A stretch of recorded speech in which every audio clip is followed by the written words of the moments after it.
being the official Olympic training facility for Slovakia, with €100,000 up for grabs today. Of course, the return to racing of Gustav Eden and the potential of a fifth consecutive British female winner of the race with the name Lucy. Far out, we have got so much to look forward to today. Shortly, I'm going to be crossing down to the swim start as Julian is down there amongst all the athletes who are warming up right now.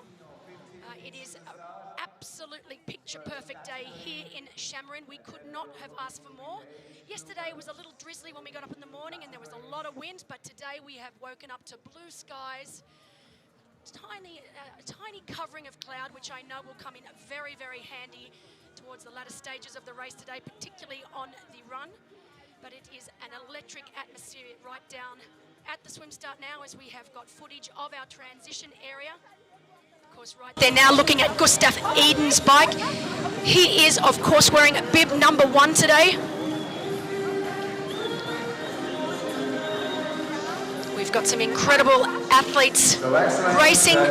Just to name a few of our favourites in the men's race today, we have, of course, as I just mentioned, Gustav Eden wearing bib number 1, Frederick Funk of Germany wearing bib number 4, Thomas Steger of Austria bib number 10, Carl Smith of New Zealand wearing bib number 5, Mickey Tagholt of Denmark wearing bib number 9, Peter Heinrich of Belgium wearing bib number 2, Yuri Kulin of the Netherlands wearing bib number 28, Josh Amberger of Australia, bib number 16, Thomas Davis of Great Britain wearing bib number 15, and in our women's race, as we have our top starters of our men's race, some fantastic athletes. Of course, we will be crowning a brand new men's winner this year as our defending champion Florian Angert of Germany was unable to make it after racing the Ironman World Championships in St George only 2 weeks ago. Our women's field also just as fantastic as our men's field. Our defending champ Lucy Buckingham back again. Emma Pallant-Brown also here with us, along with Fenella Langridge, Sarissa de Vries, Sarah Perez-Sara, Ash Gentle, one of our favourites for today's race. As we have our ladies up on screen right now, Lucy Buckingham, as I just mentioned, our defending champion, wearing bib number 101, Emma Pallant-Brown, bib number 102. Unfortunately, Amelia Watkinson is a late scratch from the race. She's come down with a little bit of sickness, so she will not be starting today. But all of our other professional women up on screen will be racing. And we expect it to be a battle between Lucy Buckingham, Emma Pallant-Brown, Fenella Langridge, and Ash Gentle.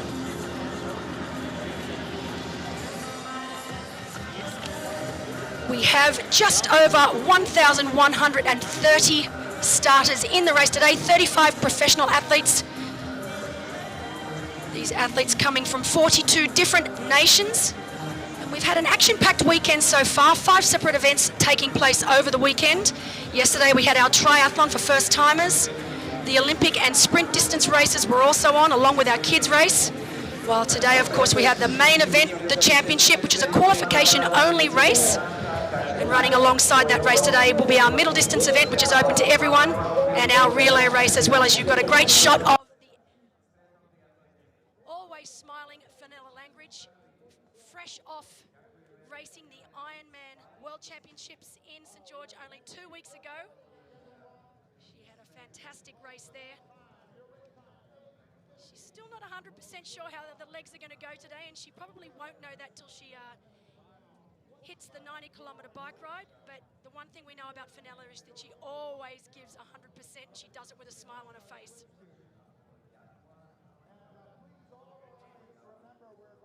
And we are going to cross down to the water. As I said, my co-host for the day, Julian Meinhold, is down there amongst the athletes. He's going to try and get a couple of little short interviews with our professional males.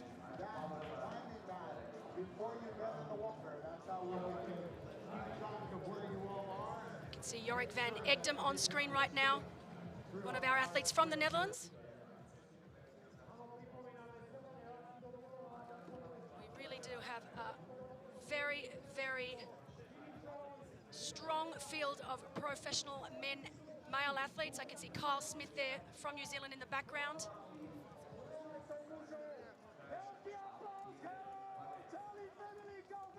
Kickoff time today is 9 a.m, so our professional men will be starting in around 10 minutes, while our professional women will start exactly 10 minutes behind them at 9:10.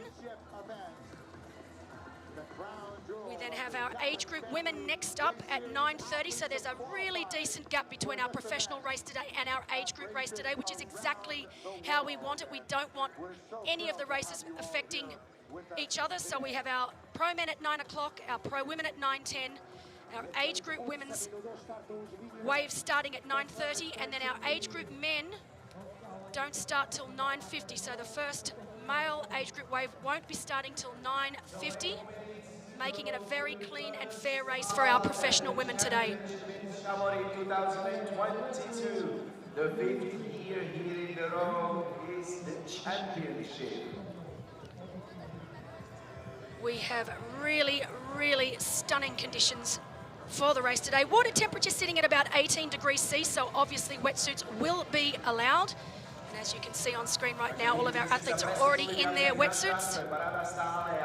Air temperature right now is about 18 degrees C, but we do expect it to climb to a high of around 24 to 25 degrees. Partly cloudy skies, as I said, will come in handy once our athletes are on the run. Wind sitting at about 20 to 22 kilometers per hour. We had a very, very windy day yesterday. We do not expect it to get that windy today, although we do know that it will start to increase throughout the day. And we may be getting gusts of up to 42 kilometers an hour, but that won't be till much later in the day. We are now ready to cross down to Julian live at the swim start. Julian, how is the atmosphere down there right now?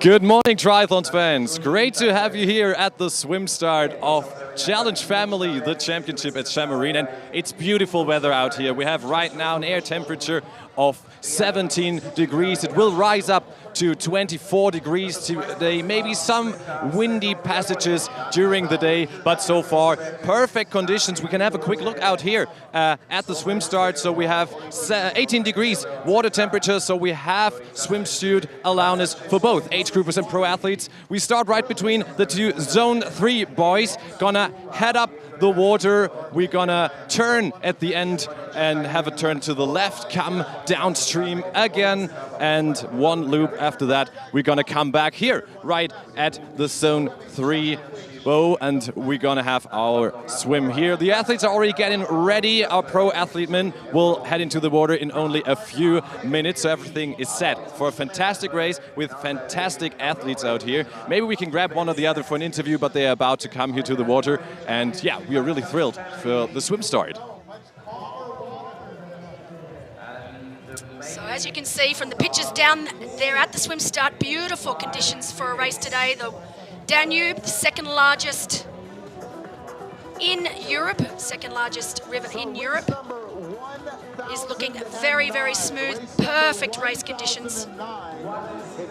Great swim conditions, as we've got some pictures of our pro men, our professional men today, all in light blue caps, our professional women in pink caps today. Our professional men will be first up at 9 a.m, so we are just over 5 minutes away from the race start today.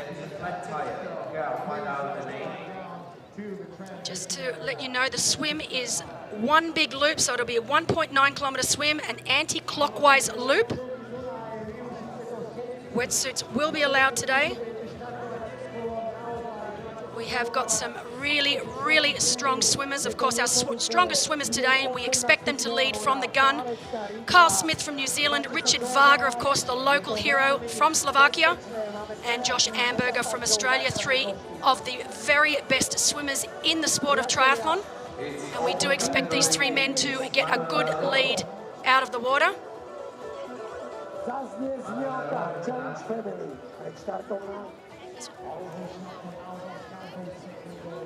We're going to go back down to the swim start, as Julian is going to grab one of our professional men and have a little chat to him before the start. Here we have Richard Varga here from Slovakia, a local hero. Richard, how's the atmosphere at your home race, so to say? Yeah, I'm super excited. The audience is amazing, and the field is really strong. So I expect a very hard race. So really looking forward. Who's coming out the water first? I heard there's a good chance we see a local hero coming out. Yeah, I would like to take the first one, but for me now I'm gonna more focus to conserve a little bit more energy and to be overall good, have a good race. And I think we have like 2-3 good guys to swim with, Joshua and Kyle. So I hope so we'll take the lead, make some gap, and we'll work together on the bike. Perfect. Good luck with that and enjoy the race day. So this was Richard Varga here, our local hero from Slovakia. We await a really good swim time of him. And now we have one of the biggest competitors for today's race. We have Gustav Eden here with us. Gustav, you've been here before for the Collins Cup. What made you come back to this fantastic race? To be honest, it was not in the plan to come back here, but yeah, as you may know, I was sick in St. George, and this was a perfect place to revenge myself. So yeah, it's really cool to be back here. I absolutely love this place. It's so nice to train at the x-bionic sphere. So looking forward to the race. What's the tactic for the race today? Going to go ahead from the swim or then bike hard and get the lead there? To be honest, I'm really unsure of my shape. So yeah, I have no real plan. I will just see how I feel and take it from there. All right, good luck with that. We're thrilled to have you here. Thank you so much. Thank you. Yes, Gustav Eden, he's one of the main competitors, favorites for this race. And now, as we can see, the pro athletes are lining up and getting ready for the swim start. Belinda, back to you. Race number 4 from Germany, Frederick Funk. Number 5 from New Zealand, Kyle Smith. Number 9 from Denmark, Vicky Tagholz. Number 10 from Austria, Thomas Steger. Number 15 from Great Britain, Thomas Davis. From Australia, number 16, Josh Amberger. Number 17 from Denmark, Paul Bendik Magnus. From Great Britain, number 19,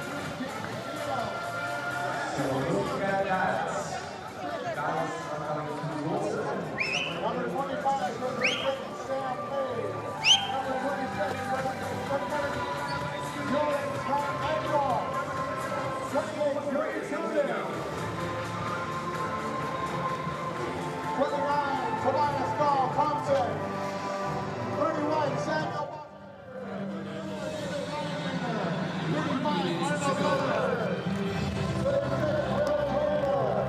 35, Arnold Miller. 37,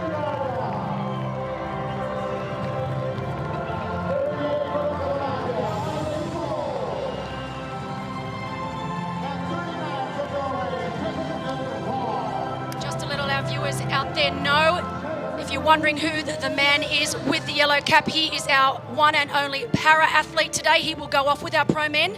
He is a blind athlete, so he has his guide with him to help him in the swim. But fantastic to see. We had the Special Olympics here yesterday racing. We had 13 athletes racing in the sprint distance event.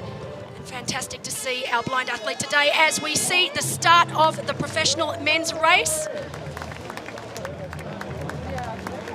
So that was quick, fast and furious as usual. So our professional men are underway now.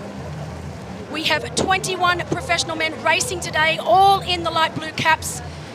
And already you can see 2 distinct groups forming right now. We know that Kyle Smith from New Zealand, Richard Varga from Slovakia, and Josh Amberger from Australia are our fastest swimmers in the field, and are definitely 3 of our fastest swimmers in the sport of triathlon. And that looks like a fantastic start from Josh Amberger of Australia. He made his intentions abundantly clear when I spoke to him earlier this week, that he was going to use his swimming prowess to the best of his abilities. He was going to take it out hard. And he told me that if Kyle Smith and Richard Varga wanted to follow, then they were going to have to push the pace from the gun. But Josh Amberger from Australia, what a fantastic start here today. He's over here with his fiancée, Ash Gentle. Ash Gentle, of course, retiring from short course triathlon and taking up long course triathlon full-time now. This is her first year. She's had a fantastic start to her long distance career so far, having won Clash Miami back in March.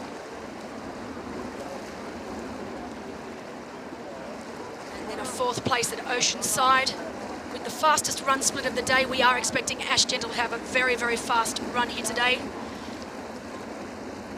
A great shot of the swim here in the Danube, 2nd largest river in Europe. It's an anti-clockwise swim, 1 big loop today. Just a little bit of a ripple on the water. We have got a little bit of winds, but nothing like yesterday, so really great conditions.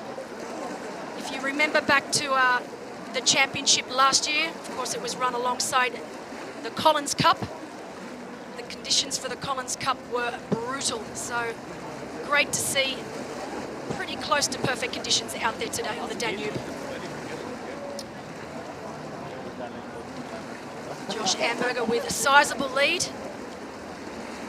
It will be interesting to see if the likes of Varga and Smith are able to bridge that gap. You can see that there is an athlete right out wide on our right-hand side of screen. We are here with Emma. Emma, beautiful weather today at this facility. You won Riccione, you won Mallorca, both in May. Could this be the perfect month for you? Sure, I hope so. It's been a long month away from home, so I want to make it worthwhile. And yeah, if I can finish off with even a top 3, it's a strong field, so I'm just going to go out there, give it my all. I know there's some super fast swimmers, so I'll be chasing all day. So yeah, swim, maybe not the first one where you want to go out first, but you said it's going to be a head-to-head race probably. Strong field, as you said. Where when you're going to be in the lead? If I can get to the front, I imagine it'll only be the last little bit of the run. Yeah, it's going to be a long, long day of chasing. So yeah, I think it'll be an interesting day. How have you experienced the whole facility so far? Yeah, amazing. It's so nice to have everything on site as well. It's super easy to just roll out of bed, to go to breakfast, to go to swim, to go like everything in one place. Thank you so much and all luck for today. Thank you so much.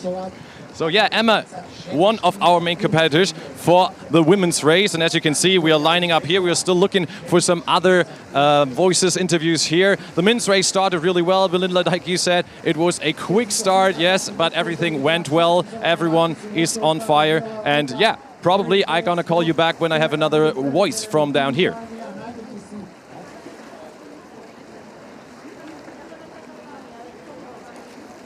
So interesting to see. Majority of the men are still together. We know Josh Amberger is out in front. He was able to clear out very, very early on, as soon as the gun went off.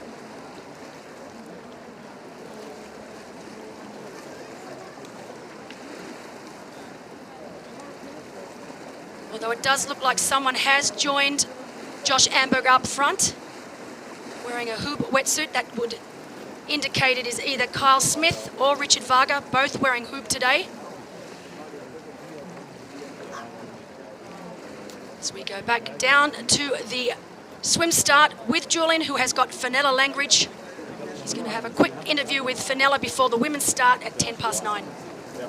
We are getting closer to the start down here for Challenge Family, the championship, and with me, Fenella Langridge. You have a smile on your face the whole time standing next to me, so you're feeling great? Yeah, the music's pumping, the girls are here, it's a good atmosphere. Yeah, I'm excited to race. You won Salou. We've talked there some weeks ago. You did a fantastic race there. We have strong other ladies here at the swim start too. So where do you see yourself in this whole field? Sorry, I couldn't hear what you just said. Where are you seeing yourself in this field? Where are you positioning yourself? Hopefully up there with the mix right from the start, but it's going to be a tough day. The sun's shining, it's pretty hot, and these guys are fierce, so if I'm anywhere near them, I'll be really happy. We wish you all the luck with that. Enjoy the race and get home. Cheers. So this is Fenella Langridge, as you can see. Fantastic, the British girl here with the smile on her face. You see the ladies are having fun. Some are focused, but most of them are really smiling for this beautiful race.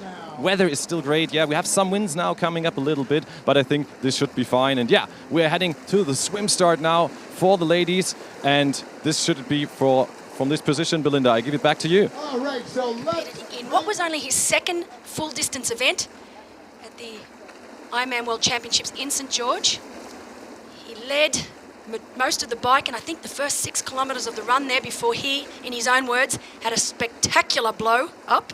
So he did blow up. He doesn't know how his legs are going to cooperate today. But he said he's got nothing to lose and everything to gain, so he's just going to go for it and see where that takes him. But if his legs do show up, we do know that he has a fantastic swim bike combination along with the likes of Josh Amberger. Those two men could be lethal out on the bike course today. As we go down to our women. Spain, wearing race number 107, Sara Perez. From Australia, wearing race number 110, Ashley Gentle. Also from Australia, number 111, Grace Stack. From Germany, Africa, champion, wearing number 130. So our professional women today, start time 9:10. Our professional women in the pink caps. From Great Britain, number 118, Lucy Byram. Definitely the favourites for today would have to be our defending champ, Lucy Buckingham, of course, formerly Lucy Hall, since been married. Mark Buckingham also here as support today. Emma Pallant-Brown, another one of our favourites. Ashley Gentle. Fenella Langridge, but again, having just competed at the Ironman World Championships, is a little unsure on how the recovery has been going and what's on tap for her today, but she'll give it everything as usual. Sarissa de Vries right there on screen, our current World Triathlon World Long Distance Champion from Challenge Almere last year. He's had a little bit of a shaky start to the season so far, but is in very, very good shape coming into this race today.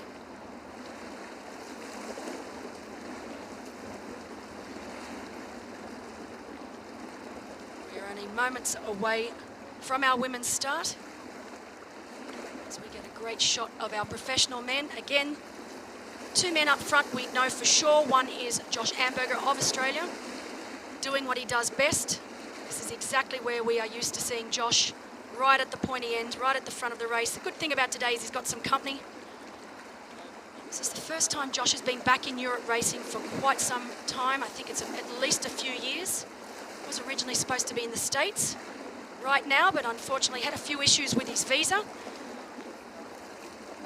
It's been great to have him here along with his fiancée Ash Gentle. They're going to be spending a little bit of time here in Europe now before they head back home to Australia. Of course, it's been very difficult for many of the athletes from Australia and New Zealand to travel freely over the last few years. So Josh has been racing predominantly at home in Australia when the races have been happening. So you could just see he's been chomping at the bit to get overseas and to race. And funnily enough, he said he hasn't raced many of the men in this field, so it's quite exciting for Josh. There's quite a few athletes in the field that he has never, ever raced before. You know, Josh Amberger's been around the racing field for a long time now, so it was quite interesting to hear that, you know, a lot of the men on the start list, it's going to be the first time Josh has ever raced them, and great to see the excitement. As our professional women are lining up on the line now. 13 women racing today. Look to see Sara Perez-Sala and Lucy Buckingham take the lead very, very quickly. Again, they are two of the best swimmers in the sport. Lucy Buckingham of Great Britain and Sara Perez-Sala of Spain. These two ladies are very, very used to swimming together and riding together and then battling it out on the run. They've had some spectacular battles. This race last year we had, of course, Lucy Buckingham coming out in front, Sara Perez-Sala coming in second, and Hayley Chura from the USA in third. Hayley's not here today, but big hello to Hayley. We miss you and wish you were here. She had a fabulous race here last year. But it's a really interesting dynamic that we have with the women's race today. We've got, as I said, two very, very strong swim bikers in the likes of Lucy Buckingham and Sara Perez-Sala, but we have two of the greatest runners in the sport as well, with Ash Gentle and Emma Pallant-Brown. And I'll be very, very selfish right now and say I would love to see nothing more than a showdown between Ash Gentle and Emma Pallant-Brown on the run. And wouldn't that be a treat for us all today to see?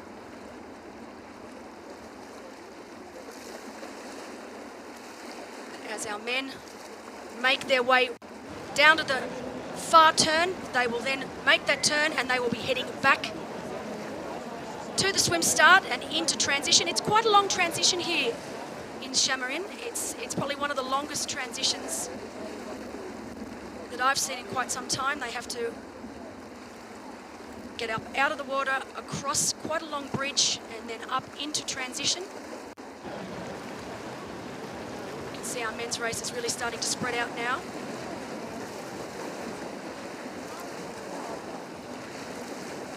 Friedrich Funk of Germany is our only athlete from the podium last year. Florian Angert, as I mentioned earlier, unable to back it up after St. George.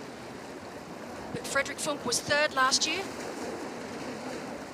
Second, of course, last year was Magnus Ditlev. He was also originally on the start list, but is getting over some sickness and just not quite ready to start racing again.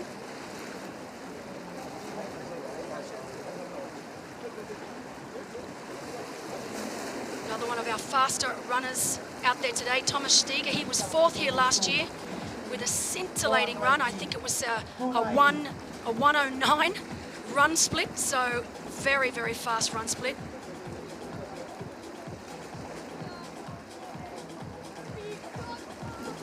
As we see our women now make their way down to the far end of the swim course. We do expect Sarah Perez-Sala and Lucy Buckingham to gap the rest of the field quite quickly. Fenella Langridge, also a very, very strong swimmer, along with Sarissa de Vries. And Ash Gentle, Grace Tech. Fantastic to also see Daniela Bleimel of Germany back racing. Daniela Bleimel back after the birth of her second child, Alicia, who's now actually 10 months of age. Danny was third here in 2019. Had a comeback race in Ironman South Africa in April this year and won. Fantastic comeback race. Daniela is the mother of 2 children, so incredible athlete.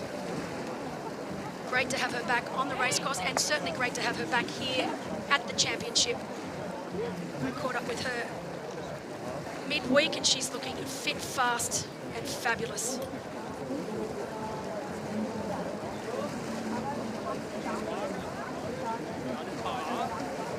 So you can see right now on screen, Josh Amberg has now slipped back to second. Trying to get a close-up of who is actually leading. I do know it is either Richard Varga and Carl Smith, both wearing hoob. Both exceptional swimmers.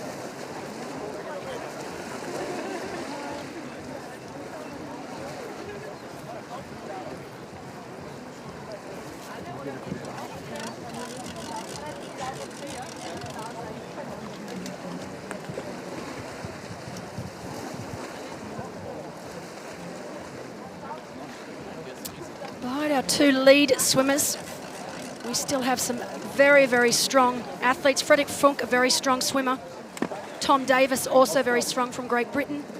Yuri Kulen from the Netherlands, a very strong swimmer as well. A lot of these athletes are formerly from short course backgrounds, so we know that they are very, very strong in the water.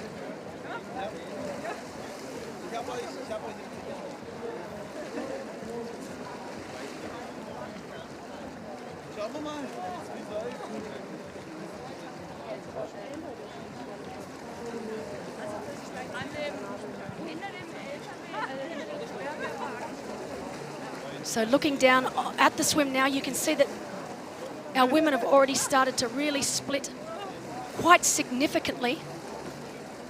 You can see the 2 swimmers up front. We know without a doubt that that is Lucy Buckingham and Sarah Perez-Sala.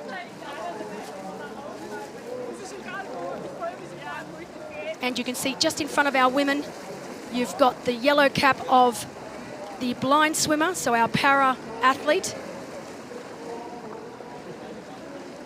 It does look like someone, we do have another female on the feet of our leaders. Trying to work out who that is. But that shot right now is of our para athlete, our blind athlete with his guide. Just back, you can see our lead 3 females.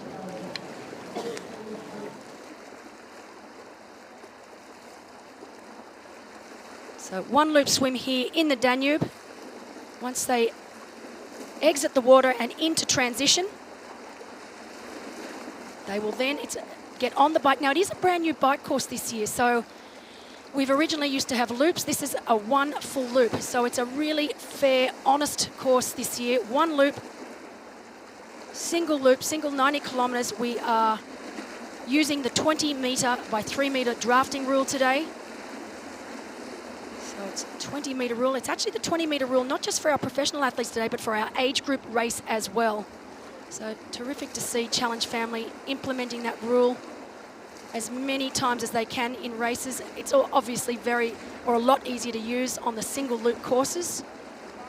And hence the reason that the team here in Samorin decided that a one loop bike course was the way to go. So hats off to them. And a great shot of our lead women right now.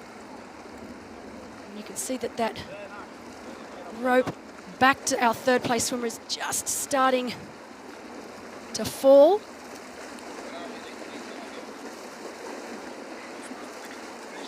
But yeah, back to our bike, one loop bike course, predominantly flat. It really is a pure time trial course today, so aerodynamics are everything, particularly as the wind starts to pick up.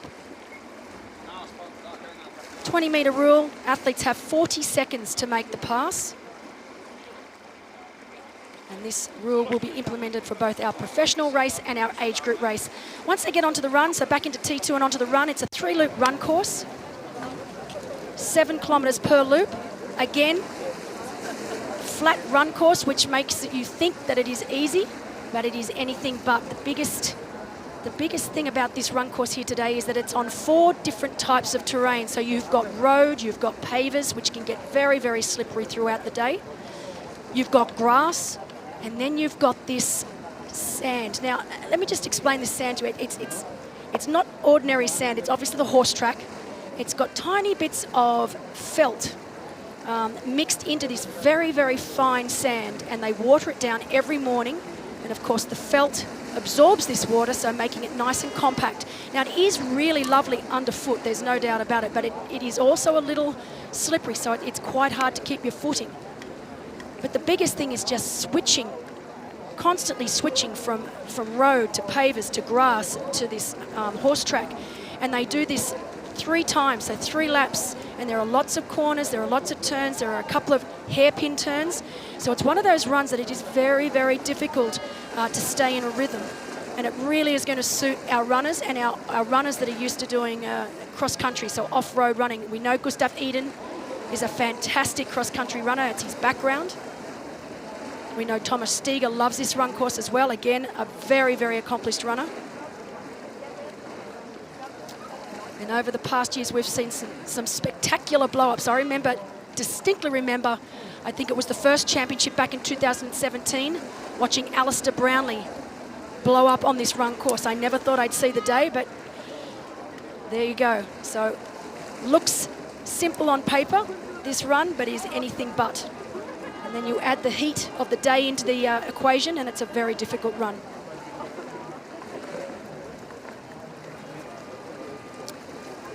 But just to let you know about the championship, of course, Challenge Family, this is our penultimate race of the year. All of the athletes racing today, not just our pro athletes, but our age group athletes, needed to have placed top 6 in their age group at one of our challenge events, starting with this race last year. So anyone that finished top 6 in their category last year automatically qualified for this year's race. So far this year, we've had Challenge Shepparton, Clash Miami, Challenge Porto Varas, Challenge Salou, Challenge Gran Canaria, Challenge Riccione. Just last weekend, we held the inaugural Challenge Malta. So top 6 from all of our age groups and our professional races from all over the world are here today. This is their event. Running alongside this event today is also our regular middle distance race. So this race, or this event, is of course open to anyone, whereas the championship event is a qualification only race.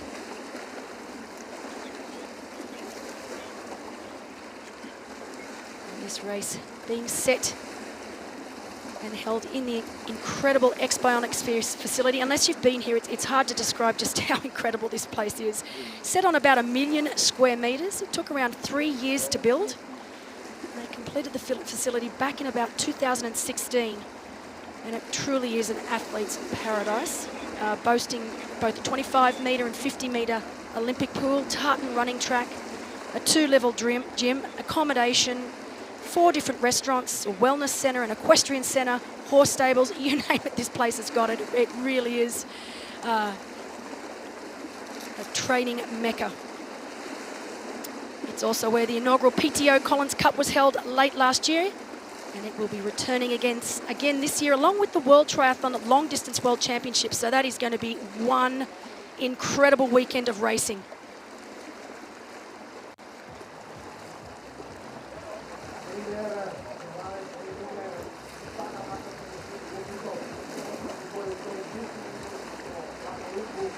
Right now, conditions down there at the swim start, 18 degrees Celsius.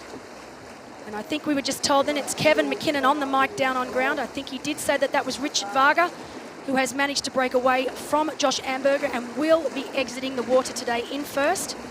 So just to let our viewers know again, Richard Varga of Slovakia out front. No surprises there. And just off his feet, Josh Amberger of Australia.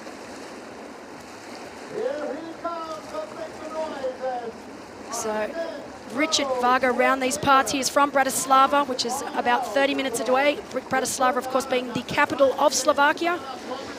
He has represented Slovakia twice at the Olympics, back in 2012 and 2016. He is a 4-time aquathon world champion and, of course, one of the fastest swimmers in the sport. He did say at the press conference that he doesn't want to be remembered as just a great swimmer.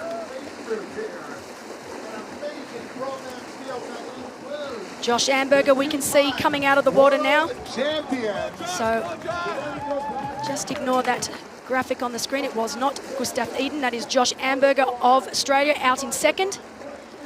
And if you look now, and you can recognise him straight away because of that moustache. Now, I wanted to talk to my viewers about this moustache because I think we need to start up a poll. Who is for the moustache to stay and who is for the moustache to go? Because I know where I stand on this. But Gustav Iden sporting a mo, or as we say in Australia, a dirty mo. But we have Varga out in front, Amberger in second. And we have a nice group now coming out of the water. As you can hear, Thomas Davis, Kyle Smith in that group, which is quite interesting. You know, we expected Kyle Smith to be up there with the likes of Varga and Amberger. So again, he's fresh off an 11th place in what was only his second full distance race.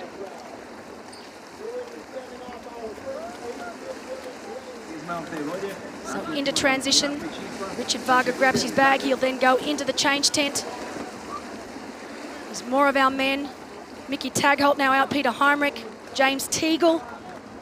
James Teagle, another one of our strongest swimmers. Yuri Kulin, a little bit of a slower swim for Yuri. I expected him to be up there with the likes of Kyle Smith. Josh Amberger grabbing his bag.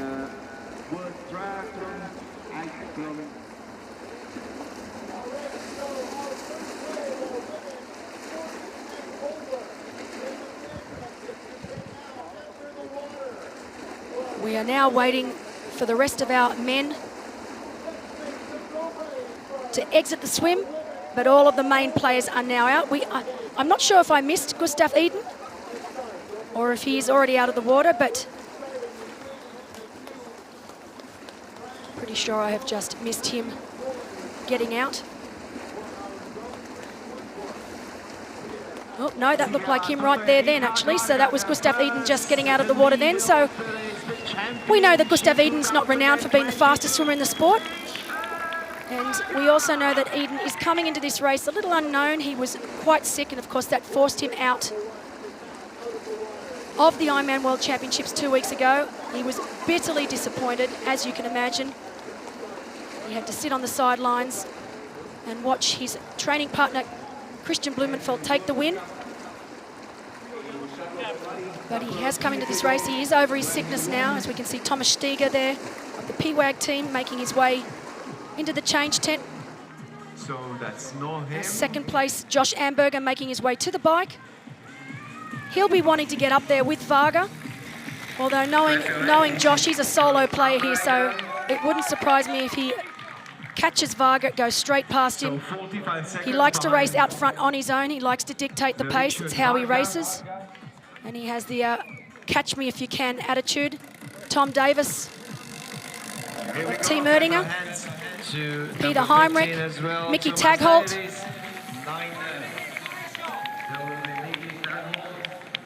So that's a great group of men out onto the bike course now.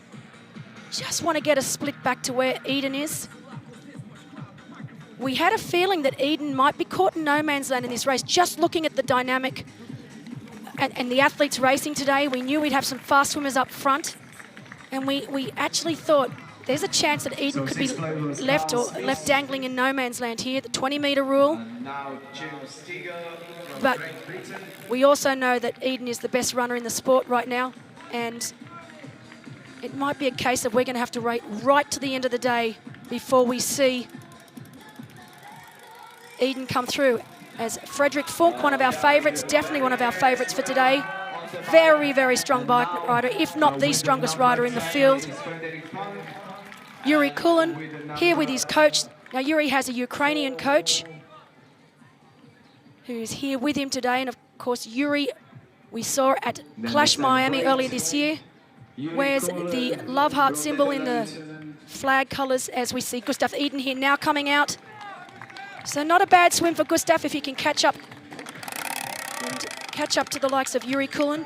But yet, oh no, it looks like Gustav Eden has a flat front tyre. This man can't cop a break. What is going on?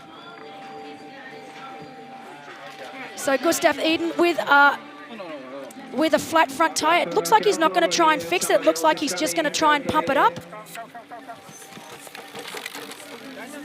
Let's hope that does the trick. But I can't believe this has happened today after having to sit on the sidelines at the Ironman World Championships due to not being over a respiratory infection. You can hear the audience. They are on his side, really wanting him to get out there. As I said, I don't think we'll expect to see him till the latter stages of the race during the run. We know he's a spectacular runner, the fastest runner in the field. And especially it's his ground where he's running. What we said before is his... it's his domain. Yeah, it's his domain, totally, yeah.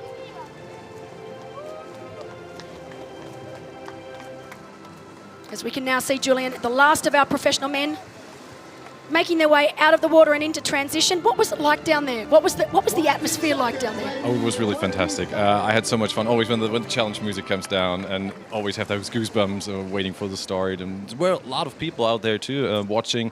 The athletes were really, as I said, some were really having fun. Some looked really focused. As we now can see, who was out first and second. But yeah, really great atmosphere down there. Yeah, I really enjoyed it.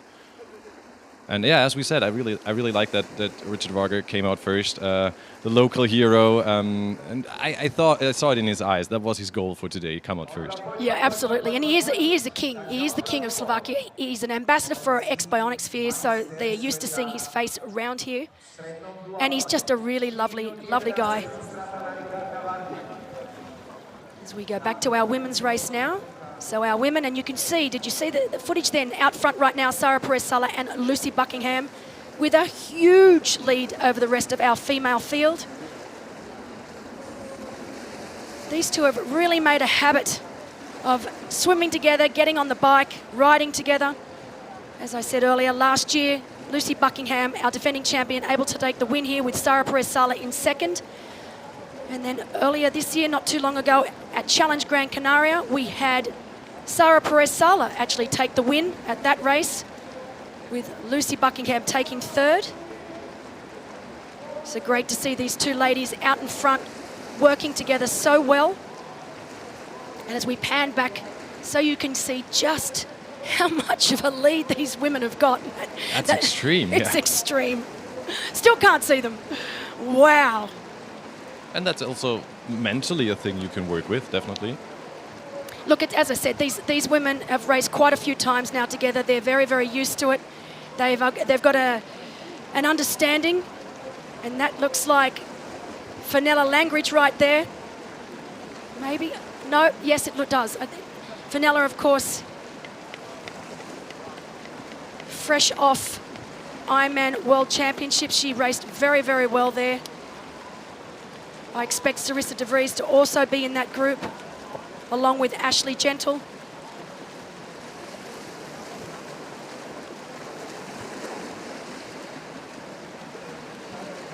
But they are all chasing our leaders, Lucy Buckingham and Sara Perez-Sala of Spain.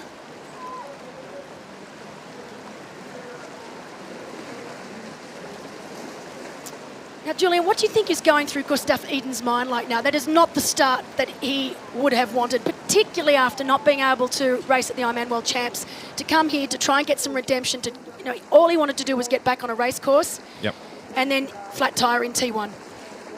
Well, you saw how he was pumping up that tire again, so he was really not happy about it, of course. I mean, it wasn't too much time that you lose, but again, yeah, it's a thing that makes something with your head, yeah, where you have to stay focused. On the other side, he can do it, and maybe he thinks about his wins and the last year, and he knows that he can win this race. You saw it down there at the starting line. So it's something you have to work with, but I think he's mentally strong enough to deal with that problem.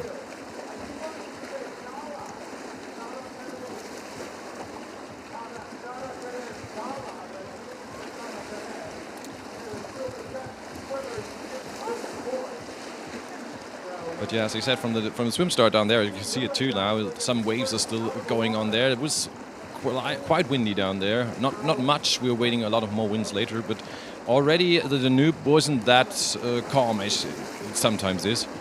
So I think it's also something maybe the better swimmers can handle better than others. Something maybe Lucy or Sarah can use here. Well, we have obviously our favourites, Lucy Buckingham and Sara Perez-Sala, who we know are very, very strong swim bikers. But then we've got our very, very strong runners in the likes of Emma Pallant-Brown and Ash Gentle. And that's not taking away from the rest of our women in the field. Fenella Langridge, Sarissa de Vries, Grace Theck, Daniela Blymel. Lucy Byram, who is the training partner of Lucy Buckingham. So another great Lucy. I mean, what is it with Great Britain and these Lucys? They just keep producing amazing extreme, athletes. Yes. I want to see them all in one race in someday. Maybe on the podium. That would be fantastic. Well, there was no, when we were talking at the press conference about there being no pressure on the Lucys, as we said, this race, 2017 was the very first championship, and it has been won by a Lucy from Great Britain ever since. So we said to both Lucy Byram and Lucy Buckingham, no pressure, ladies, but... And Lucy Byram recently finished second to Emma Pallant-Brown at Challenge Riccione, so a great race from Lucy then. She was sixth at Challenge Salou, but definitely an up-and-coming athlete and one to look out for in the future. As we see Sara Perez-Sala there, Lucy Buckingham out in front, so that was Lucy out in front, Sara Perez-Sala on screen right now. Sara already had 2 wins this year. A win at the Volcano Triathlon in Lanzarote, and also Challenge Gran Canaria. She had a fantastic race there. Probably the best race I've seen from Sara to date, which was wonderful to see after that horror crash that she had at Clash Miami. I still have nightmares when I think about that crash.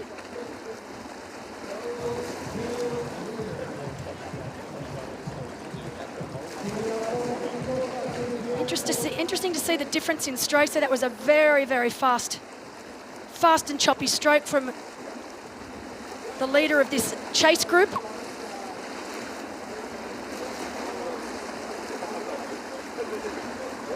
And I believe that is Fenella Langridge out in front there with that really quick turnover.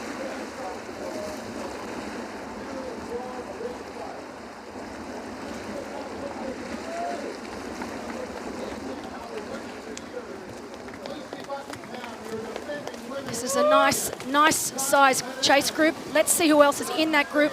We know that's Fenella Langridge out in front, right there on screen. That looked like Ash Gentle also getting out. Emma Pallant-Brown there in the Orca. So these two women are exactly where they need to be. Grace Tech of Australia in the 2xU right on screen now. So great race from Grace. Great race from Grace. That's a bit of a tongue twister. That's a tough one, yes. Lucy Byron was there too. So great race from Lucy. And Savisa de Vries. So we have almost all the top all ladies of the top now. ladies, exactly. We do. Within, well, 2 minutes, around about 2.5 minutes. Grace Tech, while she's from Australia, she's been based in the States. She raced the LA Tri only last weekend. She was 4th here last year, so had a great race last year. She was nowhere for a while, but just ran through the field. She is also one of our strongest runners and ran through the field for a 4th place finish. She finished 6th last weekend in the LA Tri and was 3rd at Challenge Shepparton earlier this year. Challenge Shepparton in Melbourne in Australia. As we see our 2 lead females. Of course, Sarah Perez-Sala in that distinct gold outfit. And right in front of her, Lucy Buckingham, as we see Emma Pallant-Brown, who's in really, really good form right now. And we have 3 more girls. After a rocky start to the year where we saw her all collapse at Clash Miami. She's come back with a vengeance since then, having recently won Challenge Riccione and also Majorca, and she really is in incredible run form. She was 4th here at the championship back in 2018 and was part of Team Europe at last year's Collins Cup. But one thing about Emma, and I'm really interested to see that today, she's been working very, very hard with her coach, Tim Don, and her bike sponsor, Specialised, on getting more aero on the bike, and on a course like this it's going to make all the difference in the world. So she really has done quite a lot of work on her bike position. It's definitely going to be more suited to this flat, pure time trial style course that we have here today in Samorin. We see Fenella Langridge of Great Britain make her way to the bike. She's currently in 3rd. She just finished 8th place, so 8th overall at the Ironman World Championships. She had a ding-dong battle with fellow Great Brit Laura Siddle. If Laura is out there watching, hello Laura, we wish you were here with us. Unfortunately, Laura was unable to race. She has a perforated eardrum, which she got in the warm-up at the Ironman World Championships. Didn't realise, continued to race, had an amazing race at the Ironman World Champs. I found out later on that she actually has a perforated eardrum. So it just shows you how tough Laura Siddle is. But Sid, we miss you and wish you were here, but I know I will be seeing Laura in Challenge Roth later in July. And we're waiting for the rest. And it's Margie Santamaria from Italy. Margie just finishing 3rd place last weekend at Challenge Malta, so backing it up again with another half-distance event. Margie, of course, a loyal supporter of the Challenge family races and a very strong competitor. So great to see Margie backing it up here today.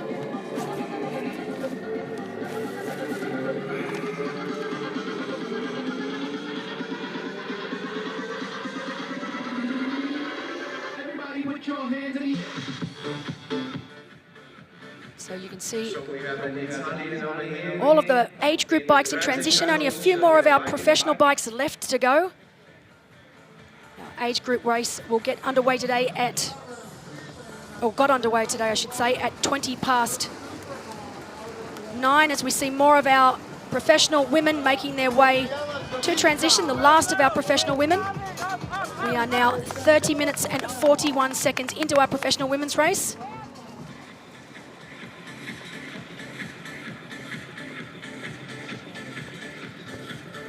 So our proposed is Gabriela Selkirchen of Hungary, and then Daniela Bleimel from Germany, and this is Margie Santamaria. Margie Santamaria makes her way out of T1. Up on screen right now, you have our leaders. Lucy Buckingham, of course, out of the water in 1st place today. Sarah Perez-Sala right on her heels. And then a 1:29 gap back to Fenella Langridge, Ash Gentle, Emma Pallant-Brown. These two women will be very happy where they are right now. Sarissa DeRees, our current World Triathlon World Champion in the long distance. Lucy Byram, Grace Tech, Margie Santamaria a little further back, and Gabriela Zelenka. So our top 10 females out of the water.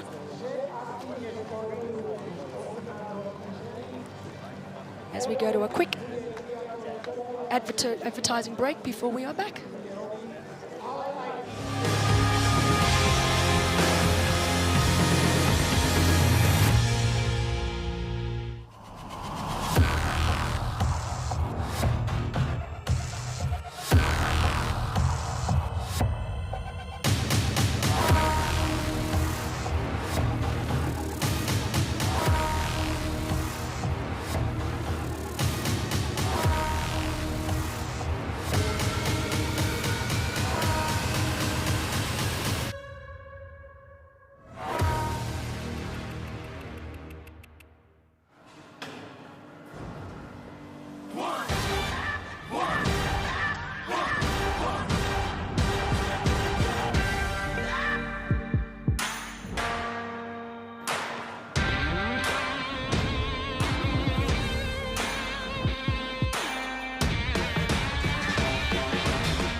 All right, and welcome back to the Challenge Family, the Championship 2022. The free live coverage today being brought to you by Triathlon Today. So a big thank you to Triathlon Today for providing us with this coverage. As we are right back at the lead of our men's race, Richard Varga of Slovakia had a very, very successful short course career. Switched over to long course. Has been long course racing now for quite some years. He still admits that he hasn't quite perfected long course racing yet, but definitely looking the goods so far out there on this beautiful day in Samorin, Slovakia. What a day. As you can see, just a slight scattering of cloud. But really, the athletes couldn't have asked for better conditions.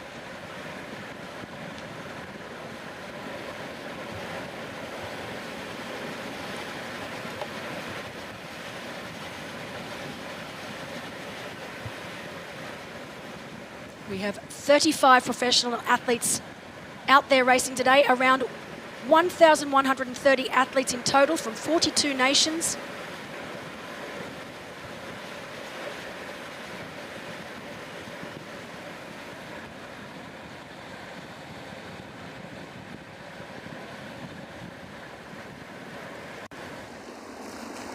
Great to see our handicap swimmers coming out of the water together. As you can see, the guy on the left side. So he's blindside, but he's guided. As you can see, he also made his way out of the water now after around about 35 minutes. So great performance of him here.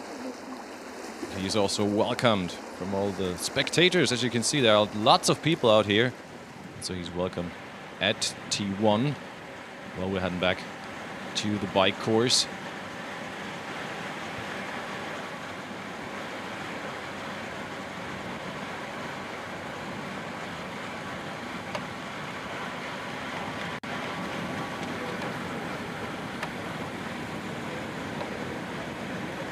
But as you can see, beautiful conditions right there. Great road surface for this entire 90 kilometers. Completely closed roads, so one big loop, deadpan flat, gee, I'm getting my words mixed up today, deadpan flat bike course. We have our lead man left of screen, Richard Varga of Slovakia, while on the right we have our lead women, Sara Perez Sala out in front right now, followed by Lucy Buckingham. As I mentioned earlier, 20-meter rule. So our athletes need to keep that 20-metre distance. They have 40 seconds in which to make the pass.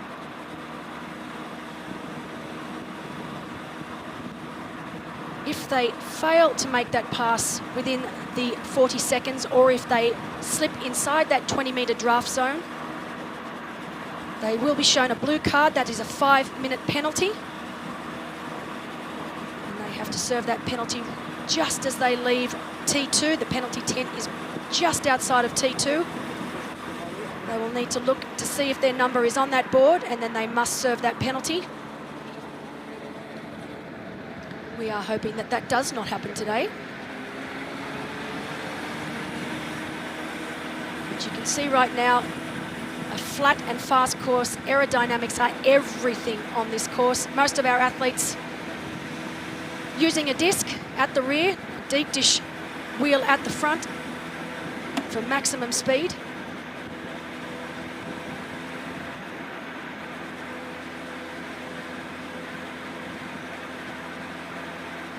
Right now, Lucy Buckingham right where she wants to be, our defending champ from last year's race. Had a fantastic career in short course racing.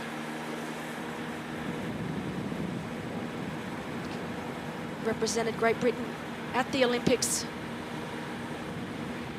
So far this year, she's had a reasonable start to the year. She was 4th in Lanzarote, 3rd at Challenge Gran Canaria. But as she said earlier this week, you know, this is the start of the season for her now, so she's been able to put in a really, really strong block of training leading into this race. So I know without a doubt that she would have lifted from her last 2 races. And it's always, you know, when you come into a race as a defending champion, it's almost like you grow wings. She knows this course, she knows she's good on this course, she's won on this course before. And you come in with that quiet confidence. Yeah, being defending champ comes with its other issues. You know, it's a lot of pressure. But as long as you can focus that pressure in a positive way, you often find that defending champs will be able to win again because they just come in with this inner confidence that other athletes don't have. So yeah, I'm expecting Lucy to have a really solid race out there today.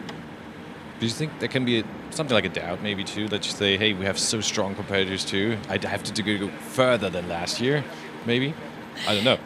No, absolutely. It's difficult. We were having this conversation at dinner last night, and you're right, as we go back down to transition to our para athlete, getting ready to get on the tandem bike.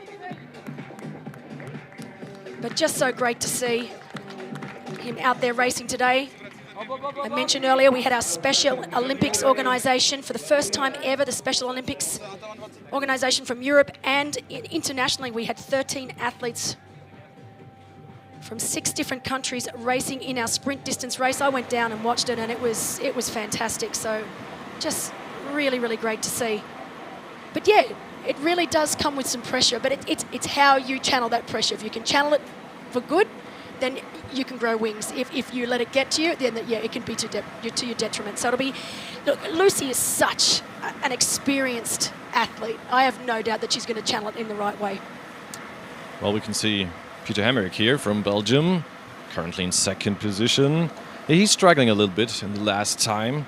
Well, he was at the World Championship, he was 19th place. Solid, but not what he was aiming at, so definitely not what he was coming for. Also 19th place at Challenge Roth last year, so still with the long distance, not the way he hoped for. And the big thing what I marked here is he had a lot of did not finish. Yes. 2 this year, last year there were 3. And yeah, to be honest, in the last 4 races, just 1 finish actually. And but on the other side, last year Ironman Germany, he was 4th. So there are races where he can show that he has still the potential to step up big.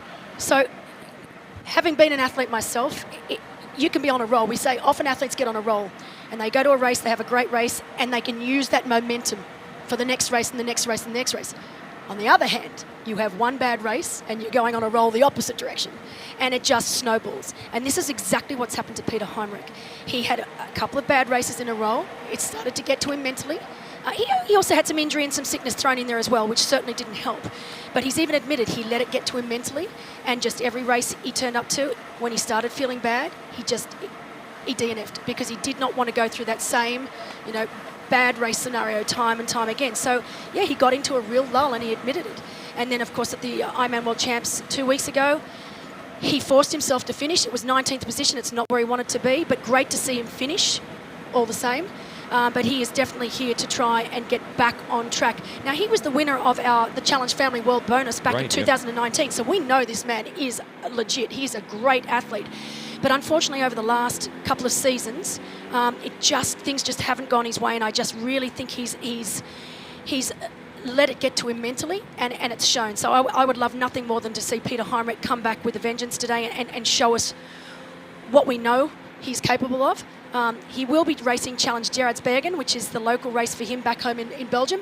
An interesting fact, his brother Sander has just turned pro, and they will both be racing at Challenge Gerardsbergen I think next month in June. So great to see both brothers racing professionally and racing in Challenge Gerardsbergen in Belgium. Yeah, I think that's a good point to make that turnaround. Yeah, some way.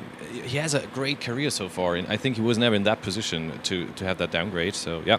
He just needs that turnaround. I think after that, it's totally interesting to see how he will react. Well, we are back with the ladies here, the women's, I guess. Still, our two leading girls, Lucy Buckingham and Sarah Perez. Sarah, both looking good, looking strong. Well, this is a position that both women are very, very familiar with. They've raced quite a few times now, leading the swim and then staying out in front. On the bike, they were in this exact same position last year. And somehow they are both on the bike pretty much the same. So we could see them both getting into T2. Together. Together, yeah. No, definitely very strong on the bike.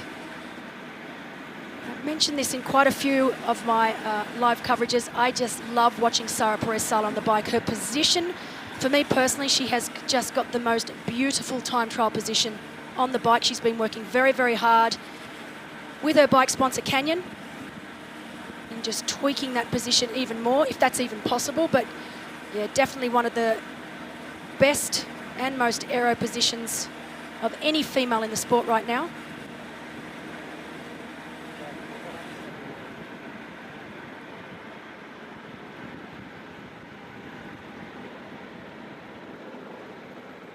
Just looking really, really comfortable out there on course. Now Wahoo timer up in the left-hand corner, showing just how long our men have been going for. 54 minutes, our women 44 minutes. Of course, they started 10 minutes behind our professional men today. But that position on the bike of Sarah Perez-Sala, it's faultless.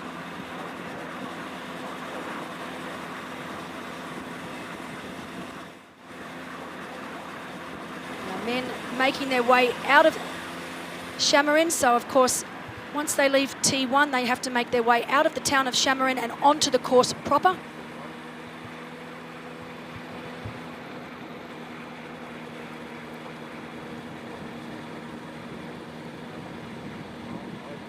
So that is Mickey Tagholt of Denmark. Excuse my pronunciation of his last name. We have two athletes today from the PWAG team, both Mickey and Thomas Steger of Austria, both here representing.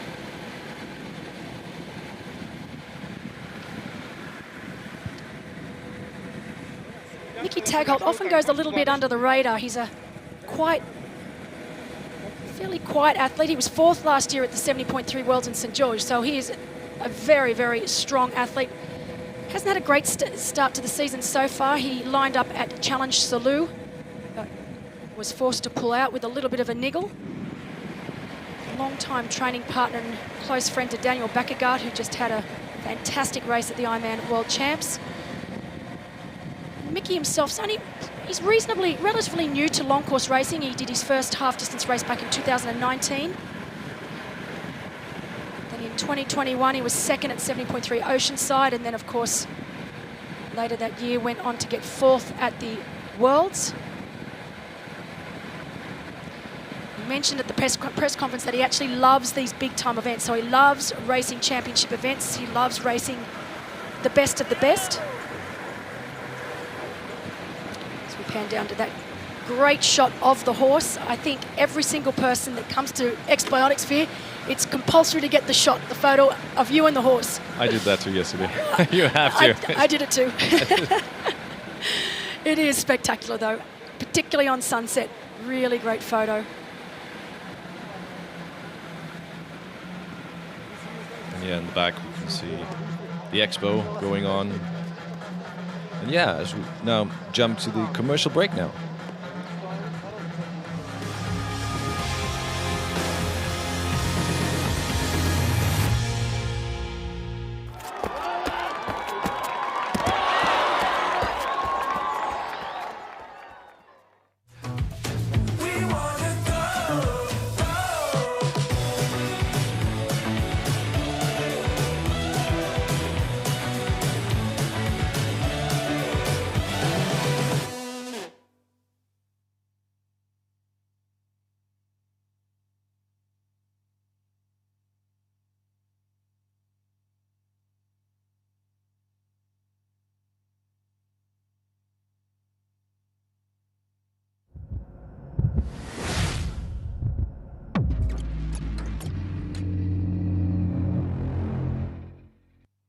Česká mincovňa je unikátna umelecká dielňa, v ktorej dokážeme zastaviť čas. Vďaka ručne robeným minciam z drahých kovov vytvárame hodnoty, ktoré pretrvajú na veky. Investujte do stabilných hodnôt od Českej mincovne aj vy. Česká mincovna.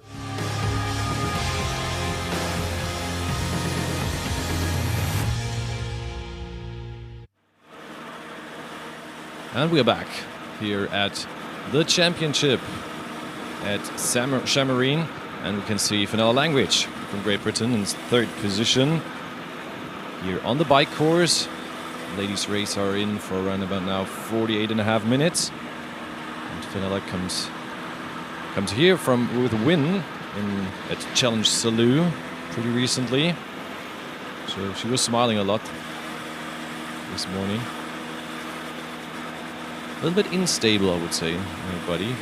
Not the same perfect biking position, I would say. Still looking good, but moving a little too much, I would say. You've got to remember that it's only been 2 weeks, so exactly 2 weeks since she lined up at the Ironman World Championships in St. George in the USA.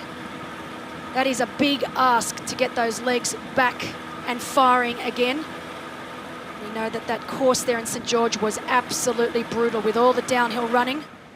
So taking even longer than normal to recover from that. So hats off to both Kyle Smith and Fenella Langridge for backing up only 2 weeks after racing.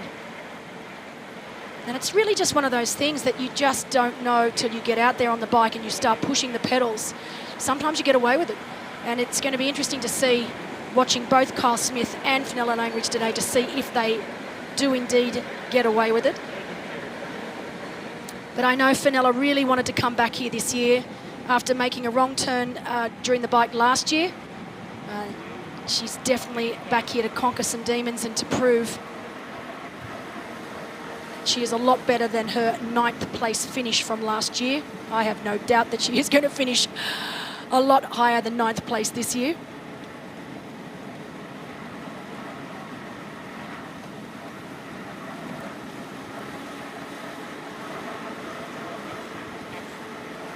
I am trying to find out now to get an update on Gustav Iden, to see exactly where he is on the bike, because we know that he suffered some sort of a flat tyre in T1. He was able to pump it up pretty quickly and get back on track.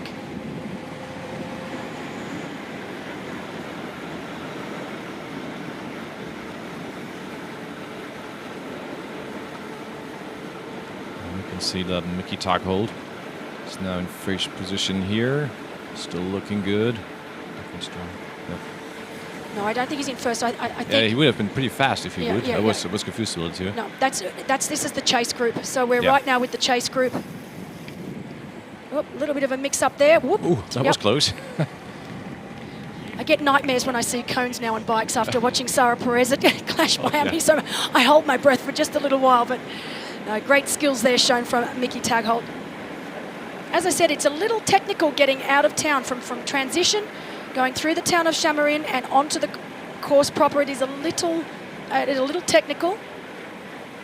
And athletes really need to keep their wits about them. We saw last year in the Collins Cup with the wet roads just how tricky it can be with several of our athletes coming down. Fantastic to see that perfectly dry roads here today.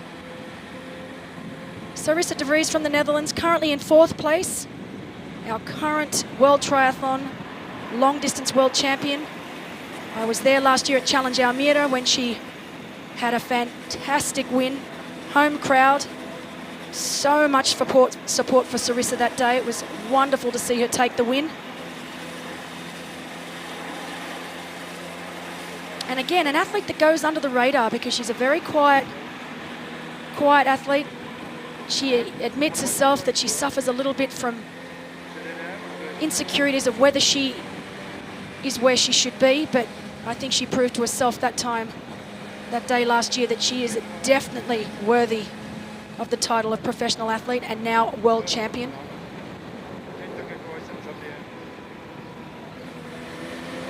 But I loved her honesty because, you know, a lot of the time our age group athletes out there, they look at our professional athletes and they truly think they're invincible.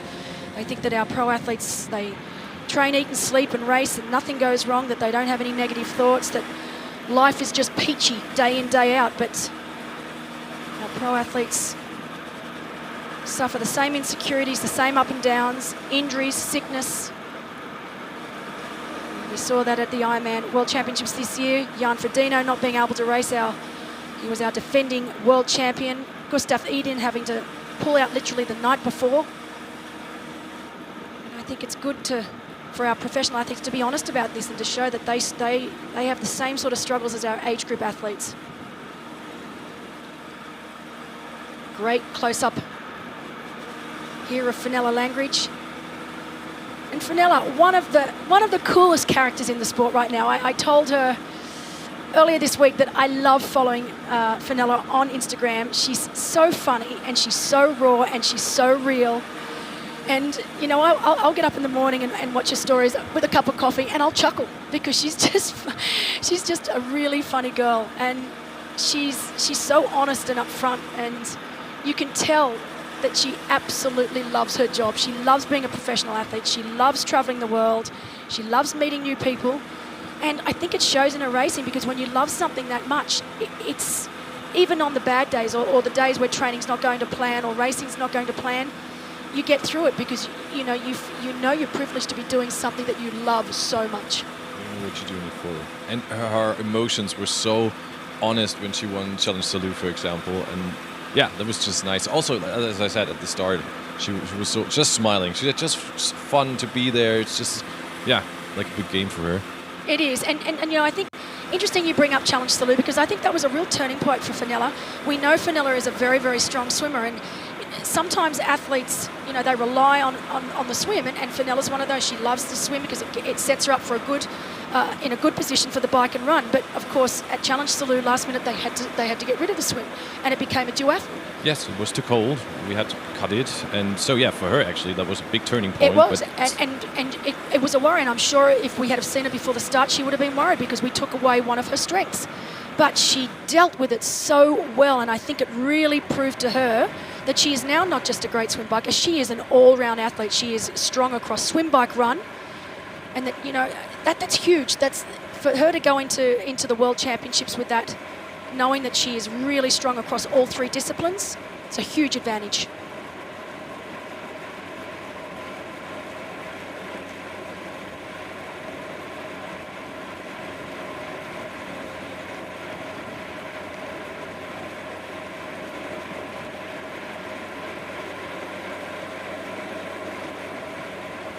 We do have our spotters out there on course today. We've got one following the men's race and one following the women's.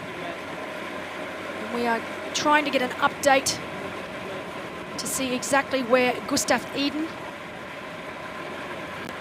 is sitting. Up on screen now, Mickey Tagholt. We mentioned earlier, hasn't had a fantastic start yet to 2022 with a DNF at Challenge Salou.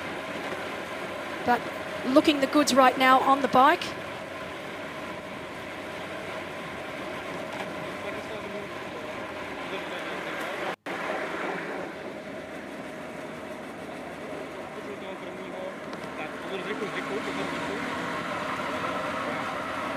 We're getting reports out on course now that the wind is starting to pick up. We did see an extremely windy day yesterday. We know that it's not going to be quite so windy today.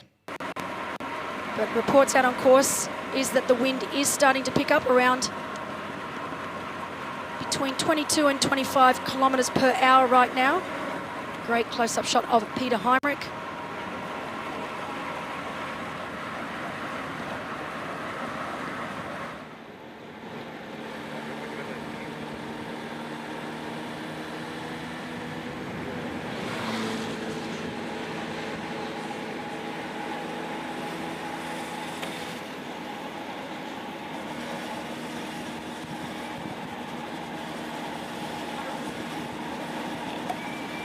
So on screen now, Emma Pallant-Brown of Great Britain, currently sitting in 5th place, which is a little further back than I would have expected.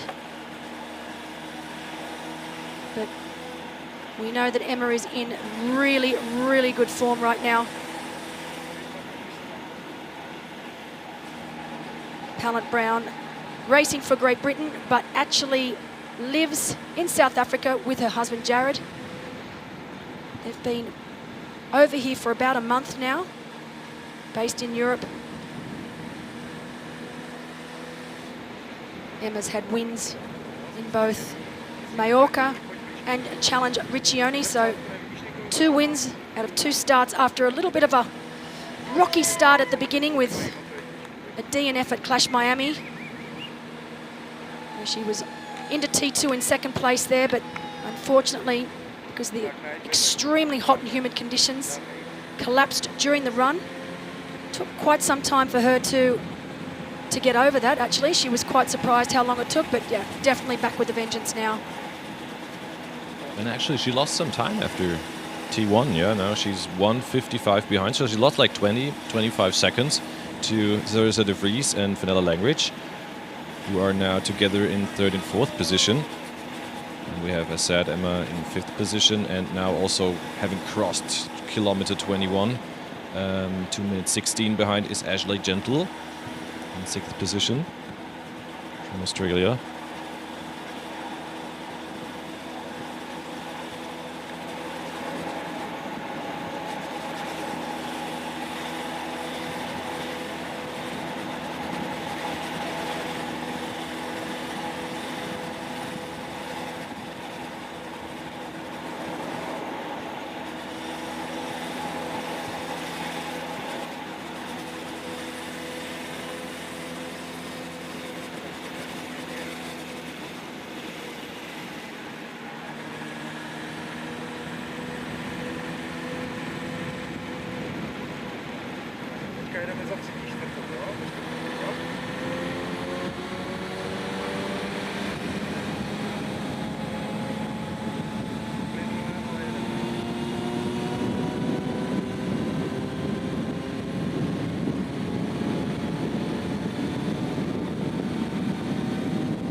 See now on course, you could not get a flatter course if you tried.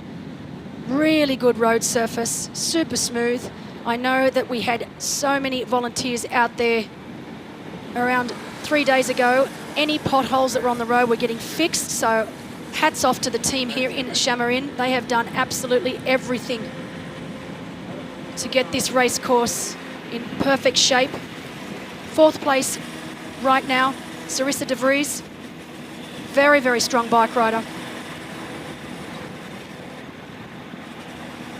Hasn't had the start to the year that she would have liked, having had to DNF from Ironman South Africa.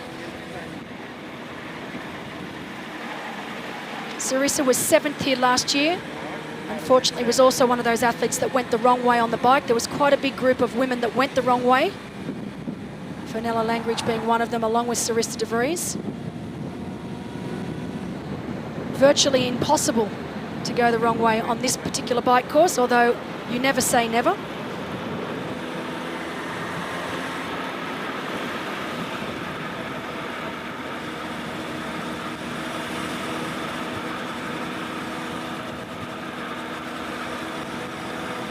So Fenel Language was 1 minute 30 behind our leading group. Right behind her, as we said, Sarissa de Vries, only round about some seconds behind. This was all happening at kilometer 21.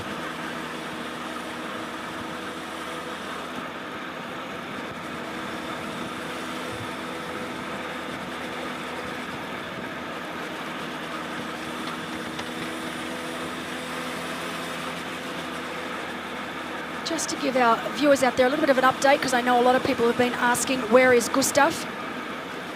So Gustav currently sitting in around 15th position. That's right, yes. Although I have just heard out on course that he has moved his way through the field and he's now in 8th.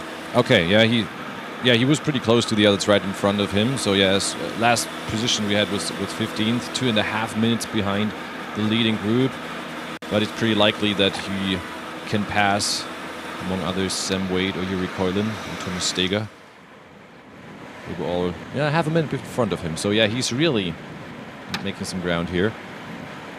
And I think, the important thing for Gustav right now is just to get up there and get amongst the race again, to get it in rolling, the race. yeah. We know that he's moved his way up into 8th. He's now riding with Kyle Smith. So I think as long as he can get a nice group to work legally with, it'll put him back in the game and back in the headspace that he needs to be in. I mean, he's the world champion over this distance, so I have no doubt that he knows what he's doing. And we'll definitely see him start to move up the field, especially once we hit T2 and get out on that run course. Now we can see that Richard Vargas in 3rd position. So Peter Hemmerich and Mickey Taghold must have passed him. Yeah, now we can see these two. And we expected this. I mean, Richard Varga, while he is a strong bike rider, compared to the likes of Peter Heinrich and Mickey Tagholt, it was only a matter of time before these two men caught and passed Varga.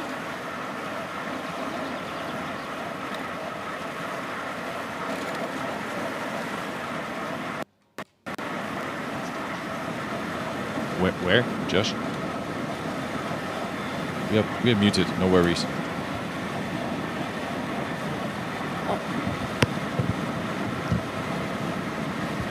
But we pick.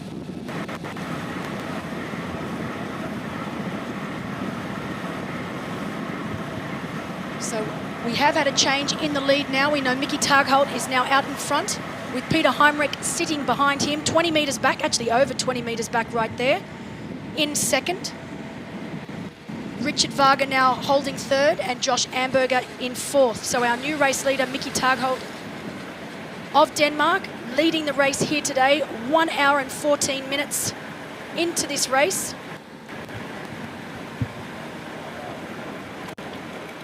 Live coverage today being brought to you free from Triathlon Today. We've got some great coverage so far of this bike course here in Samorin.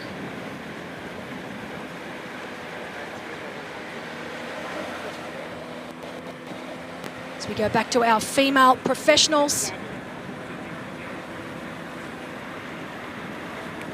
Great shot again of our 2nd placed female right now, Sara Perez Sala of Spain. That beautiful aero position of hers.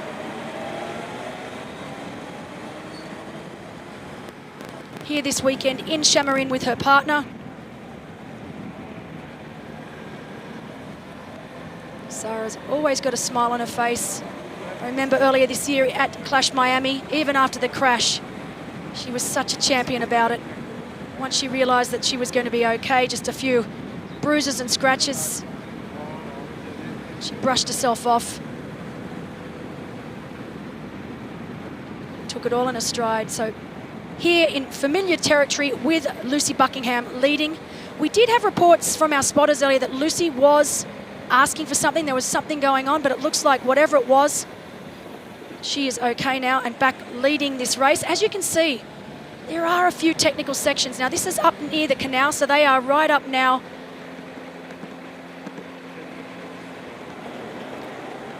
On the thin section of this course. You can see the Danube there on the right. Completely closed course here today, which is great for the athletes. Single loop, so we won't have any sections of the course where the age group athletes are crossing with the pro athletes. And what I love most about what the team here today has done is we had our professional women starting at 9:10, and then our first age group wasn't starting till 9:30, and that was the age group women. Our first of the age group men weren't starting till 9:50, 40 minutes after our professional women, which is really great for our professional women's race. It means they get the course to themselves. They don't need to worry about age group men passing them, getting mixed up. So what we see out there today is going to be a really fair race for our professional females.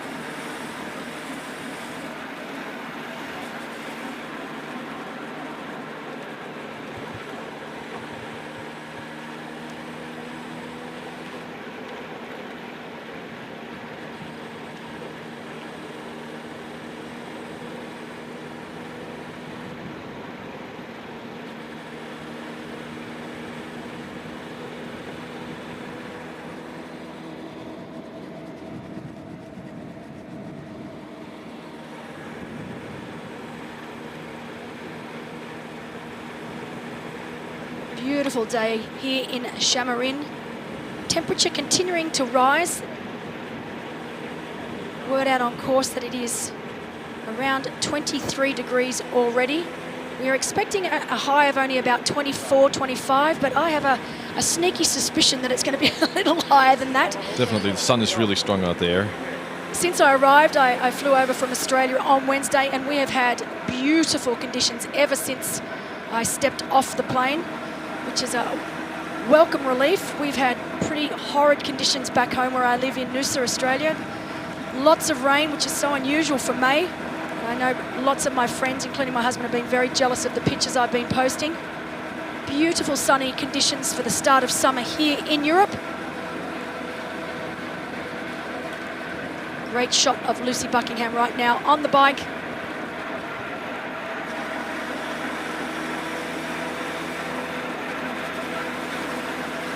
Great cadence, great position.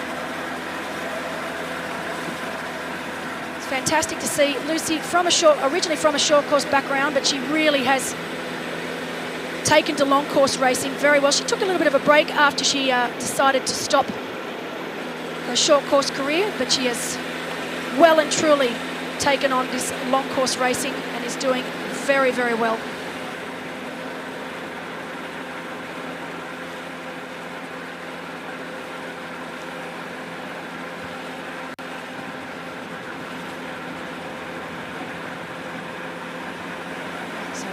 Lead female was on the left of screen then. We are now back with our lead men. Our lead three men. Great to see Richard Vargas still up there with our leaders. I was wondering whether he was going to be able to hold on. Of course, with the 20-metre rule, a lot more difficult to stay. The drafting effect, of course, of 20 metres. A lot less than the stock standard 10 to 12 metres that we usually see in races. You can see our men out there now really sticking to that 20-metre brief.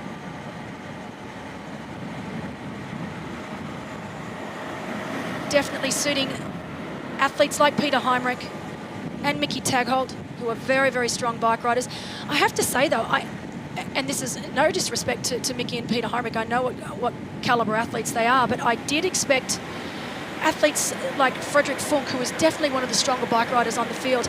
Kyle Smith would normally be. We know he's just finished the Ironman World Champs. His legs would still be wondering, what are you doing to me right now? But Josh Amberger, we know he's back there in 5th place now. So Thomas Davis, another strong bike rider, has overtaken Josh.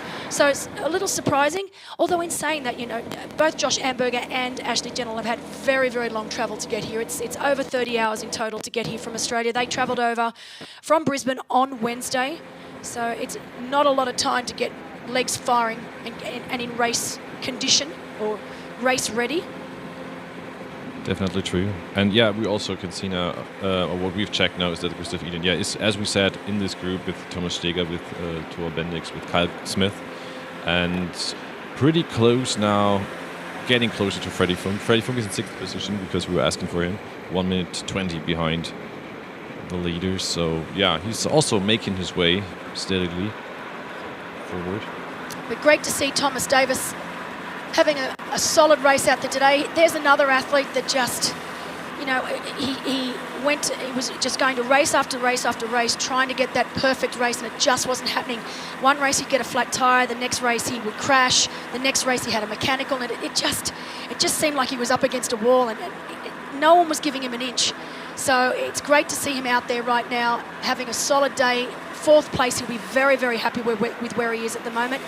Yeah, as a strong, very strong runner. It's perfect so far. He's using this race as a warm-up race for Challenge Roth in July, so it'll be great to have Thomas Davis back there in Roth in July.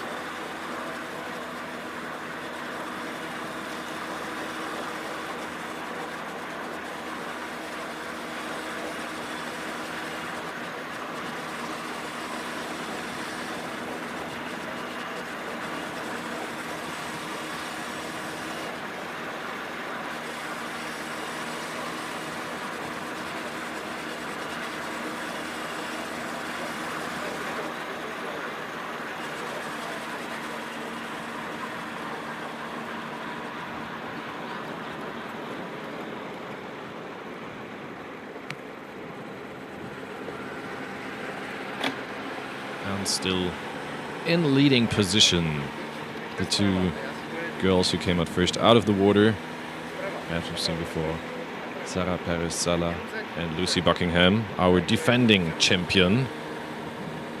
And we were really interested how she will manage this race. We said it before. She knows how to win it here, but on the other side, there are really, really strong competitors here with Emma Palin-Brownie and, for example, Ash Gentle.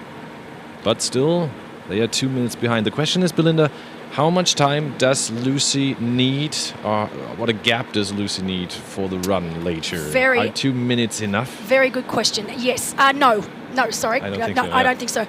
Look, Ash Gentle recently was 4th place at Oceanside with the fastest run sprint of the day. I believe she ran a 1:16. Now that is flying, absolutely flying.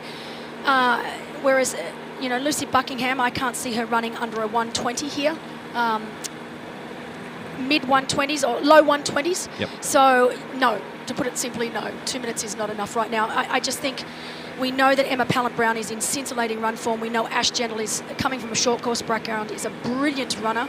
And if she runs anything like she did in Oceanside, then we can expect to see those 2 women start to put big chunks of time in these 2 women onto the run. But, conditions are going to play a part too. I'm sure it's always at the back of Emma Palin-Brown's mind when it's hot conditions like it is now. We expected there to be a little bit more cloud cover today. That hasn't eventuated. So it will be very, very interesting to see how Emma deals with the hot conditions.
So while we are with our lead women, Sarah Perez-Sala and Lucy Buckingham, just to give you a few stats. Previous winners on course, of course, back in 2017 was when we had our very first The Championship.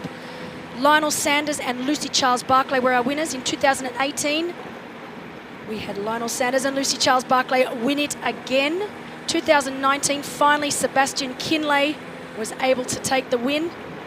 I still remember that finish line speech with Laura Siddle, which is still makes me laugh when I think about it. The pure emotion that Sebi showed that day, finally taking the win here in Samorin. And Lucy Charles Barclay again taking her third win here.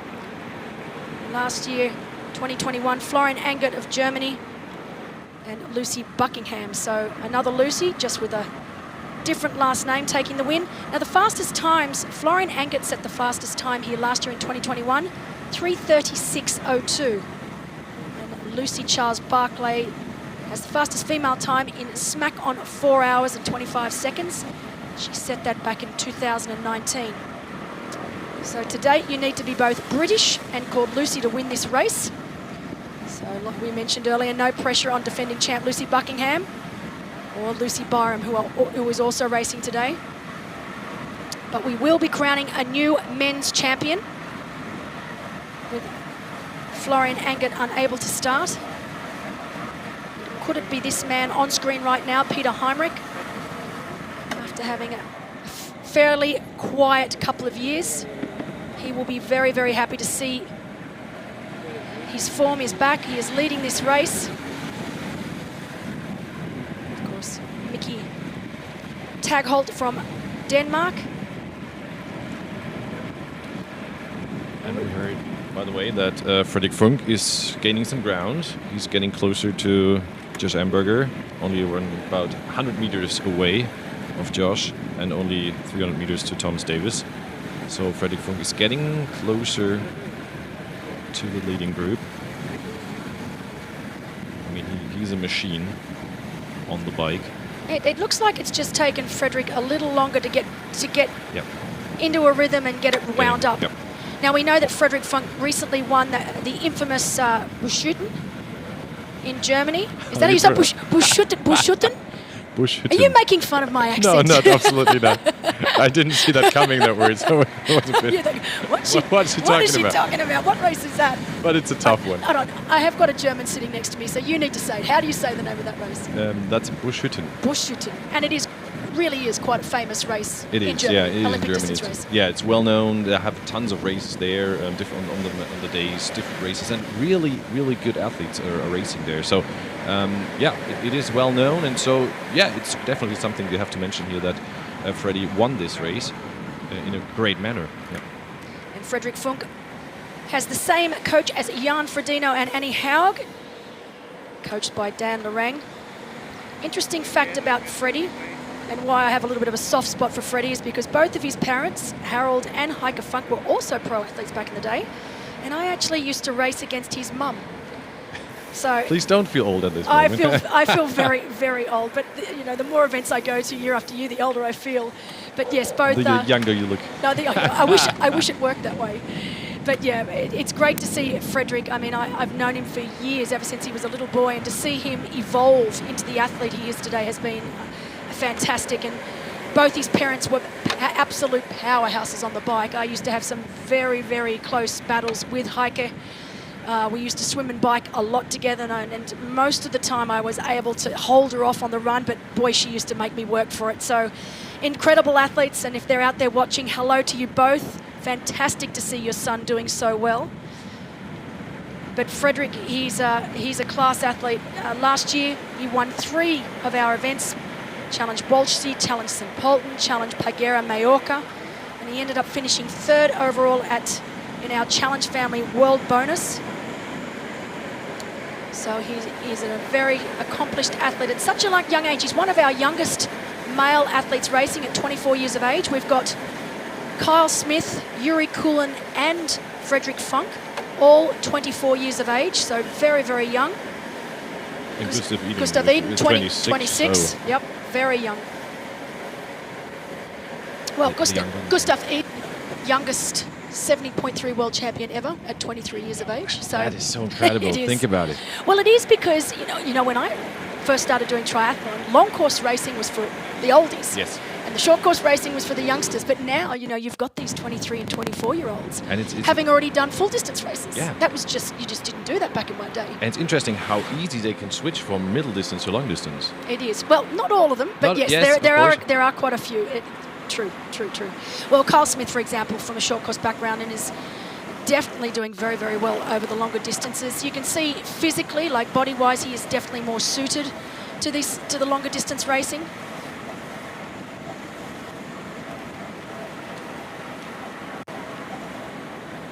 But I do love the mix of age groups that we have in the sport of triathlon. It is very, very unique to our sport to have on a start line. You can be looking at a professional start line and you can have athletes anywhere from 23 to 50. I mean, we've got Cam Brown from New Zealand racing Roth this year as a professional, and he will have turned 50. So he will be racing as a 50-year-old professional. I mean, that's just unheard of in any other sport. So pretty cool to see.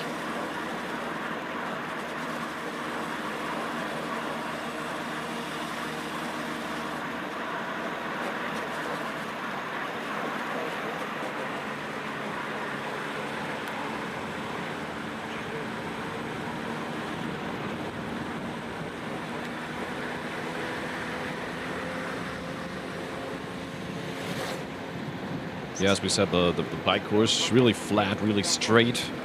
There's only one big turn actually, around about kilometer 47. So almost at halfway. Halfway for you, yeah. And there's a little part of it where the race splits or the track splits, but else it's the same way going back and forth. And that's an interesting part of the course, because obviously it's the first opportunity for our leaders to actually see where they are on course, to see how much of a gap they've got. Yes. Because as I said, no one's allowed out on that course except for the officials and the athletes. So our athletes up front, so our lead athletes and our chasers, they don't really know, they won't know what gap there is until they make that turn and start coming back onto the other athletes, and they'll get that opportunity to see just how much of a gap they have on the chase group. Yeah, the men already had that point, so we already had the first They've men already been seeing the seeing other. it? Yes, they already saw the first coming back, and the ladies are getting to this point now too. So once Lucy Buckingham and Sarah Perez Sala make that turn at the 47-kilometre mark, it will be their first opportunity to see where their competition is. We do know that these two females have around 90 seconds now, so 90 seconds. Sarissa de Vries, definitely the fastest out on course. She has now managed to overtake Fenella Langridge and is sitting in third place. But Fenella right behind her.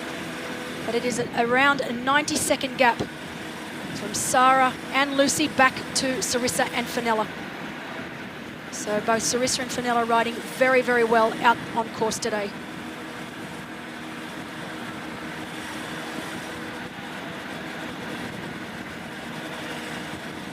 Now, I know I've mentioned the wind not being so strong. We do know that it is starting to pick up. We did expect this across the course of the day. But the interesting thing with the wind, the way that the direction that the wind is blowing, is that all of our athletes have had a tailwind all the way to this 47-kilometre mark. It is now a headwind all the way home. Right. It's not the way you want it. Yes. You want the opposite. When your legs are getting You don't mind the headwind at first. Exactly. Yes, you don't like that. You'd rather it the other way around. So these women have been riding with a tailwind this entire time. Once they make this turn at the 47-kilometre mark, they will then be pushing directly into a headwind. So it is going to be a tough slog back to T2. And they're supposed to get stronger, the winds. So the earlier you make the turn, the better, actually. But yeah, it's not really nice when the winds are getting stronger and stronger while you're heading back. And kilometre per kilometre is getting more. So all of our professional men now riding into that headwind. This is when aerodynamics are really going to be key. Which is now a good point for Freddie Finn, for example. Very, very aerodynamic rider.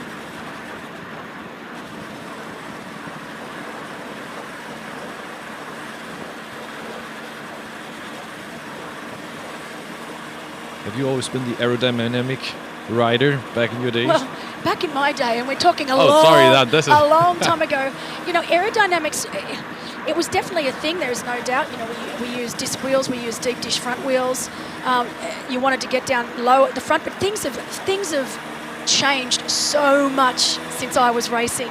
And just the availability to athletes now to go to wind tunnel testing. I mean, to do wind tunnel testing back in my day, you needed a lot of money, and there just weren't that many tunnels available. You know, you had to travel overseas to the USA.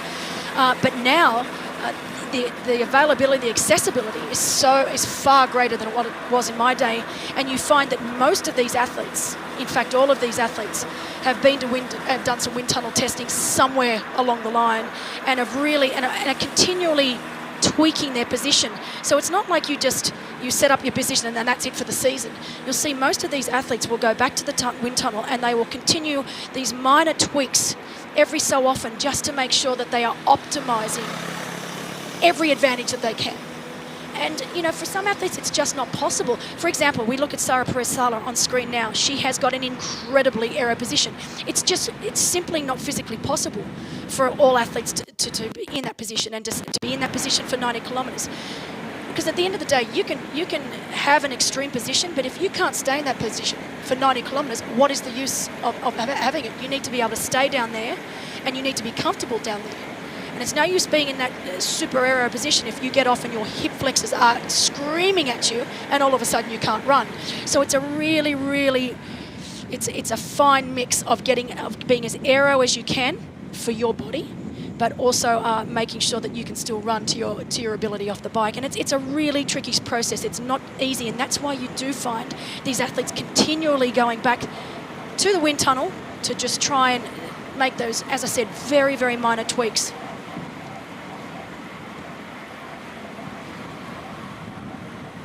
We just saw the graphics that the women have passed kilometer 40. Times almost remained the same.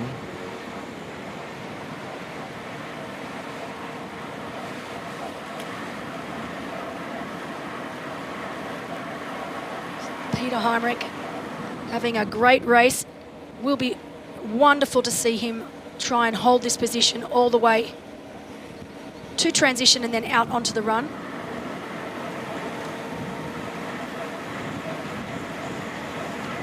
There is quite a significant group behind him. We know Tom Davis currently in fourth, having a great race. 18 seconds back from Davis is Josh Amberger. A further 30 seconds back is Funk. 44 seconds back, you've got a group including Thomas Steger, Gustav Eden, Kyle Smith and Thor Bendix. So not too far behind.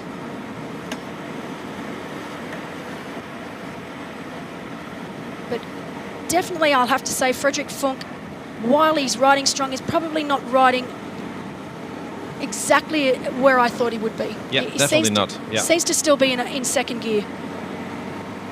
And you can ask what he's waiting for, or was the swim maybe a little too hard for him, but I normally don't think. But yeah, I was waiting for him to come up strong now, because he has to. I mean, he is a good runner, definitely, no question, and he can run out one or the other there in front, maybe Miki Takold or Richard Varga, but with the ongoing race on the bike, I mean, we have quite around about 30 kilometers left, but a little more, 30 to 40, but yeah, slowly he has to show up. I'm definitely impressed with Richard Varga's race so far too. I really thought that once Heimrich and Tugholt caught him, that he'd be able to stay there for a little while, but certainly not as long as he is. And that close-up shot we just had of him before, he looks comfortable. Yeah, I really thought the point when those two now we are seeing here, Miki Takold and Peter Heimrich, when they were overtaking Richard, I thought now this is the moment where he will fall behind. He will drop back. Yeah, because that's mentally not easy, but I think he's made himself comfortable now in this position. He knows how far he can go. I hope he's not overtaking and maybe blowing up. But so far, that's a comfortable position for him. I mean, he knows the race, he knows the place. And somewhere inside, he feels like he's as the local competitor. There's something he can step up But to. there's also, you know, with being local and being, as we said, the king of triathlon in Slovakia, that comes with its own expectations. And he admitted that he hasn't quite perfected this distance yet. He was definitely an incredible short course athlete. He's been racing over this distance for a little while now, but he hasn't quite perfected it. And it's frustrating. He doesn't want to be renowned for just the best swimmer in the world. He wants to be renowned for being a really good triathlete. So he's here with his family. His wife recently gave birth to their second child, so he is great to see him here with his family, his wife and 2 children. He was a long-time training partner of Alistair Brownlee back in the day.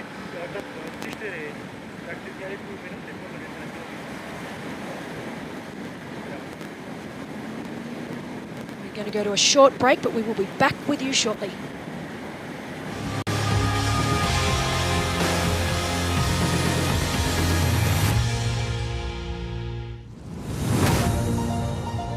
Introducing the Wahoo Powerlink Zero, giving competitive cyclists everything they need to train with purpose. Power, tempo, efficiency, confidence, functionality. The power you need, the pedal you can trust.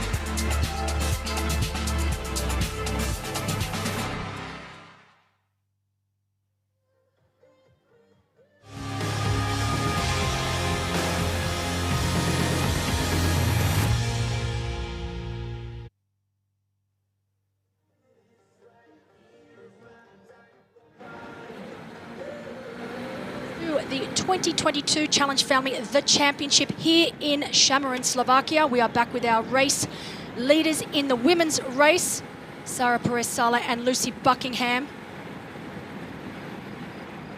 I know we've been getting a few comments online about the distance. It is the 20-meter rule here today.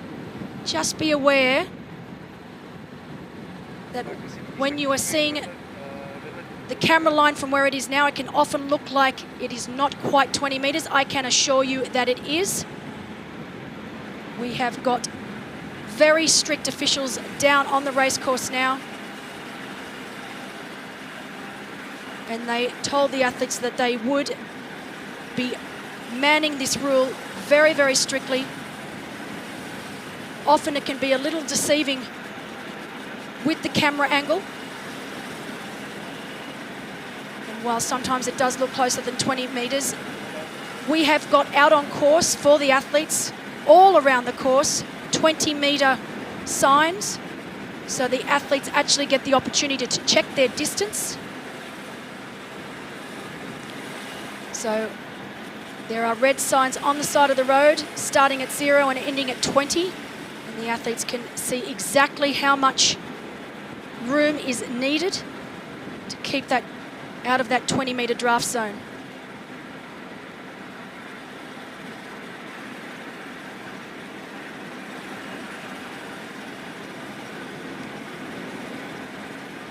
So while we are looking at Lucy Buckingham here, our defending champion, I had the opportunity of catching up with Lucy earlier in the week, and we're going to listen to what Lucy had to say.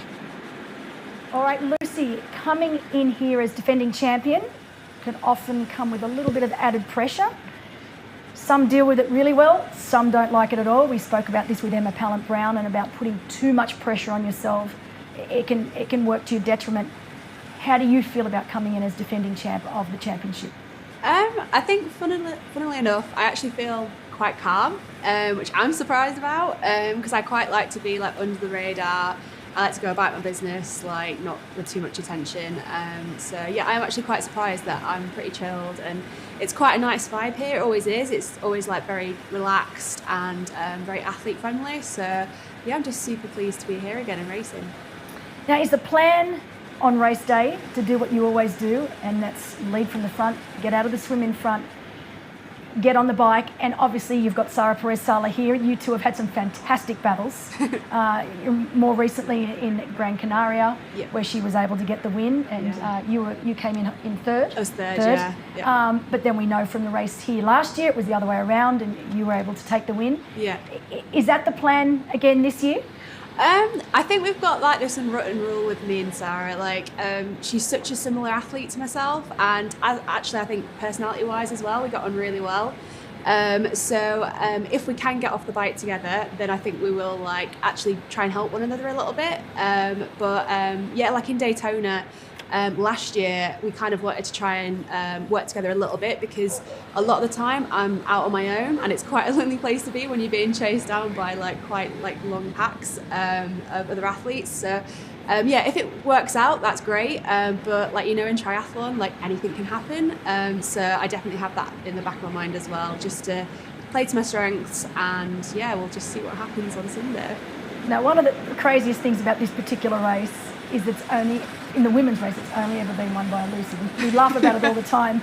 Obviously, Lucy Charles-Barclay in 2017, 18 and 19. Yeah.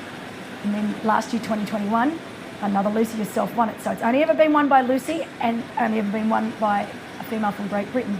Now, we do have Lucy Byram racing as well. She's rooming with you. Yeah, she is. So no pressure at all. But if it's not going to be you, it needs to be Lucy Byram, because we've got to keep this tradition going.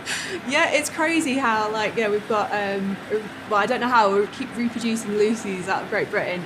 But yeah, Lucy Byram, she's like a really good friend. She trains with me in Leeds as part of the Brownlee Fitness squad we have in Leeds. And she's super young as well. So she's definitely like a next generation that's going to probably be, I reckon, coming through, and I've got high hopes for her as well in the next few years. But like you said, like, it's only been won by a Lucy, so I'm going to have to try and keep the tradition going. Now, you began your season this year with Challenge Gran Canaria in April, or was it with Lanzarote? Lanzarote, yeah. First. And you were fourth there. Fourth there, yeah. And then third in Gran Canaria. So it's heading in the right direction. We know that you've just done a fantastic block of training. I think everything's been going really, really well. So we know that you're going into this race in great shape. What we love about this particular race and the women's field, especially the women's field, is that we have such an incredible dynamic where we have some fantastic swim bikers, but we also have some fantastic runners, and then the in-between with the likes of, say, Fenella Langridge. So it's a really interesting race dynamic in the women's race, and we actually think that the women's race is going to be more exciting than the men's race, which is great. Is this something that you've looked at? Have you looked at the start list and thought about certain scenarios? To be honest, I actually don't look at race start lists. I just kind of like to be as chilled out as possible before the race. However, you kind of know when you're on the race circuit who's who and what strengths they have. So you do kind of know, like you said, like Fenella is a great swim biker as well. So I'd expect her to be not far behind her, like me and Sarah. And Sarah's a great swim biker. Emma's a fantastic runner, Ash as well. So you do know athletes' strengths and maybe some of their weaknesses. So there are things like that, but I think it's so early in the season, like it's still early May, and last year I started my season in June, partly like down to COVID. So I'm still kind of like going into this, just wanting to see where I'm at, having some fun. Like last year as well, it was kind of a funny year for me, I think for a lot of people. Just with the pandemic that was happening, and like I was still working 2 jobs, so it was a bit of, am I still going to continue with triathlon? I wasn't sure. So to come here and just be relaxed and just really enjoy it is kind of what I want to do. Well, I am definitely very happy you're here. It's always fantastic to get the defending champion back at a race, so I can't wait to see you race on Sunday. So thank you for coming. Thanks, Melinda.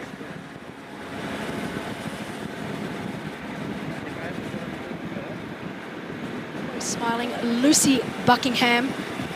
A great interview with her earlier this week. She just loves racing. In the exact same position that we found her this time last year at the championship. our defending champion.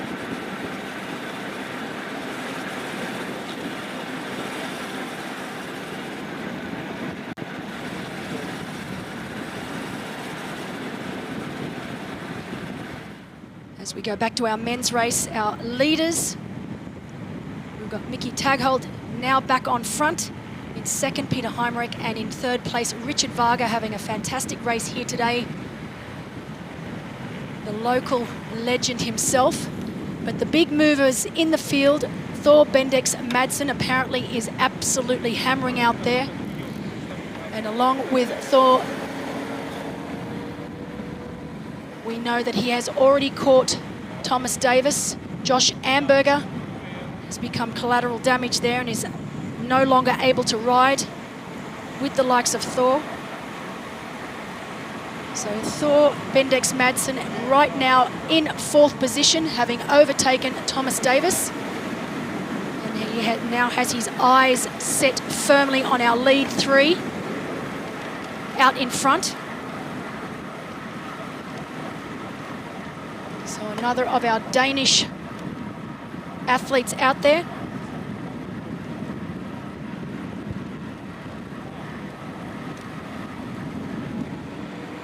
So within 100 metres of each other, we have Thor, Tom Davis, Gustav Eden, Thomas Steger and Kyle Smith. So that is a very formidable group of athletes. And they are trying to chase down our leaders here, Mickey Tagholt, Peter Heimrich and Richard Varga.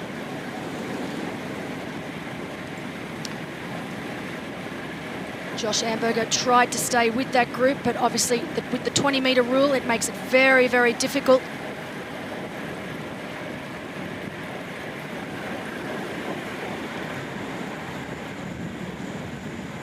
So while it's great to see Mickey Tagholt out in front, I know that the locals here are very, very happy to see Richard Varga, who's been able to stay with these two up front. And I got to catch up with Richard earlier this week. So let's listen to what he had to say. Richard, we have to say it, you are the superstar of Slovakian triathlon. Ever since I've been watching short course triathlon, you have been the absolute god in the water. You constantly coming out of the water in first. You've made the transition to longer distance racing. After representing Slovakia at the 2012 and 2016 Olympic Games. Phenomenal athlete. But have you cracked the long course code yet? Not yet. Good questions. Not yet really, because last my few races, I always something happened. I had some cramps or I had a flat tire. So yeah, I was really working since January for my long course debut in Ironman. So, but I think I am much better prepared than last few years, because before every challenge, Samorin, I had a borrowed bike like for 2 weeks because I was doing the short course distance. So I wasn't really prepared as good as I wished to be. So this time I was spend much more time on the TT bike and training on it. So I think I'm much better prepared. So I would love to show it. And obviously coming from Slovakia, you are an ambassador here at the x-bionic Sphere facility. You know this course better than anyone. Do you think that's going to have an advantage on Sunday? Yeah, I think it's a great advantage that I didn't need to travel anywhere. That's a great thing, because people come all around the world, from Australia, from Europe, or me from Bratislava, 20 minutes. So yeah, I know lots of this road.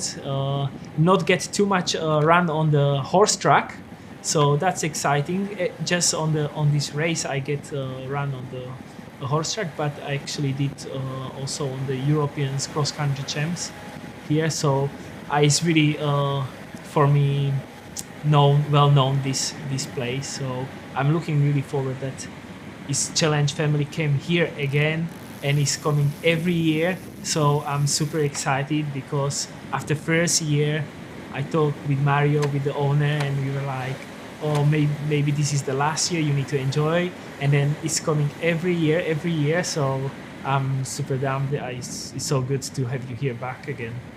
Look, I think all athletes that come here from all around the world are absolutely blown away when they see this facility, because really, even though there are facilities like it in other parts of the world, it's normally just for Olympic training, and no one else is allowed unless you are actually in the Olympic program.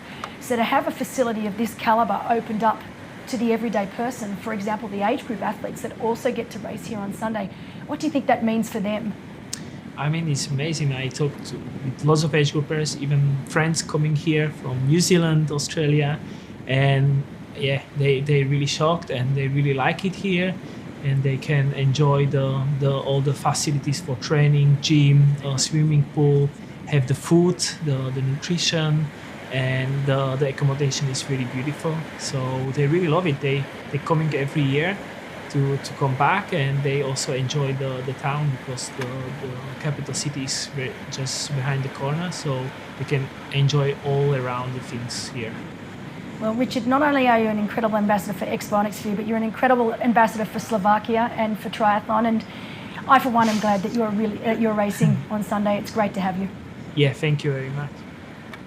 And he truly is such a wonderful ambassador for the sport and a really beautiful human being. So great to have Richard Varga here racing extremely well right now on the bike. Our lead three men, so they have been the leaders pretty much this entire bike ride. They are now at just past the 70-kilometre mark. They have been riding into a headwind since they made that turn at around the 47-kilometre mark, so they've been riding into a really stiff headwind all the way home. We do know that behind them we have got what we're calling the Thor train. So Thor Bendex Madsen is leading that train, and in that group we've got Thomas Davis, Gustav Eden, Thomas Steger and Kyle Smith, and we know that Josh Amberger is desperately trying to do everything in his power to stay with that group. We are looking to get an exact split. Okay, so we know it is a 1 minute 30, so at just past the 70-kilometre mark, our lead three men have about a minute 30 over that chase group. So this battle on the run is going to be nuts, and that's the exact wording coming from our spotters out on course. This is going to be nuts, and it really will be. So with the likes of Gustav Eden Smith, Thor Bendex Madsen, they're all chasing Richard Varga, Peter Heimrich and Mickey Tagholt. As we go back to our women's race, Fenella Langridge, she's having a right old battle here between herself and Sarissa De Vries. They are swapping third place. We've got Sarissa now in fourth. Fenella Langridge back in third position behind our two lead females, and they've been leading since the gun went off this morning at 9:10.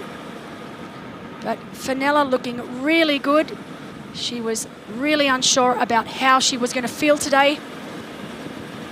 2 weeks is not a lot of recovery time after an Ironman, and not just any old Ironman, the World Championship. The World Championship, especially the one in Utah with a heat there, a really tough track there. You need a lot of strong muscles there, and if you have left a lot of power there, you might miss it here. Exactly, and I think the biggest thing about that race is it wasn't so much the uphills, it was the downhills. And you know, when you're racing a marathon and there are lots of downhills, that it absolutely destroys your legs, and it takes a lot longer for that damaged muscle tissue to repair.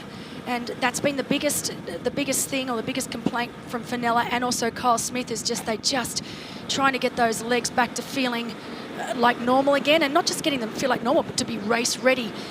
Talking to Kyle Smith earlier this week, you know, he trains, his main training partner now is no other than Jan Frodeno, and he's been really lucky to have Jan, because Jan, being so experienced, not just at racing this distance, but recovery and what's needed, he was able to guide Kyle Smith, along with Kyle Smith's coach, Tim Brazier, on a recovery program to desperately try in the little time that they had to get him back in race shape for this race, only 2 weeks after having finished 11th in what was only his second ever race over this distance. So that in itself is pretty impressive. Absolutely, yeah. And you also have the traveling coming here, so it's not that close. It's different if you, I don't know, come... Well, he came from Girona. That's not that far well, away. Okay. Although in saying that, it was still a little bit of a trek to get here. It's, you know, it wasn't a straight shoot. There was still a couple of airports. It wasn't one flight. So, but he's here and he made it and he looks good. And he is currently riding in that chase group. And there again we can see Sarissa de Vries. These two women are working very, very nicely together. They're both very, very strong on the bike. So this is great news for both athletes, that they are helping each other out there, still holding that 20-metre rule. So the 20-metre draft rule. Sarissa de Vries, our current world long-distance champion, after racing so incredibly well at Challenge Almere last year. Now the World Championships, so the World Triathlon Long-Distance World Championships will be held right here at x-bionic Sphere. It's going to be an incredible weekend of racing in August. We have the PTO Collins Cup on the Saturday and then the World Triathlon Long Distance World Championships on the Sunday. Action-packed weekend. They, of course, will be the two standout events, but there are a few other events also going to be on that weekend. I'm sure Sarissa de Vries will be back defending her long-distance title.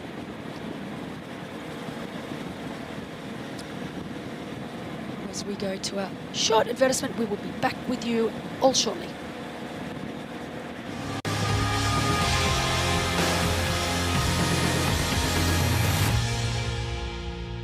Welcome to the Collins Cup.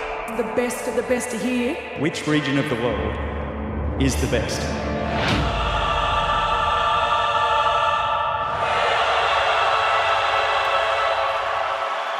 Standing success.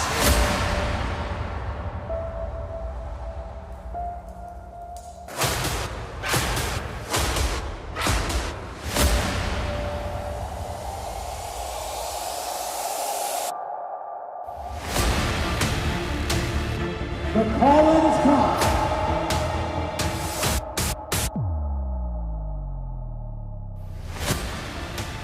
Who rules the sport of triathlon? To Mr. Dave Scott. We all have a healthy and fast and venomous race.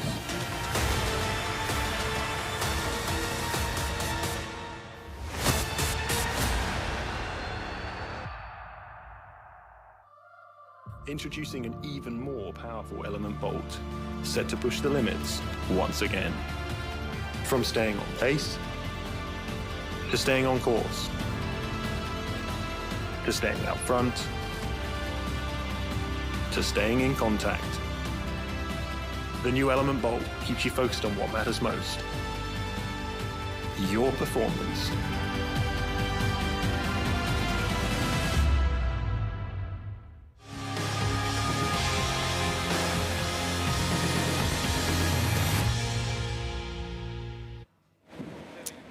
And welcome back to our men's race here in Samorin, Slovakia for the 2022 edition of the Challenge Family, the Championship. We have Peter Heimrich leading right now. Peter Heimrich from Belgium leading right now. Right behind him we have Mickey Tagholt and Richard Varga. But we do know that that chase group is coming. Reports out on course is that it is heating up very, very quickly. All of the athletes have been taking in as much hydration as they can from the aid stations out on course. We do know it is going to be very, very hot out there on the run course. Where our studio is situated right here, we are right on the finish line, and we get to see a good chunk of the run course. As I said, 3 laps today, 3 7K loops, and they will be going over several different types of terrain. Where we are sitting, we get to see them do a really big chunk of the grass and horse track section, and it is completely exposed not only to the sun, but also to the wind. And Julian, if you look down there now, you can see those flags are really blowing. Oh, hell yeah. It's getting more and more, and we had that the whole weekend already yesterday. A lot of winds going on, and this is something, yeah, which is not easy, especially for the ones, as you said, not the aero biker. But on the other side, we must say, we said Fredrik Frank is one of the best bikers out there. He's now behind 6 minutes 17. So I don't think he can play any big role out there anymore at kilometer 71. He's really down. He's position 16. So he had lost any contact to the leading group. That tells me that something's not quite Something right. is, yeah. He didn't look really relaxed. Our spotters say when they passed him, they took a picture of him. He was not really happy about that one. So there's something going on. He's absolutely not happy about it. He was looking maybe for getting at the podium here. And yeah, I think he's just frustrated in some way. Something wasn't right here. You know, it's funny. Obviously, leading into live coverage, you're the same. You do all your study, you go over all the stats. I know I use Torsten Rad. Every live coverage I do, I rely and count on Torsten Rad. As we see Peter Harmich, very interesting. Now, we just spoke about how hot it's getting out there, and now these athletes are at around the 75 to 80 kilometre mark, so they've only got 10 to 15 kilometres left, and this is when you can start getting the cramps start coming, you know, being down in that aero position. So we talk about a flat course and having to be down in that aero position for so long. You really have no reprieve. When you have a hilly course, you get the opportunity to get up out of your bars. You get a chance to stretch your hamstrings, to give your quads a break, to give your lower back a break. But when you have a course such as this one, when it is deadpan flat, riding into a stiff headwind, let me tell you, it takes a toll on the body, and you're starting to see that now when we saw Peter Harmich starting to move around, trying to stretch his lower back, trying to stretch his hamstrings. I mean, his hamstrings are probably screaming at him right now. And this is where we're really, once we get into T2 and we see those first few kilometres of the run. It won't be easy. I've been retired for 8 years now, and I still know what that feeling feels like, and it is ugly. It is ugly. And as you said, yeah, we prepare for so many different athletes here. We always have the list. Okay, that's the pros. Who are we looking at? And it's every time it's not the way we expected, which is great. It's the great thing about that sport. It's not like, okay, he's going to win. He's going to end up third and fifth, and okay, this is it. So yeah, this is so exciting about triathlon too. You have the ones who are strong on the bike now in front, but as we said, we have very strong runners out there too, and we are really waiting for Gustav Iden. How will he manage with this 1 minute 30 gap here on what we said actually his terrain, which he's really good at. He is. As a former track runner, so to say. Yeah, it is interesting, and you know, as I said, Torsten Rad, big shout out to Torsten out there, does a lot of great work for the PTO, and he also does a lot of great work for myself and Challenge family. And it's great going over the stats, and I take in a little bit of everything. I obviously go through social media, see what these athletes have been up to, see if they've had, you know, any niggles or a great chunk of, you know, time training. And look at my picks for today were Gustav, Frederick, and Josh, and none of those three are up there at the front of the race so far. So I'm doing a little better in the women's race. I think I've got I had Ash, Emma, and Lucy, so at least I've got one up front.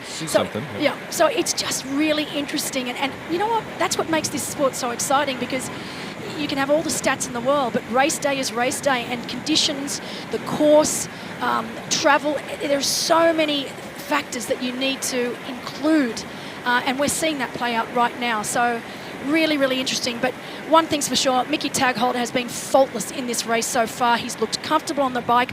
I don't think I've seen him get up out of the aero bars once. I haven't seen him squirm in his saddle. He is looking absolutely stealth right now. So great race from Mickey Tagholt. Really, really lovely young man. As we said, quite unassuming. He's had some great results, but you know, he still sort of flies under the radar just a little bit. But I should know, as soon as you see Danes, you know that they are great bike riders. I mean, we've got so many strong Danish male athletes right now. Daniel Bakkegaard, Magnus Ditlev, Mickey Tagholt.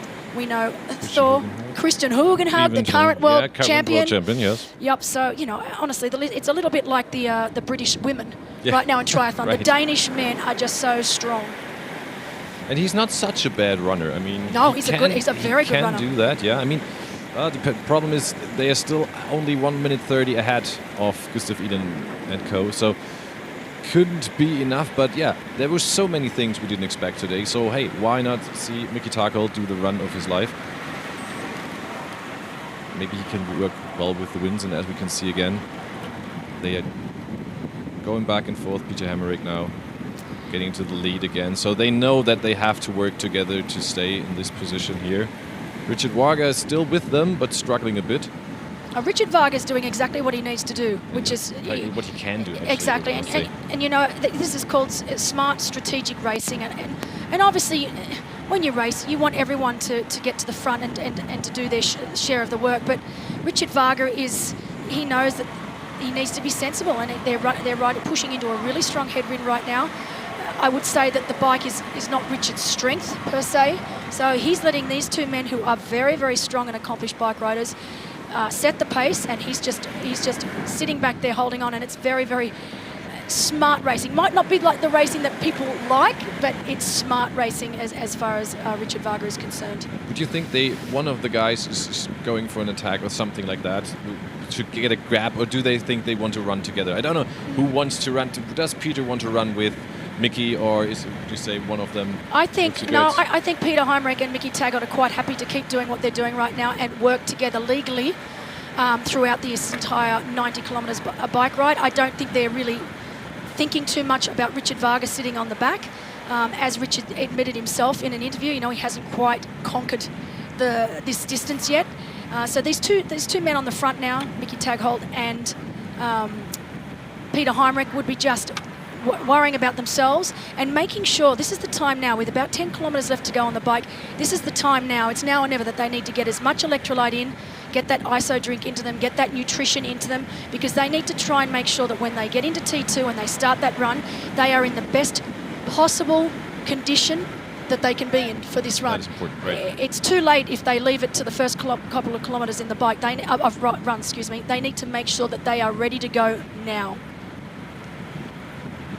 Especially knowing that there are really strong runners right behind them.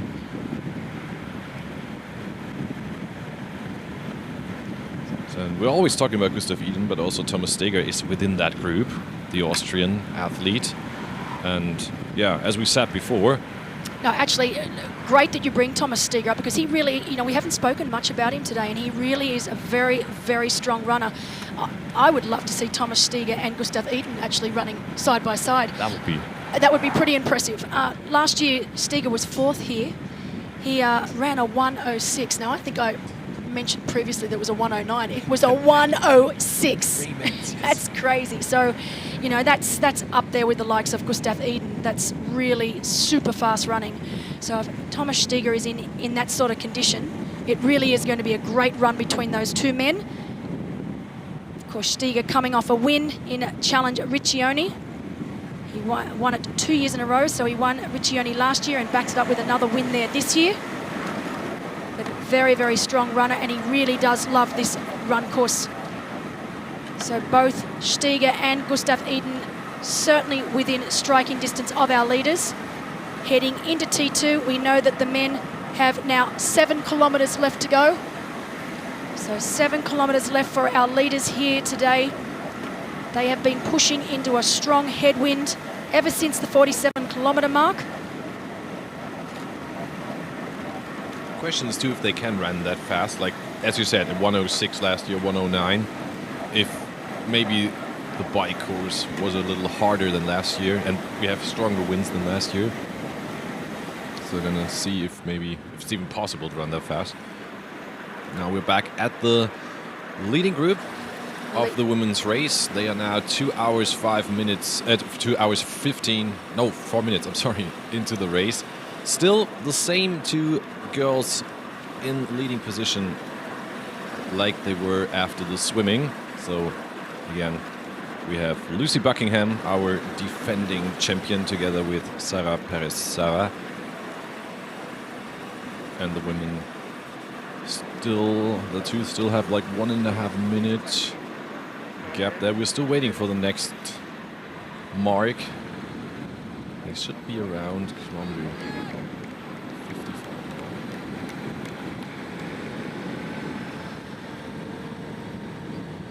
But great riding from both Lucy Buckingham and Sarah Perez-Sala. They are also riding into a headwind, a very strong headwind. You can see just how much Lucy's cadence has slowed down just a little.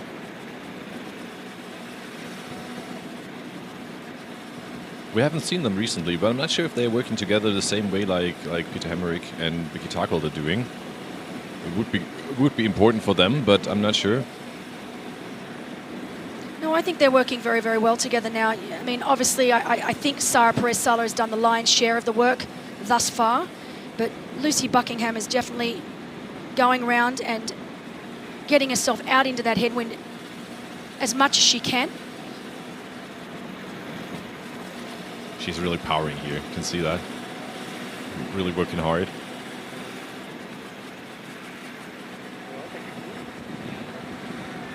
Still looking good. Both these women looking very, very comfortable. It's a position they're used to being in. Pretty much every race that these two line up, this is where we find them. And then it's just a matter of them trying to hold on at that run. We know that there are some very speedy runners behind, although in saying that, Emma Pallant-Brown and Ash Gentle are a little further back than we would have thought. We know Sarissa de Vries and Fenella Langridge are riding very, very well behind these two leaders. But yeah, Emma is 4 minutes 20 behind, around about kilometer 60. While the female top now are at kilometer 70. So yeah, we're getting closer to the marks we said before, what they would need to get through this race, what Lucy would need maybe. 4 minute 20. And let's not forget, we haven't spoken about Grace Theck too much. And now Grace Theck from Australia, she is also an exceptionally good runner. Now currently sitting in around, well, she's definitely inside that top 10, sitting at around 8th place with Daniela Blymel not too far behind her. So Grace Theck definitely ran herself through the field at this race last year to finish in 4th position. So very, very similar sort of athlete to Thomas Steger.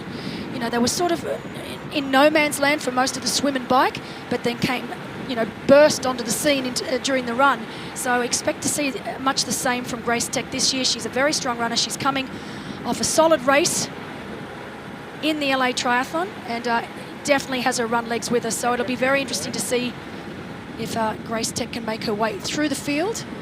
Yeah, looking at the distances in both men and women's race, it's going to be such a great run because they can be so close then, because as we said, we have those distances between the first and the second and third, which and somehow I feel like they could all end up at the same time when they do their best run. So yeah, really entertaining.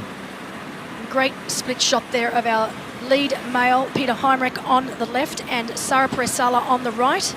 We know that our women are at around the 70-kilometre mark now, while our men have literally around 5 to 6 kilometres to go. So they are almost back into the town of Samorin and making their way towards transition,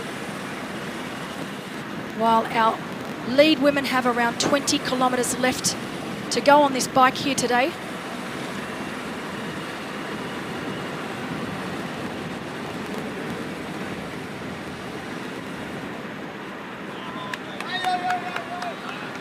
Reports out on course is that Peter Heimrich, our leader on screen right now, has upped the pace. So he is starting to really push the pace and has actually got around a 100-metre gap on both Mickey Tagholt and Richard Varga.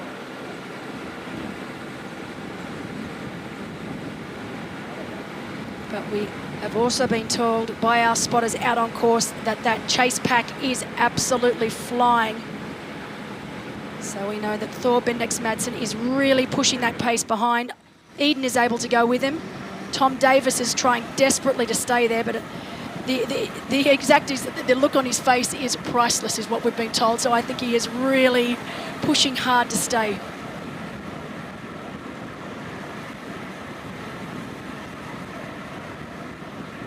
But let's be honest with the men's race. A minute 30, while, you know, fantastic to see Peter Heimrich back to where we want him to be, where we know he is capable of being. 1 minute 30 for Gustav Eden. It's tough. It's tough. It's actually for in the form that Peter so far looked like to be. It's not enough. Actually, must be honest here. I don't think so. And I hope that, as I said before, that Peter now is not doing too much. I hope that he finished, especially hope maybe even finish in top 5, something like that. That would be so important to him. It will be. Yeah. And that he's not doing too much and maybe has a DNF after like 5 kilometers. So look at that now. So this is the gap, and this is what the spotters just informed us, that he was able to push push the pace and get that gap out to about 100 metres. Now, it'll be very, very interesting here to see, with only 5 kilometres to go, Mickey Taggart has to make a decision. Does he also pick up the pace, push the wattage, just so he can stay, or is it time for him to think about his own race and say, you know what, if this is what Peter wants to do, good for Peter, let him go. Right. Because the important thing for Mickey Taggart now is the 21.1 kilometre run. Right, totally. And not overtake it now, just see how far you can go. And if he knows about himself, if he can run that out or not, he must know that. I mean, he's pretty convinced, he's pretty experienced. I think that Mickey Taggart knows what he's capable of doing, and he knows what he needs to do to get himself in the right position, the right headspace, physically and mentally, once he starts this run. Peter Heinrich, as you said, it's been a while since he's had a great race, so Mickey would know that too. These athletes know about each other, they know each other's results, they know each other's form. And so I think this is a really smart move from Mickey Taggart now, is just to keep it under control, not to go with Peter Heinrich, let Peter Heinrich get that little lead into T2. On the other side, he's losing that contact with the wind now, Yeah, that's right. That's the problem, so to say, because Richard Wager in the back, he's not aiming at doing this rotation together with him, so at the same time he's doing his own race now. Yeah, Richard Wager is while it's been a smart race, I'm not sure. You know, it's not a race that people are going to be particularly happy about. Yes, let's be honest. I think the two other guys, Mickey and Peter, weren't that happy. But I think there's a little gap now coming too. That Mickey Taggart is still trying not to lose too much time with Peter Heinrich.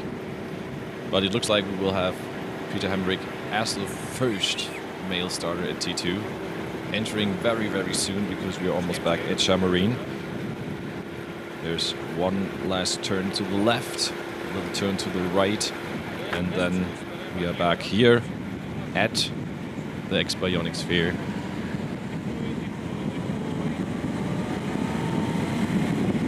You can just see, I mean, it's just so unprotected, this course. It is just this one big, giant 90-kilometre loops, open spaces, open plains, deadpan flat. And while it looks easy on paper, when you throw in the wind, the heat, the fact that you are staying down in those aero bars for the entire time, it is really not an easy course. It is brutal. And often when you've got a course that's, like I said before, that there are hills, it also helps to break it up. So, you know, you've got sections where you're out of the saddle, climbing up a hill, then you're descending down the other side, then you're back down in the aero bars. And mentally, it's easy to break it up into more manageable pieces. But when you have a course like this that is straight out and straight back, not only does it play a part physically, but mentally as well. Absolutely. And you feel every single kilometre of that 90 kilometres. It's not just not ending. Yeah, maybe there's another tree or another tree, there's and nothing there's happening. There's no free speed. Yeah. There's no free speed. You are pedaling. You stop pedaling on this course, you stop moving. Yeah, that's the point. And you must get yourself moving. Come on, keep it up, keep it up. And then the chasing group is much easier, because they have a goal to go to, where you at the front, you just, have to keep up this pace. As we see here, Larissa de Vries, our world champion, still in 4th position. And now the first females also have crossed kilometer 71. Still in leading position, Sarah Perez-Sala and Lucy Buckingham. Only 1 minute 20. Well, actually, it's, still kind of the same to Vanilla Language and Larissa de Vries. And now the big question will be, when will Emma Palin-Brownie and Ashley Gentle cross that line? Anytime soon.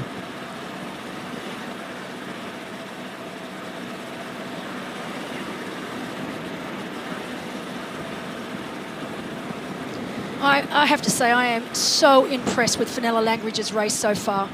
For someone that is, good, yeah. Oh, she looks fantastic. She doesn't look uncomfortable. I really thought that by now, you know, with around 15 to 20 kilometres left of this bike, that she would start to be wriggling around in a seat, that she would start to get a little bit uncomfortable.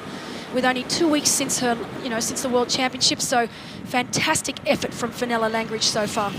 How would you see her running performance today? Can she attack there in front?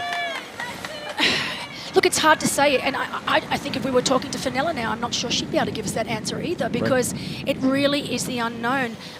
You can be feeling great on the bike, but then, you know, you put your running shoes on and you get out on the run course, and all of a sudden the legs say, you know what, I'm done. Yeah, that's you know, it. just 2 weeks ago you got me running a marathon. I don't want it anymore. I'm not doing this anymore. But then, you know, it could be the exact opposite. And her legs might say, okay, this is okay, I'm feeling good, let's go.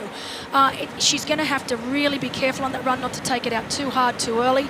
She's going to have to hydrate. She's going to have to get probably more nutrition in than she would normally do for a half-distance event, just because she's not starting where she would normally start. Refill the tank, refill the tank a little earlier than normal. But right now, she's looking great, and I don't see why right now that she can't keep holding on to, well, at minimum a top 5, but I'm sure in her mind she wants the podium, so that's what she'll be aiming for. And we have an update too, that Emma Pallant-Brown and Ashley Gentle have crossed kilometer 70, and be careful, it's 5.5 minutes now. We have 4:20 before, now it's 5.5, so we are getting to the distance the girls in front need to bring home the run in leading position. So it's gonna be a fantastic, thrilling finish here, right before the last discipline today. I would say every woman from right now, within the first 6 positions, can win this race, I would say. For Lucy Byram, it's getting quite hard because 6 minutes is a lot for her to step up. But yeah, I would say position 1 to 6, they are all able to win this race. And same goes actually for the men's race. I mean, we have the leading group of Peter Hemmerich, Mickey Tagholt and Richard Varga, but also this really big chasing group with Gustav Idem, among others, and Thomas Steger, who are fantastic runners, and I would love to see them both next to each other, chasing the. Oh my goodness! If they are starting to set a pace, oh my goodness! And just imagine, I mean, they will fire up each other, and then just imagine how fast then they could run. And now we're getting closer to the stadium. Then the back you can see, almost here on the left side, we have the x-bionic sphere. And yeah, we're almost there at T2. And this has been a great ride from Peter Heinrich. He wanted to come in to T2 on his own. And there are advantages to this. He gets this transition completely to himself. He gets to have a little bit of time in T2 before the other athletes come in. But we are expecting Mickey Tagholt to be not too far behind. Having made the decision to let Peter Heinrich go, I think it was the right decision for Mickey Tagholt to make. And of course, right behind him, Richard Varga, where Richard has been all day long. So you just you know, we call that being in the, he's in the caboose or the food truck. Yeah. He's in the feed wagon. So we just saw two different guys from the back, and that was it. Race. So there he is. Yeah. I don't think both Tagholt or Heinrich will be giving Richard Varga a pat on the back for his work today, because he really hasn't done any. But again, that's racing. It's strategic. It's smart. He's letting the 2 Uber bikers do all of the work today. As Peter Heinrich makes his way on the red carpet into T2. He'll then collect his T2 bag. Shoes go on. So this is incredible. So this is our chase group. Look how much time they have made up in that last 5 kilometres. Oh, that's fun, yeah. So that's around 45 seconds. That's incredible. So while we have our race leader here, Peter Heinrich, it was sitting at around 90 seconds for majority of that last section of the bike course. But in those last, I'd say 5 to 10 kilometres, that chase group, and we know that Thor Bendex Madsen was doing the lion's share of the work there, managed to whittle that down to around that 45-second mark. So it's going to be very, very interesting. We've got Heinrich, Varga, Tagholt. As you can see, both Mickey Tagholt and Varga coming through. And it's going to be very interesting to see where the rest of these riders are. Takže dámy a páni, máme tu aj Ríša Vargu, aj belgická reprezentanta a idú na bežeckú časť. And looking at that now, Varga doesn't look, looking a little stiff, but you know, this is completely normal. Getting off the bike when you've been down in that aero position, you've been tucked down low in that aero position, and then all of a sudden, here they come. You want to stand up, your hip flexors are screaming, your hamstrings are screaming. As we see Bendex Madsen, Gustav Eden, Thomas Steger and Kyle Smith. What a formidable group that is. 138, sorry, so it was 138. Tom Davis, great ride by Tom Davis. We'd been told out on course that he was starting to falter on the back of that group, but fantastic. He's only managed to lose around 14 seconds on that group. So great riding by Tom there. But look at Gustav. All right, so we've got Thor Bendex Madsen right now on screen, but right behind, Gustav Eden looks fantastic. And that's the position he wanted himself to be in. He did. That's not a big distance There he is now. To the current leader group. And I'm just so relieved that that flat tyre, that front flat that he had right at the beginning leaving T1, thank goodness that didn't eventuate to anything. Looks like he's been out. That's been able to be fixed, and that's interesting that he just pumped it up and didn't check it or something. He went all in, so to say, in this moment. So right now, Peter Heinrich leading, Gustav Eden, Thomas Steger, Smith, Davis. They are only 1:40, so 1 minute 40 back, with Davis around 2 minutes back. Oh, it's always hard, that first few meters. Even looking, you know, it's not a good feeling. And that's why it always takes that first couple of kilometers just to open up the body, open up the hip flexors, get that blood where it needs to be. On his way out as well. He's 48 seconds down. But this is quite confronting, being in the change tent now with all of these great athletes, with two of the best runners in the sport, with Gustav Eden and Thomas Steger. You can see Thomas Steger there, also in the green P-Wag, so he'll be very, very easy to make out.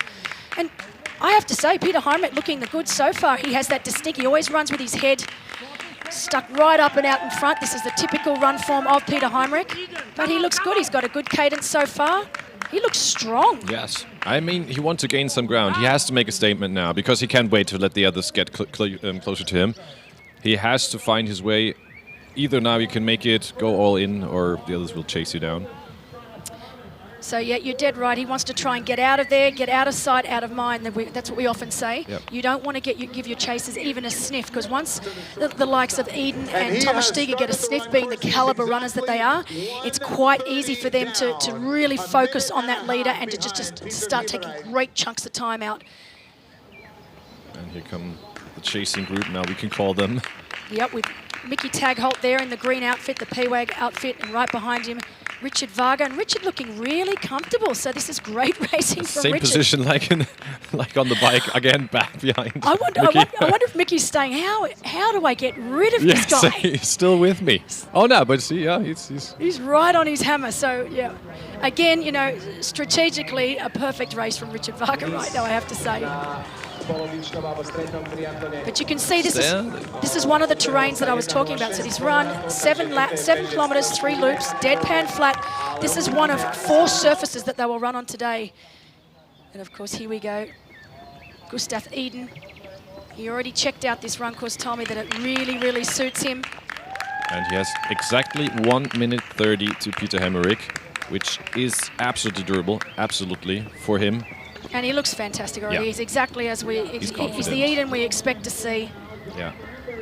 He was actually, I spoke to him earlier, he was actually really excited about this run because, you know, it's normally most of our triathlon runs are just out on road, but to have all the different surfaces here, from the grass to the horse track, to the pavers, to the road. As we can see, Yuri Kulin from the Netherlands and Josh Amberger from Australia coming in together. So both of these men would have expected to be a little closer up to the pointy end of the field. I would have expected to see both these men in that chase group, so quite surprised to see them both this far back. As we can see, Eden has already managed to break away from that group that he was running in. I was looking for Thomas Steger, what he can do, because he's close, but because from this group I would say he's the only one who can keep pace with Gustav. So here in the green jersey we can see Thomas Steger from Austria. And yeah, I'm interested if he will keep contact with the guys in front of him or if he will try to get closer to Gustav. It's going to be interesting. Obviously, I would say Steger probably overbiked a little. Just looking at the caliber of riders he's come in with, I would say that he has probably overbiked a touch. But you honestly, when you're out there racing, you have to make a split-second decision. Do I overbike to stay with this group? You know, I'm riding 45 kilometres into a headwind. I don't want to do that on my own. That's it, yeah. I want to stay in this group and try and take an advantage where I can. Okay, maybe it's going to affect my run a little more than what it normally does, and maybe we won't see Thomas Steger start to hit his straps until maybe 10 kilometres into the run. It might not even happen. We might not see the normal running ability of Thomas Steger because he has overbiked that little. But that's the decision he's made, and he needs to go with it. And now we can see we're on the grass section now. So totally different to, I would say, 99% of all the triathlon races we have in the world. And this is what makes the Challenge Family Championship here at Samorin so special. Actually horse racing facility here. And yeah, when we look out of the window now from our commentator box, we see him coming along the way. Peter Hemmerich in first position. We see the guiding bikes too. Actually, I have to admit, of all the races that I commentate around the world, this is one of the best studios that you could ask for. Yeah. Because look at that view. We should post a picture later. We can see here. We really do. We get a bird's eye view of the entire finish straight. And that's going to be an interesting part of the equation today because we have quite a long. I wouldn't even call it a finish straight, it's almost a finish track, similar to what we have at Challenge Roth. So if we've got two runners riding side by side onto the red carpet, it's a pretty long, I would say, over 100 metres into that finish line. But the greatest thing about this is, we get a bird's eye view of seeing them run from the grass onto the horse track, and we can see exactly what sort of a lead Peter Heinrich has. But looking on screen now, seeing what you guys are seeing out there right now, Peter looks terrific. This is the best I've seen Peter look for a long time. I'm talking close to 2 years. Yes, absolutely. So fantastic to see. And, I think he got to a point, he was so frustrated. He's been so frustrated with himself. He's had a little bit of bad luck thrown in there too. 19th place 2 weeks ago. While I think he was happy that he was able to finish the race off, it wasn't what he wanted. It wasn't what he went there for. And he's just going all out. I mean, whether he can hold it for 21, I don't know. But great to see him running so well. As we can see now also not on our screen, but we can see it. Mickey Tagholt has also gone past our studio here, so great to see Mickey. And Richard Varga is in second position. Yeah, he runs. Varga looks great. He made some meters. Maybe he's finally solved the puzzle. That could be, yes. Well, he's doing it at the right race. And now we see the next one coming in, because there is Gustav Eden, and he also looks good.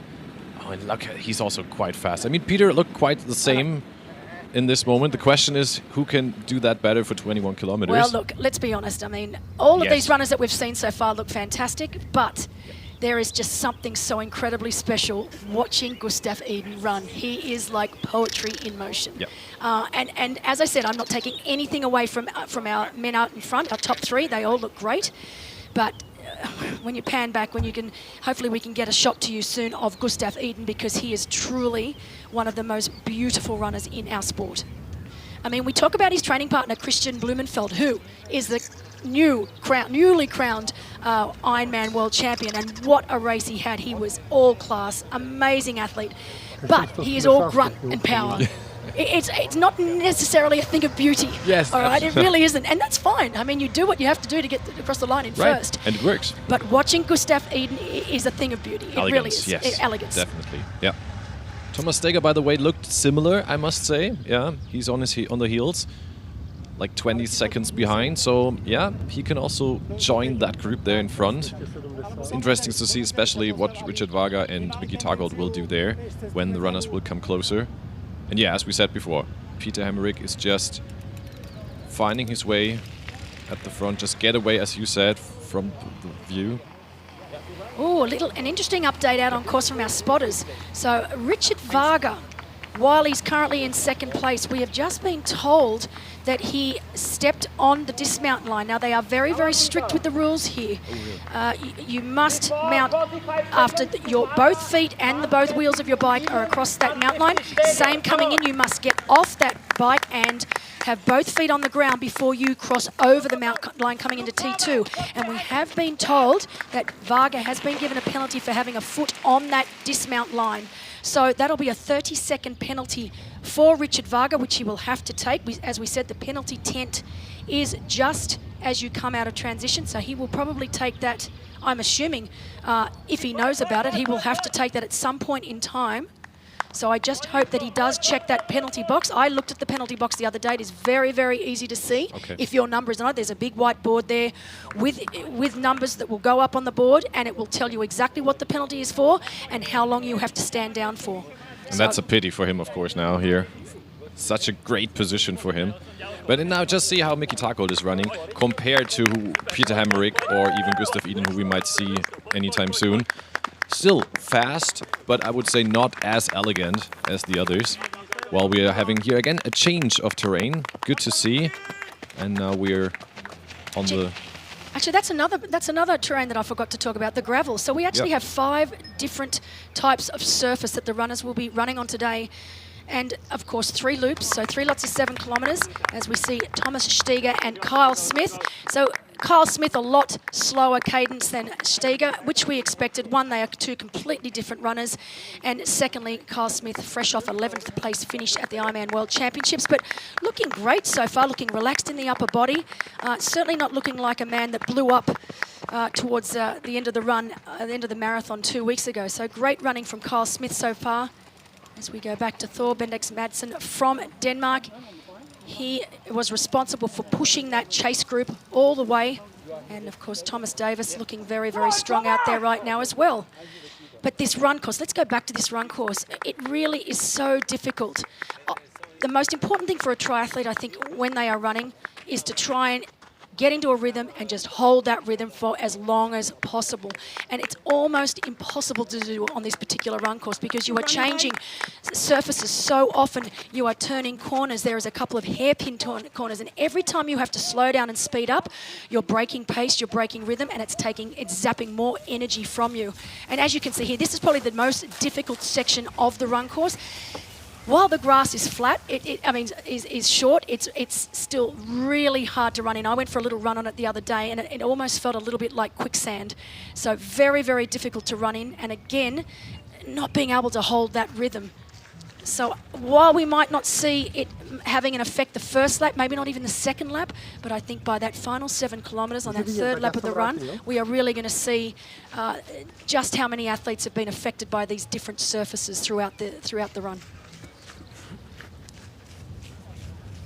We're interested if the women's race, how that is doing, because they will enter T2 anytime soon.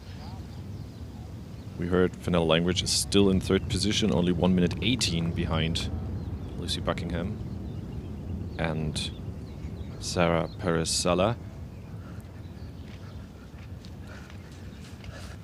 Well, we can see here Peter Hemmerich still looking strong.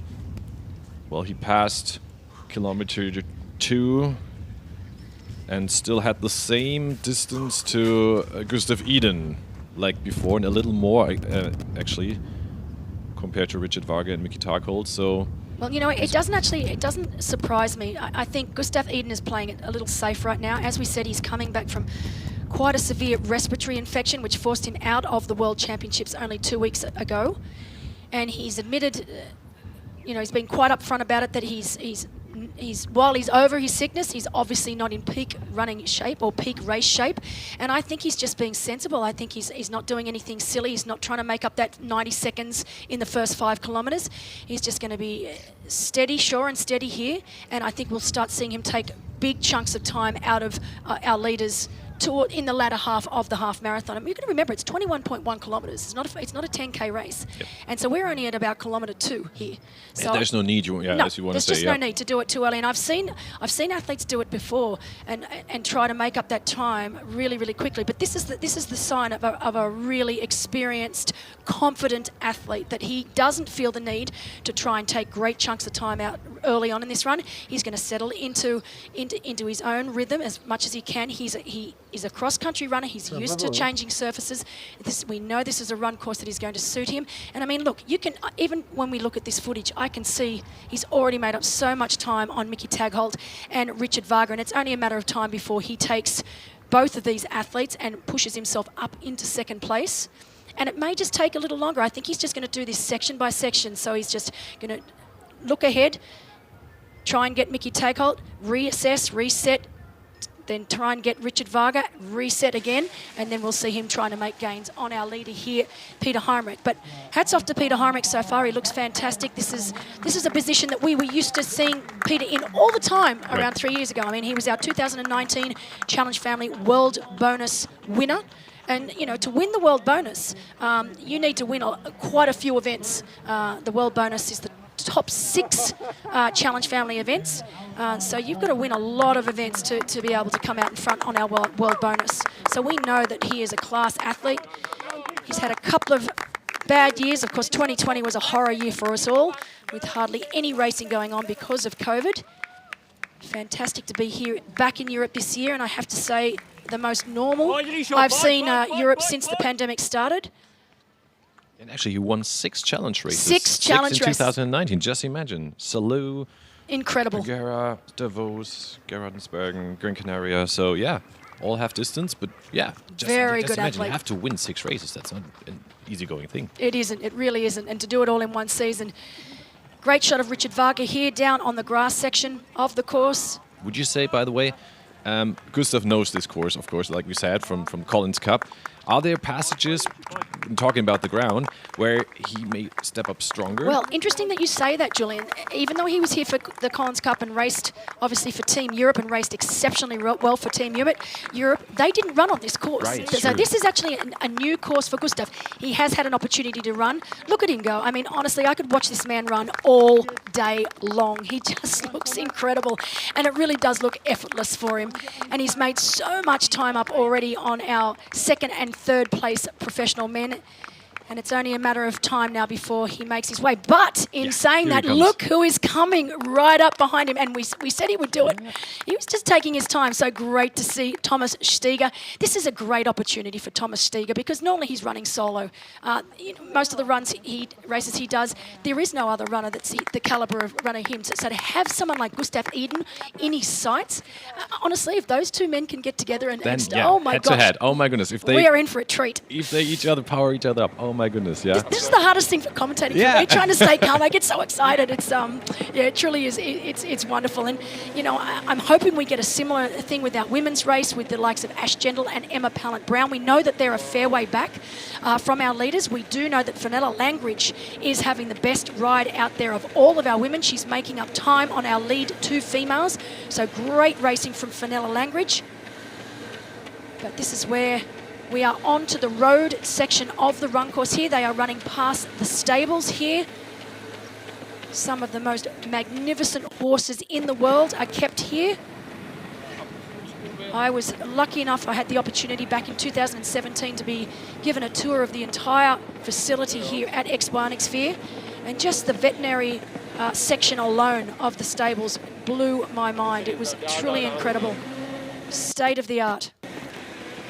So looking down on screen, while we know Heinrich is still leading and Varga still holding second and Tagholt third, we know it's only a matter of time before Gustav Eden, the man himself, the current 70.3 world champion, it's only a matter of time that he's will overtake. It looks like he will get Tagholt first and then followed by Varga. As we go back to our women, they are now making their way back through town. So they are back through and into the town of Samorin, and it's not too long now before they will enter the facility here at x-bionic Sphere. And it will be very interesting to see just what sort of a lead Lucy Buckingham and Sara Perez-Sala have on Fenella Langridge and Sarissa de Vries, and then further to that, what sort of a lead they have over our Uber runners, Emma Pallant-Brown and Ash Gentle.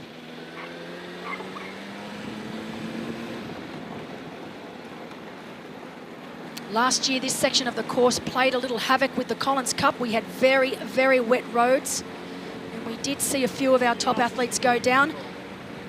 No such thing happening here today with beautiful dry roads, great conditions all day.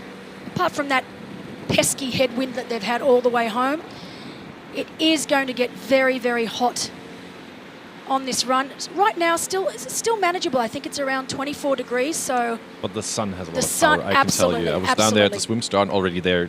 It was set air temperature 18 degrees, but it felt already like a lot more. So the wind helps to cool it down, but at the same time, it doesn't help you on the bike. But you're right. This run course is very exposed. There's only a couple of sections where they are provided a little shade. Majority of that run course, particularly on the grass section and the horse section, is completely exposed, not only to the sun but also to the wind. And when I look out my studio window now, I can see that the flags are flying, and it is getting a lot windier. And why that wind is gives a little reprieve from the hot sun. It makes it very difficult to run against as well.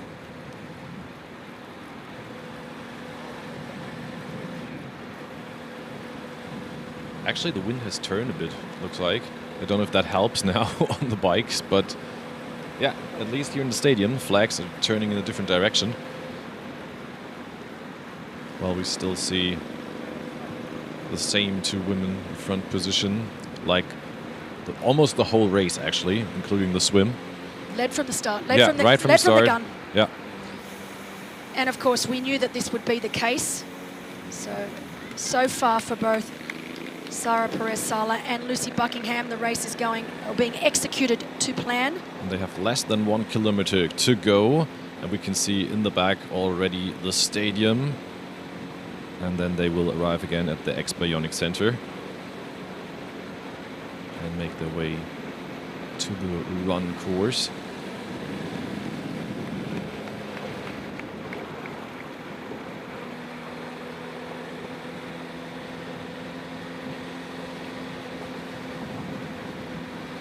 So yeah, here they come.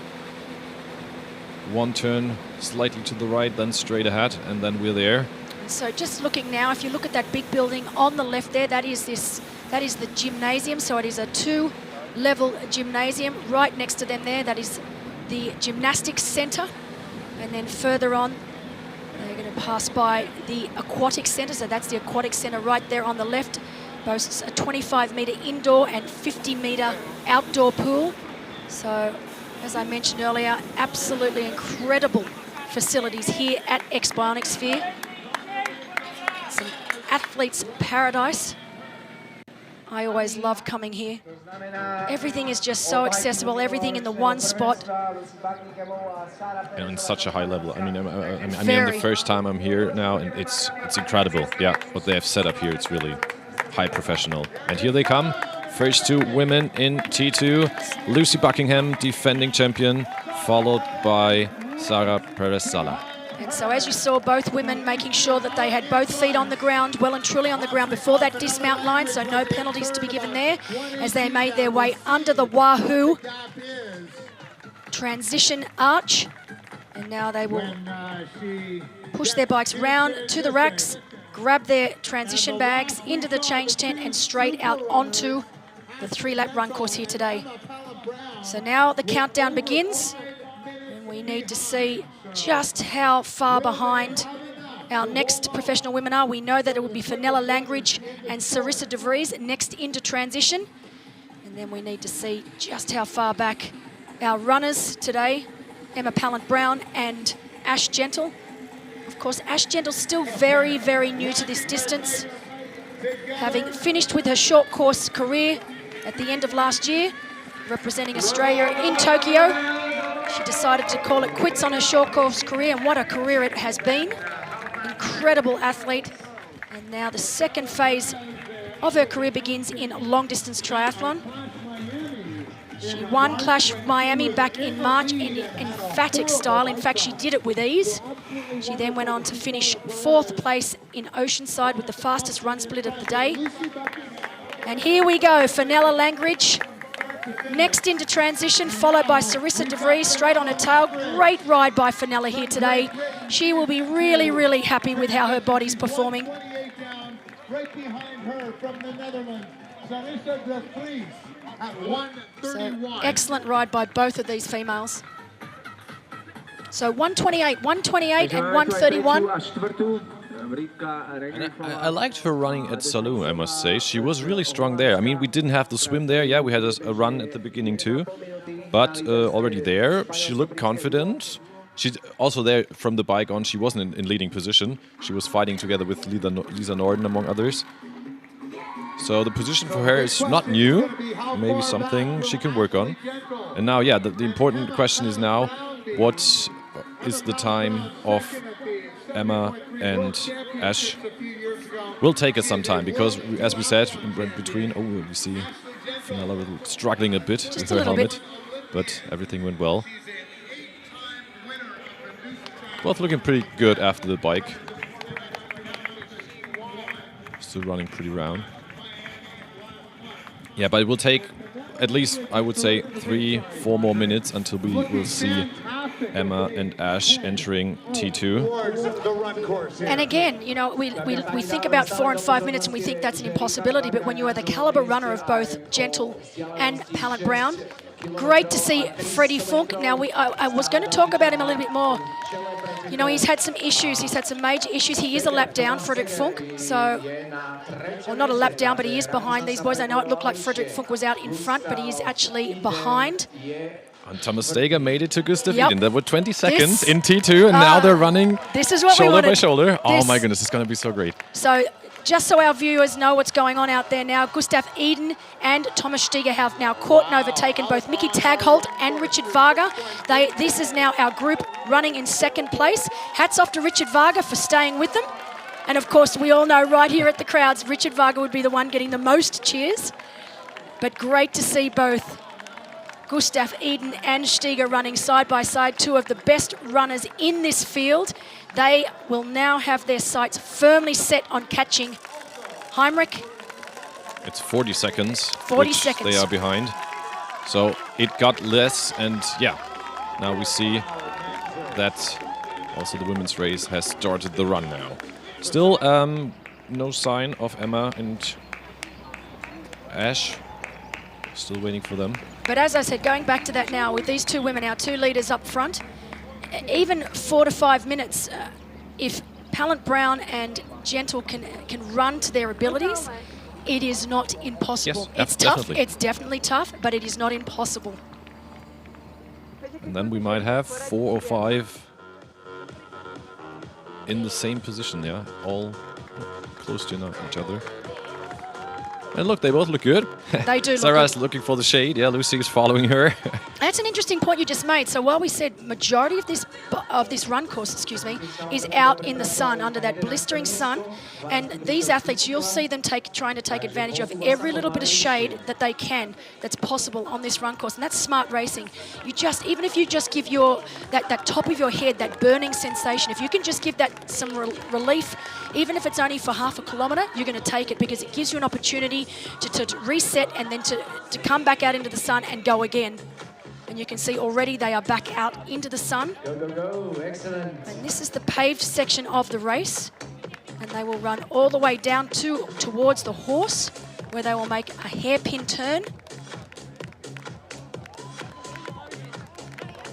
And we are not getting that cloud cover that we were promised. We were promised a little bit more cloud cover by now, so I feel a little sorry for these athletes. As you can see, Fenella Langridge has already managed to put a little gap between herself and Sarissa de Vries. Just the way she was wearing her cap, I loved it. It's not like all the others with traditional cap wearing. She's always a bit different, but I love it. Yeah, she is. She's a great athlete. She's got a huge personality. And right now, Sarissa de Vries running in 4th position. Just behind Sarissa there, you saw one of our pro males. It looked like Yuri Kulin from the Netherlands, not having the greatest of days, but great to see him still out there on the run. Yep, that is definitely Yuri Kulin. And you can see already with his suit undone, that's just giving you an indication of how hot it is for our athletes down there right now. And when we look out of the window, again, we see our chasing group. It's such a great picture. It really is, and great to see we can. While we're on our women's field, we'll just give you a little bit of an update. I reckon it's probably 20 seconds between Peter Heimrich now and our chasers of Gustav Eden, Thomas Steiger, and Richard Varga. And even Richard Varga is still looking strong. He looks fantastic. He's gaining ground to Peter Heimrich, actually. Like he got wings with Gustav Eden and Thomas Steiger, actually. They gave him wings. I didn't expect him to close that gap, actually, in the run. But he's looking strong, looking confident. Again, following those two, same he's done before. But yeah, so far it looks like he's done everything right. And now we see...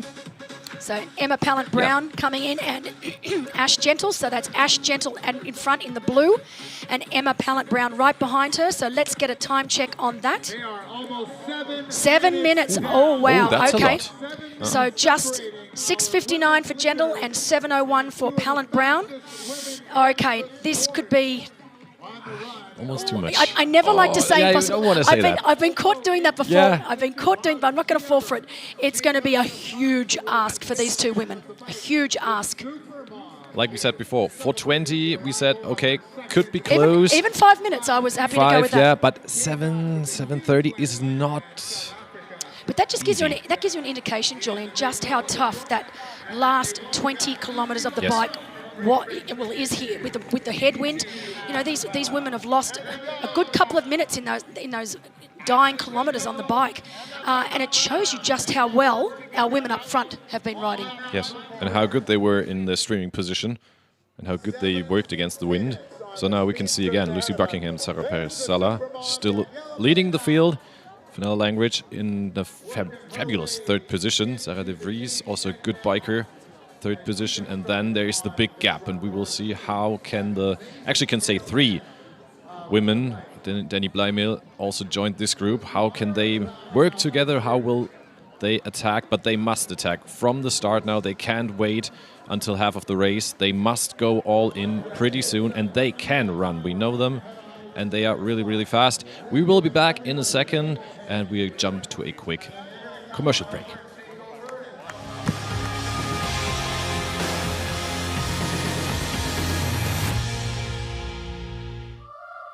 Introducing an even more powerful element bolt, set to push the limits once again. From staying on pace, to staying on course, to staying out front, to staying in contact. The new element bolt keeps you focused on what matters most: your performance.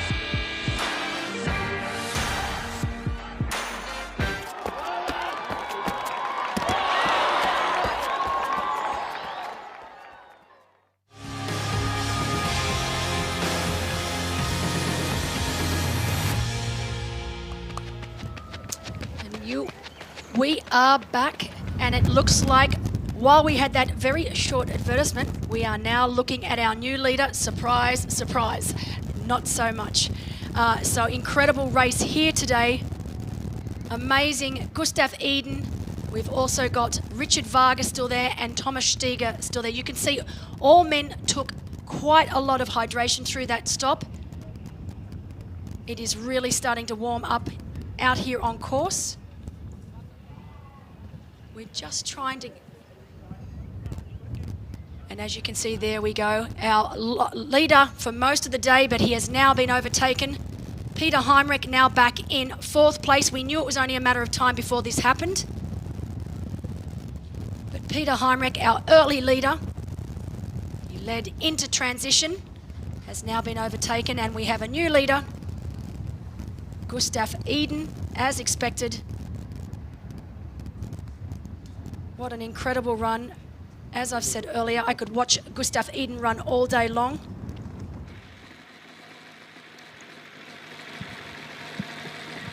And now we're back at the women's race. And it looks like our Spanish competitor, Sara Perez Sala, is gaining some ground compared to Lucy Buckingham. At least we can see her behind the bikes.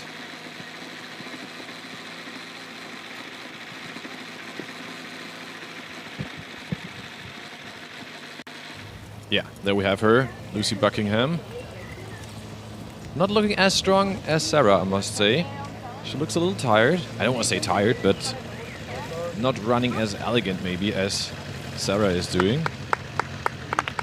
No, you can see from the cadence, if you look at the cadence between both Sara Perez Sala and Lucy Buckingham, Lucy looks a little tired. The cadence is a lot slower. She still looks, she's still running well, but a lot slower cadence than Sara Perez Sala, who is now leading our women's race. And we saw this, we really saw a change. When I watched Challenge Gran Canaria back in April, she really looked like she'd stepped it up a notch with her running. It was great to see. The run is something that I think Sara has been really working on. She hadn't quite cracked it. We know she is one of the best, if not the best swimmers in the sport. She's a very strong bike rider. But her run, I think, the run training wasn't translating to the racetrack, and we are finally starting to see just what Sara Perez Sala is capable of on the run. As we go back to our men's leader, Gustav Eden, we knew this is where we'd find him. I wasn't sure it was going to happen this early on. Yeah, we must say Peter Hemmerich also, I don't want to say he broke down, but he lost. At the beginning, I think he paced pretty high, and now, yeah, he paid for that.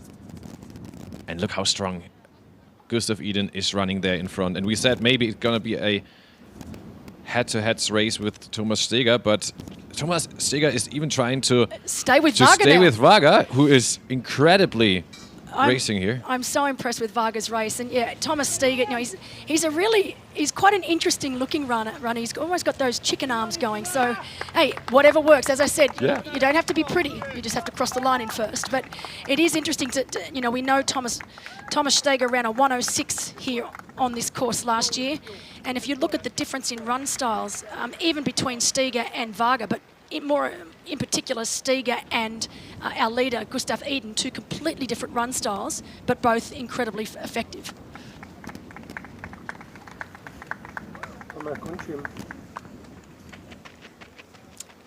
So, I know it said Mickey Tagholt in third, but that is in fact not Mickey Tagholt. It's very easy to get confused because they are both in the green PWAG team kits. And I always love it when they race in those kits because it's so easy. They stand out so much. But it is actually Thomas Steger currently in third position. Richard Varga having what I'd have to say right now is the race of his long distance career. But there is absolutely no doubting who is the king here today. And it is this man, 26 years of age, Gustav Eden. I actually should have made a bet with Eden. If he wins the race, the Mo has to go. So you would have accepted that. Yeah, I'm not sure. I think he likes it, but Richard is really holding pace here. He really is. I mean, we're talking about Thomas Steger being one of the best runners in the field. So fantastic race from Richard Varga. I thought Richard actually overpaced a little on the bike, overpowered a little because he wanted to stay with Mickey Tagholt and Peter Hemmerich, but we were wrong here in this moment, yeah.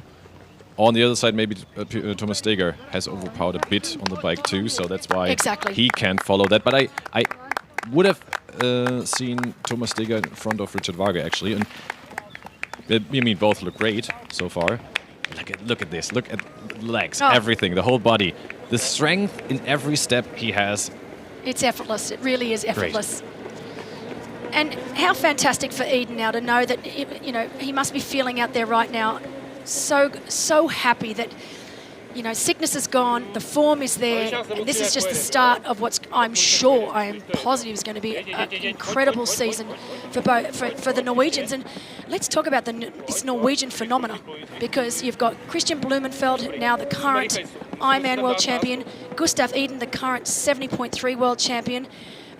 Both have the same coach, so, you know, both doing incredibly well. They've burst onto the scene. They're both excellent short course athletes. Of course, Blumenfeld, the current Olympic champion, triathlon champion. They're both coached by Olaf Alexander. I know that also Mikkel Eden, I keep saying Eden, I'll never get that right. Gustav Eden's brother, older brother, also plays a significant part to this story. So also helps with the coaching along with Olaf. But what a formidable team they have. And I don't even think we've seen the best of them yet. This is the scary part. I mean, they're both world champions. I mean, Gustav is a two-time world champion, and I think the best is yet to come. Yeah, he's still young. I mean, we said that before. 23. 23 is 26 now. Yeah, when he won, I just want to say, when he won his first title, 23. His first title in 23, and now, yeah, it's only 3 years later, and he would have played a big role at Utah at the World Championship too. Oh, it would have been fantastic to see both himself and his training partner go head to head. We'll have to wait for October for that to happen. But Sara Perez-Sala leading our women's race here today looks fantastic. Looks exactly as she did when she took the win at Challenge Gran Canaria. Nice controlled breathing. The weather will not play a part here for Sara. She is used to the hot and humid conditions. It will not worry her one bit.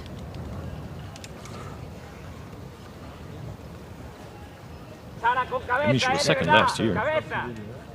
So there is something to make up for. Step up to first place. Exactly. When you're second, there is really only one place to go. And see the gap now here. We had 15 seconds before they entered T2 together, and Lucy Buckingham is far behind now. That's more than 40 seconds, I guess. And she's still not coming. I thought because of the bike, but it's not. Oh, that's a big gap now. There she comes. Our defending champion here at the championship.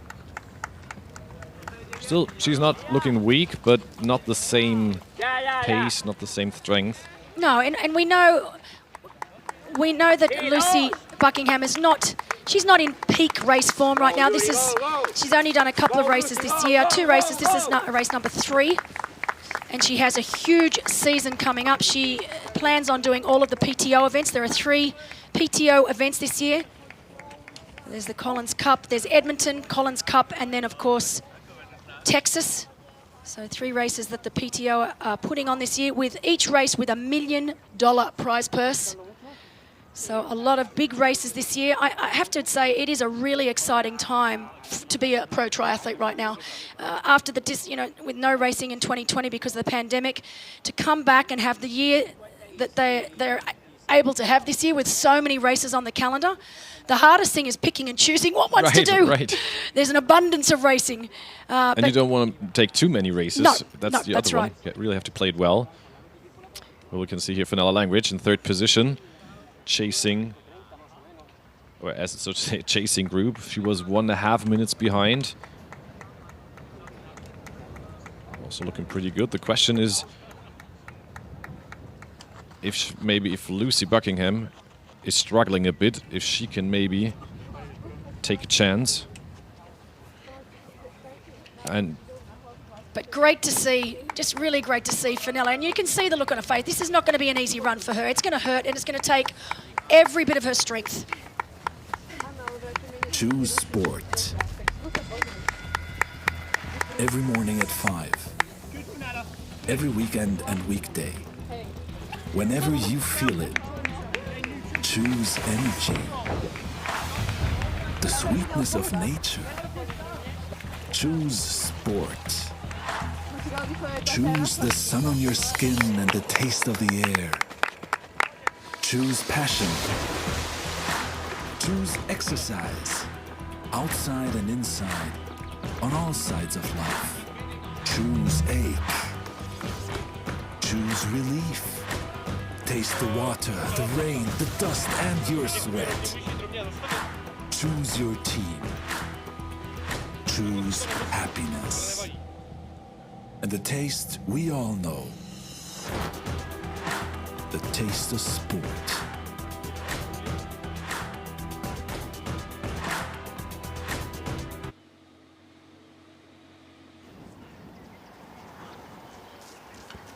We are back at Challenge Family, the championship at Samorin.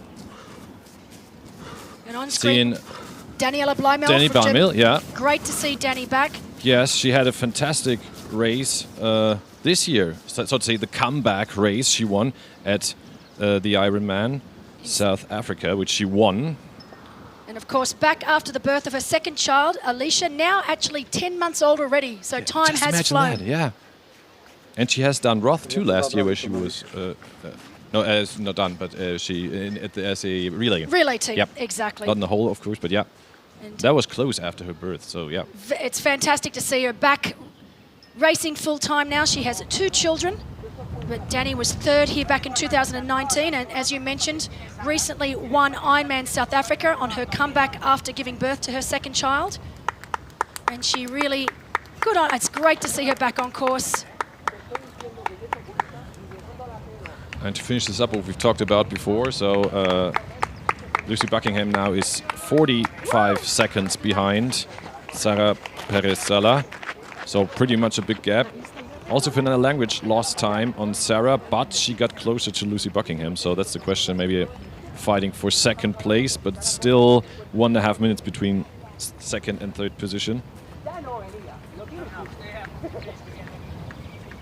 Well, Danny is here making her way through. Definitely one of the most loved athletes in Germany. Absolutely, absolutely. Very, she's very popular. popular. Such a nice person to talk to, always smiling, always open.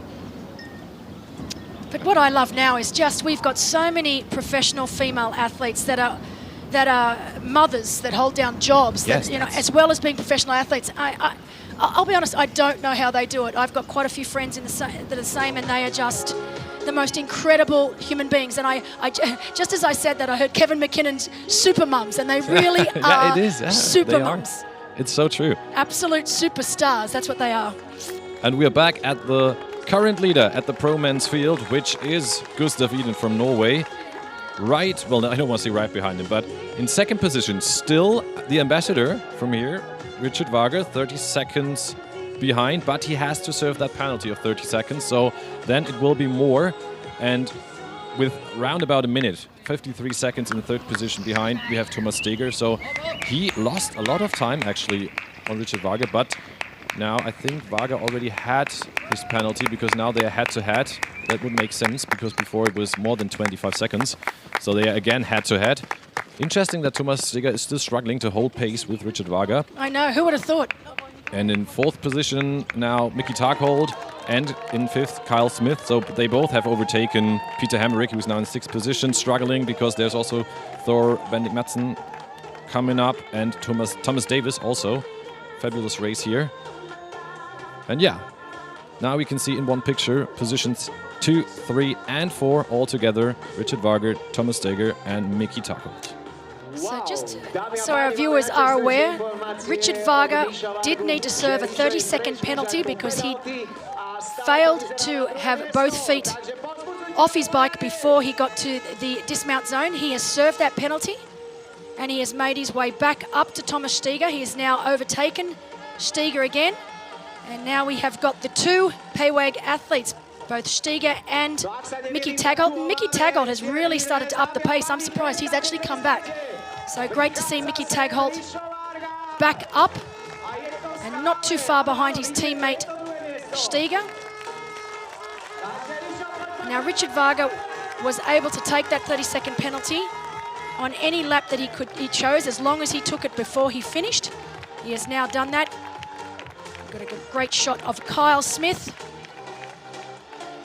Also, just so impressed with both Kyle Smith and Fenella Langridge. We know that these two athletes raced only 2 weeks ago. They were both unsure if the bodies were going to come to the party today, but they certainly have. You can see Kyle Smith having a solid race out there today. I'm sure if we were to interview him right now, he would be feeling less than peachy, but doing a very, very good job out there, considering he is only 2 weeks post World Championships. He's the training partner of Jan Frodeno, and when he was asked that at the press conference on Friday, he cheekily replied, "That is not what I want to be renowned for or known for." And we said, okay, Jan Frodeno is the training partner of you then. Needless to say, it's a great partnership, and it is obviously going to be working very, very well for both athletes. So Peter Hemmerich, we can see here, still fighting together with Thor Bendik Madsen right behind him. So he will just try to, well, defend this 6th or 7th place as good as possible. But still, we said it before, he needed that comeback, and in some ways it is. We just hope he doesn't lose too many places now.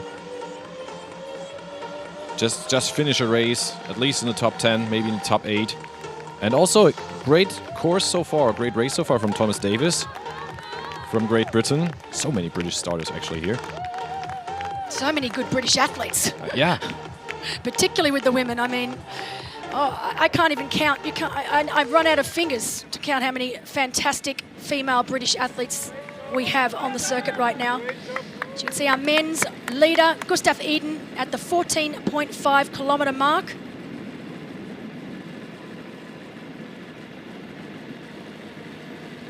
Running on the horse track right now. This change in surface certainly doesn't seem to be affecting him at all. No, not at all. Probably makes him even stronger. A little bit bent over into the front now, but that doesn't mean anything when watching him run. See the long strides he's doing. Still looking really relaxed, and he has all reason for that. 1 minute 03 now on Richard Varga. So it's getting more and more. Here you saw just quick check. Just to make over sure. Over the shoulder, yeah. You're still good here, all right. Isn't it refreshing to see even the best of the best still doubt themselves every now and again? But I think it's important for him to know too, because now we have 6 kilometers roundabout left. So he doesn't have to go all in, but he knows how to lead the race. Or if he has to push a little more, it's even 1:22 to Thomas Steger, where we thought maybe Thomas can actually at least hold pace with him. And Mickey Targold actually is getting closer to Thomas Steger again. He lost, he was on the bike, he was in front, then Steger took a lot of time from him, and now Mickey Targold is fighting his way back. Danish Dynamite here. So interesting and changing race. It's really not always the same. It's not one leader all the way through in the men's race, at least. In the women's race, it looks a little different. We will go back to that in a second. But you can see again, as we said, no shade, barely no shade, open fields. So there is wind out there, there's sun out there. The wind is maybe cooling a bit, but still, it is warm. But he looks confident and looks strong. And he said he wanted to win this race. He wanted to come back after he couldn't race the championship, the World Championship. I mean, could you imagine preparing for a World Championship, knowing that you're in the shape of your life? You get sick a week out, the night before, virtually the night before, you're told by the doctor, you can't do it. I mean, I can't even imagine the devastation. And then to have to sit on the sidelines and watch your training partner win, which I'm sure he was incredibly happy about. But, you know, deep down, you'd just be so disappointed that you didn't get that opportunity. So it's very important for him to come out here today just to give himself that little tick, you know, I'm back. things are back on track. But look at this right now. We're back at our women's race. Lucy Buckingham. Now, I have to admit, I was told down on ground that, you know, Lucy was catching and that they were running together, and I thought, surely that's a mistake. How can this be? But our spotters are never wrong. Our spotters are never wrong. And so I should know that, and it is incredible. Lucy Hall has made her way back up and is running with Sara Perez-Sala now, and so those two women are back together. It was 40 seconds, actually. We're talking about 40 to 45 seconds here. So, and now she closed that gap. So this is really interesting to see. I'm also interested in how far Fenella Langridge is now behind. But it looks like at kilometer 6, where we were some minutes ago, there were still 1.5 minutes. So Fenella Langridge is maybe saving third position because Sarissa de Vries is not really getting closer. We still have to see. Emma Pallant-Brown was able to gain some ground on Ashley Gentle, but still is quite a lot of time behind. And now we can see here our third position, Fenella Langridge. Looking good, looking strong. And right behind Fenella, you've still got Sarissa de Vries. So these two women are still reasonably close to each other, running in third and fourth on course today. But like you mentioned, you know, we had 40-second gap between Buckingham and Sara Perez-Sala, and all of a sudden, that's been whittled down to next to nothing. I think it's 15 metres. And that just shows you the nature of this particular run course, that it is so easy to lose big chunks of time depending on what section of the course that you are on, whether it suits you, whether it doesn't. And particularly, as I said earlier, that grass section is really, really difficult to run on. The more laps you get into the run, the worse it becomes. But these two women now running in third and fourth, still looking very, very strong. And Fenella is really going to have to keep that pace going if she wants to hold off Sarissa de Vries for that final position on the podium. And we can say now Emma Pallant-Brown is 4.5 minutes behind. So that was like almost 3 or 2.5 minutes she now could take away from the leading group. But 4.5 minutes is still quite a lot. Ash Gentle is almost the same distance as before, 5.5 minutes. It is less than before. You think Emma can play a role there, 4.5 minutes? We are at kilometer 7, roundabout. Look, honestly, I thought Ash and Emma Pallant-Brown would be running together, so it's quite surprising to see that split and to see that Emma actually is around a minute up on Ash. They have both taken a huge chunk of time out. They were off the bike in 7 minutes down. And so we now have them at 4.5 and 5.5 minutes down. So they've definitely taken a good chunk of time out in that first 7 kilometres. Is it possible?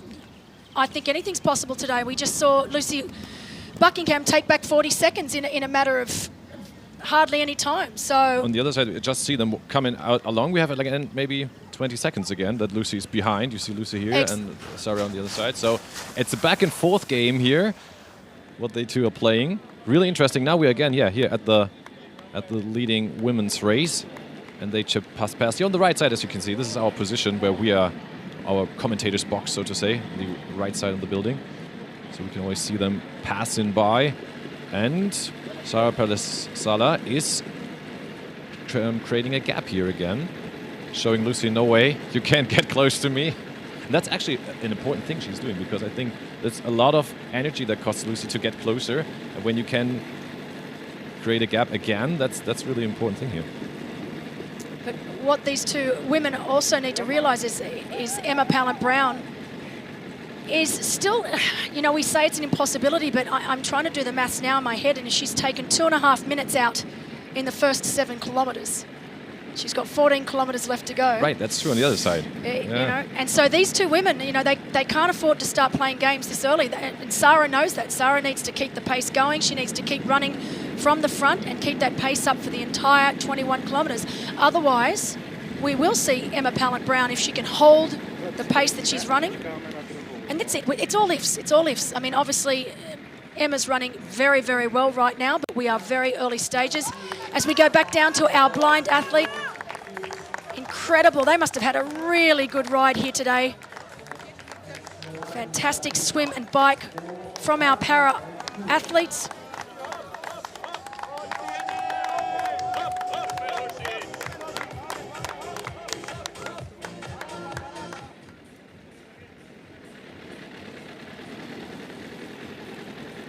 Lucy Buckingham, our defending champion, in a similar position to last year, except roles reversed, where we had Buckingham out in front and Sara Perez-Sala in second.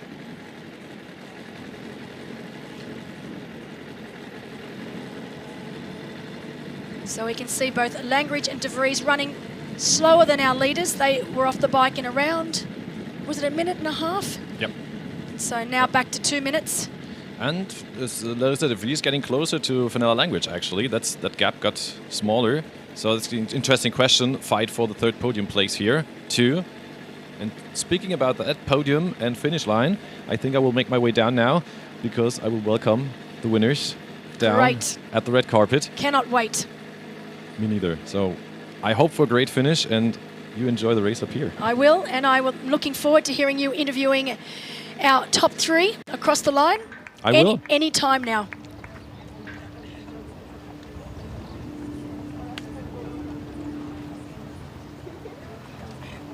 Come on, Peter, come on, come up. Last kilometers, come on, fight, up. Perez-Sala doing everything right. She looks relaxed. She would definitely have in the back of her mind that Emma Pallant-Brown and Ash Gentle will be running very, very strongly behind her, but are they going to run out of real estate?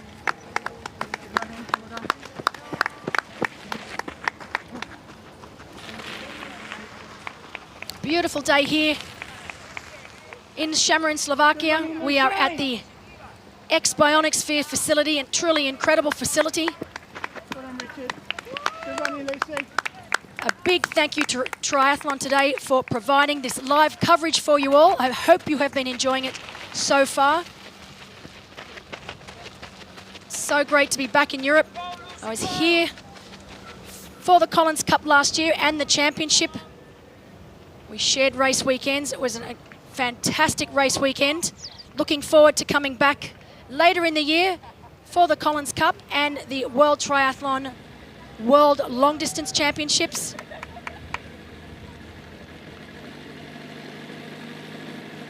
Fenella Langridge still looking the goods. I am sure if we were to ask her right now, her legs would be screaming at her, saying, "Why are you making me do this?" But Fenella has made it perfectly clear that her goal for the year is Challenge Roth in July. That is her A race. It is a race that she is focusing on. She had a fantastic first time race there last year, finishing third. Annie Haug of Germany was the winner, Laura Siddle in second. And both Laura and Fenella had a great ding-dong there last year. And they recently had a great race together at the Ironman World Champs. All 3 women actually will be returning to Roth this year.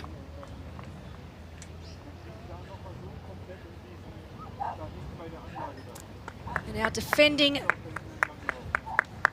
long course world champion, Sarissa De Vries, still racing very, very well in 4th, and just making sure that Fenella Langridge is within her grasp. So if Fenella should happen to falter, and Sarissa would know, Sarissa will know that Fenella's literally 2 weeks post Ironman, so she'll know that there is a chance that Fenella could crack, that, you know, the wheels could start to fall off, particularly on that last lap. So Sarissa is just making sure that she stays within striking distance if that should happen. Both women racing very, very well right now.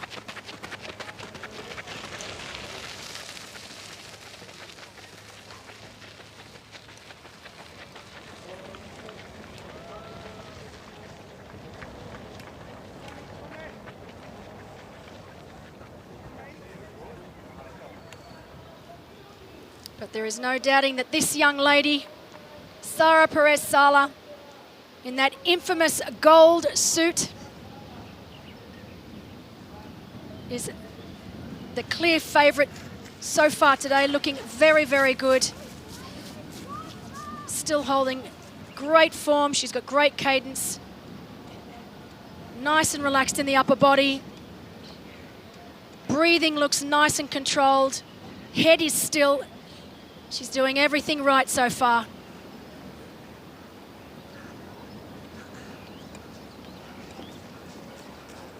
She's really proving to the world this year that she is not just a swim bike specialist, but that she is strong over all three.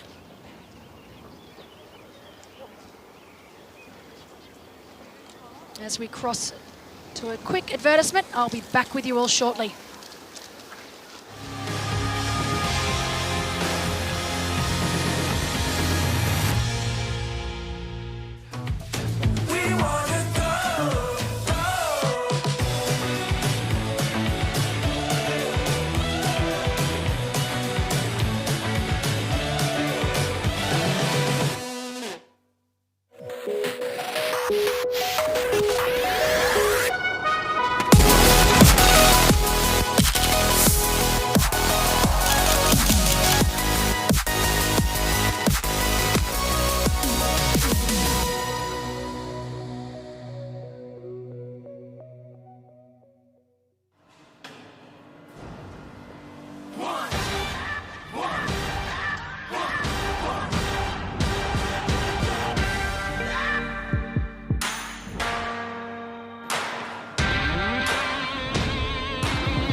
And welcome back to the 2022 The Championship, brought to you by Challenge Family, Challenge Samorin and x-bionic Sphere.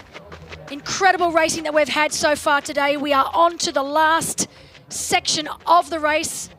All of our professional athletes well and truly into the run course. We are here with our lead female, Sarah Perez-Sala, who has really looked faultless all day long. We know that Gustav Eden is close to finishing the race and is exactly where he expected him to be. The current 70.3 world champion, doing everything right after a bit of a rocky start, leaving T1 where he had a bit of a flat tire, and we thought, uh-oh, maybe his day is over before it started.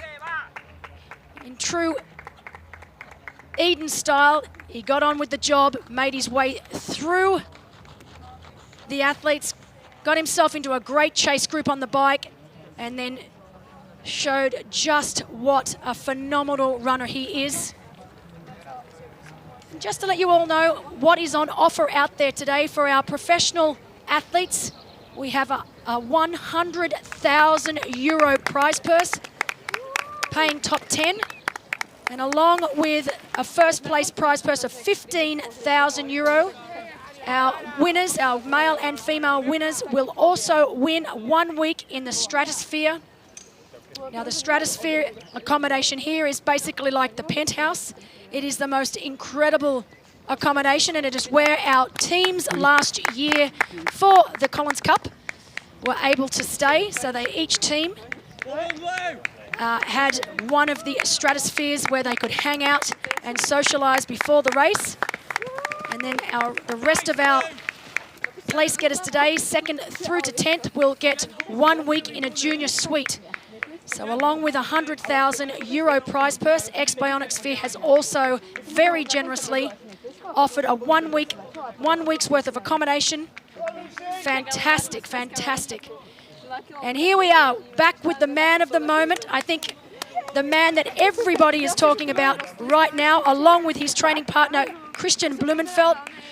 I was lucky enough to be at Clash Daytona last year when Christian Blumenfeld was there and took the win in emphatic fashion. And now his training partner, Gustav Eden, here at the championship for the very first time, doing exactly the same thing his training partner was able to do in Daytona. I have to say, two absolutely extraordinary athletes, still very, very young, particularly when you look at them from a long course perspective. Gustav Eden at only 26 years of age. What an enormous future he has ahead of him. But he is very, very close to finishing.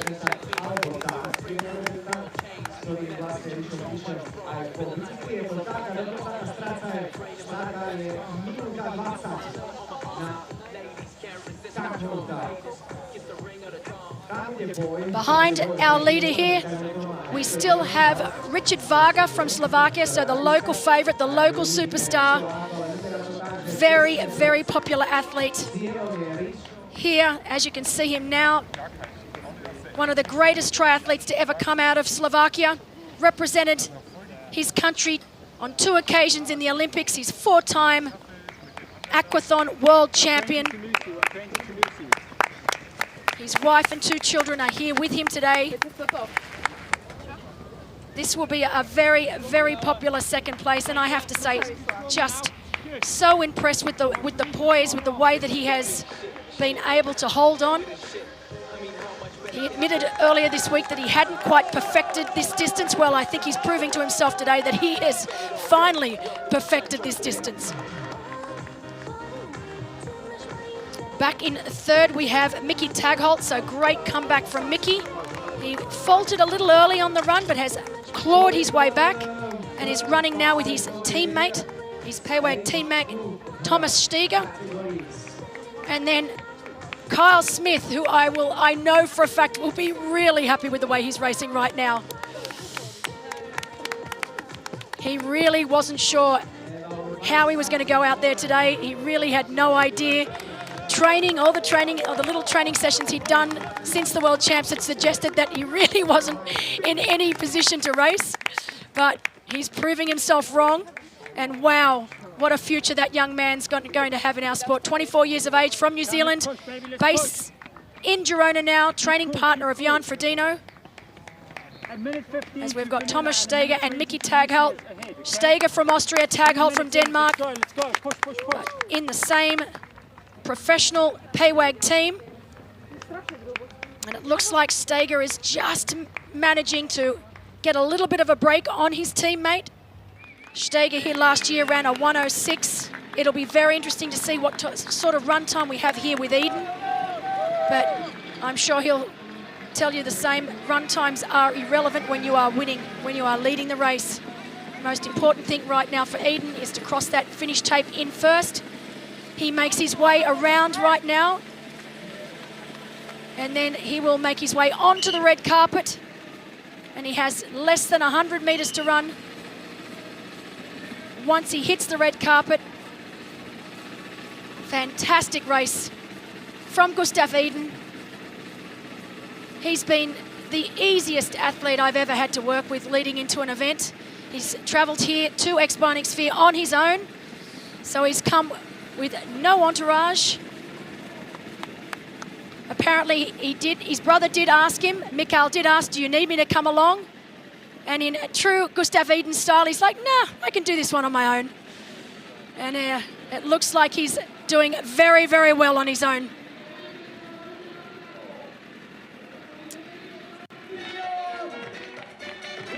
And it's a matter of seconds before we see him come round the corner of the red carpet. Past me here at the studio. They are ready and waiting for him down on ground. Here he comes, here he comes. What a race.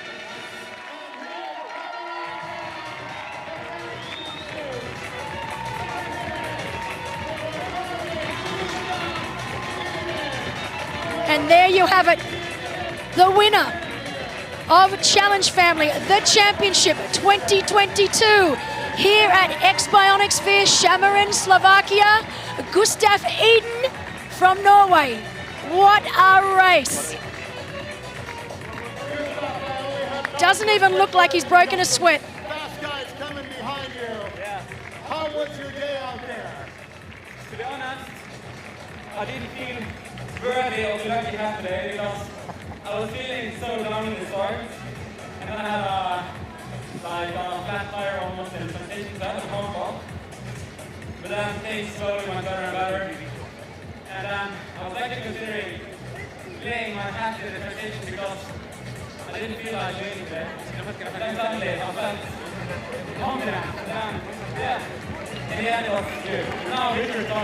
Absolutely. What a great champion right there. Good job, Eden. The men's team.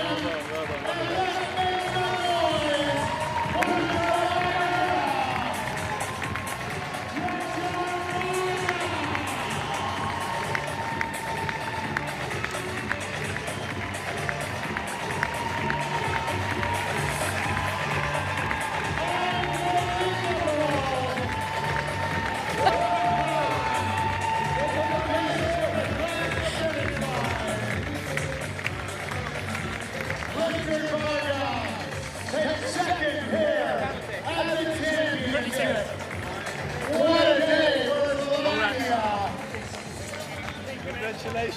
And that really is a terrific race.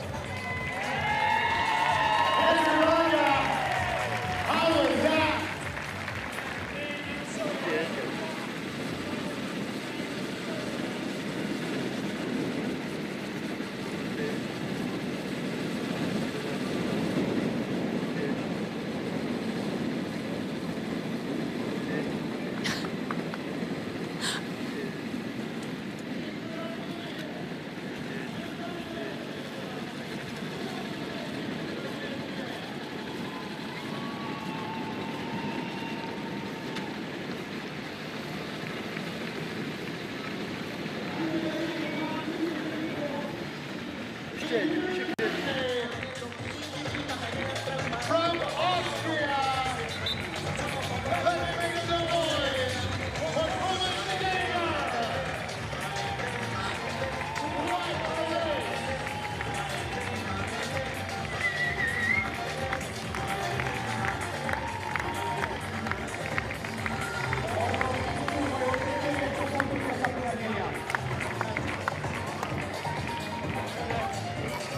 And coming on down our finishing straightaway, and a sprint.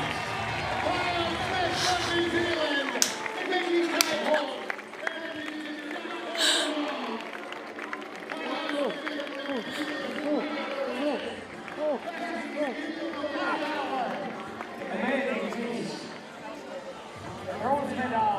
Wow, what, honestly, that was incredible. This all happened right under my nose. I don't think Targholt even realised just how close Kyle Smith was.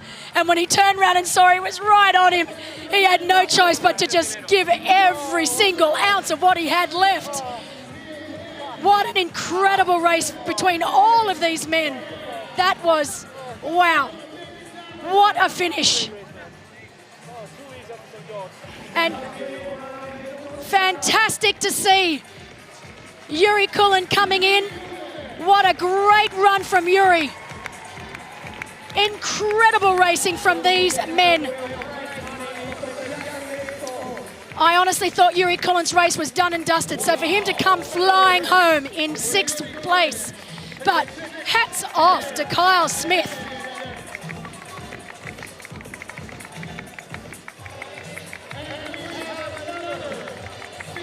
And of course, Peter Heinrich, our early leader for the day. Great race from Peter, Thor Bendix Madsen. So Thor Bendix Madsen, great race. He was our leader on our chase group. Coming across the line in 7th place. And they're all coming in thick and fast now. Solid race from Thomas Davis.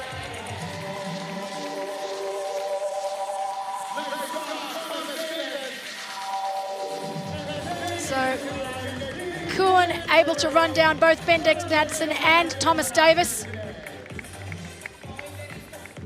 As we go down to the finish line to interview our winners.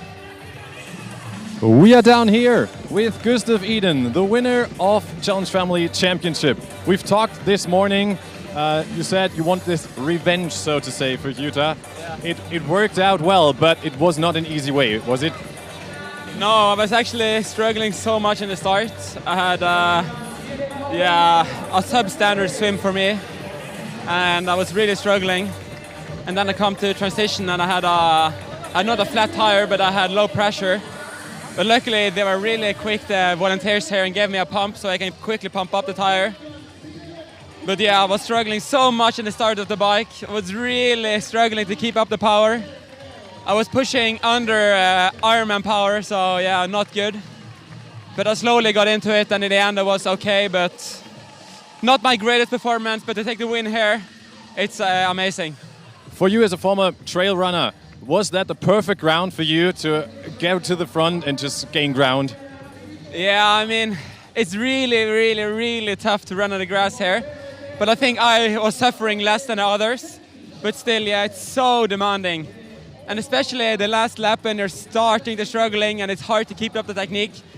And then you have to enter the grass, that's so tough. But I think I managed okay today, and to take the victory, yeah, it's very good.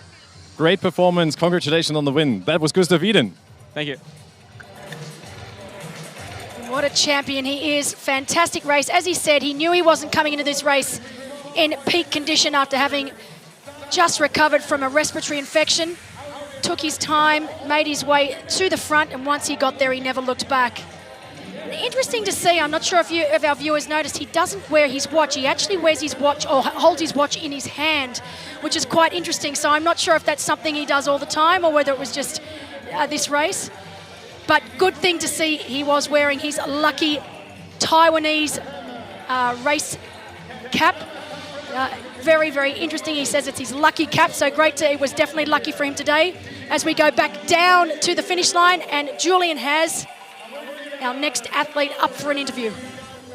With me is Richard Varger. Richard, congratulations on this fantastic race. We've talked at the start together. You said, yeah, I want to go out for the swim maybe as the leader. Did you imagine seeing yourself running in a second position? No way. I didn't expect even top 3. That would be my wildest dream today.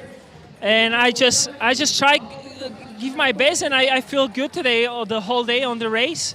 I stuck on the front on the bike. I was able to hold the strong cyclist, and on the run I just tried to go my pace. I had penalty 30 seconds, so it makes a little bit drama, but I took some energy in the penalty for 30 seconds, and yeah, I feel great. I feel whole day great, and yeah, the dream came true.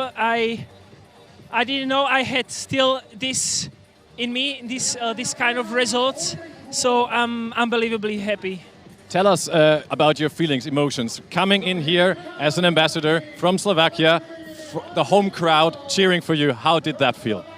Yeah, I mean, I'm here for 4th time, and I had penalty first time.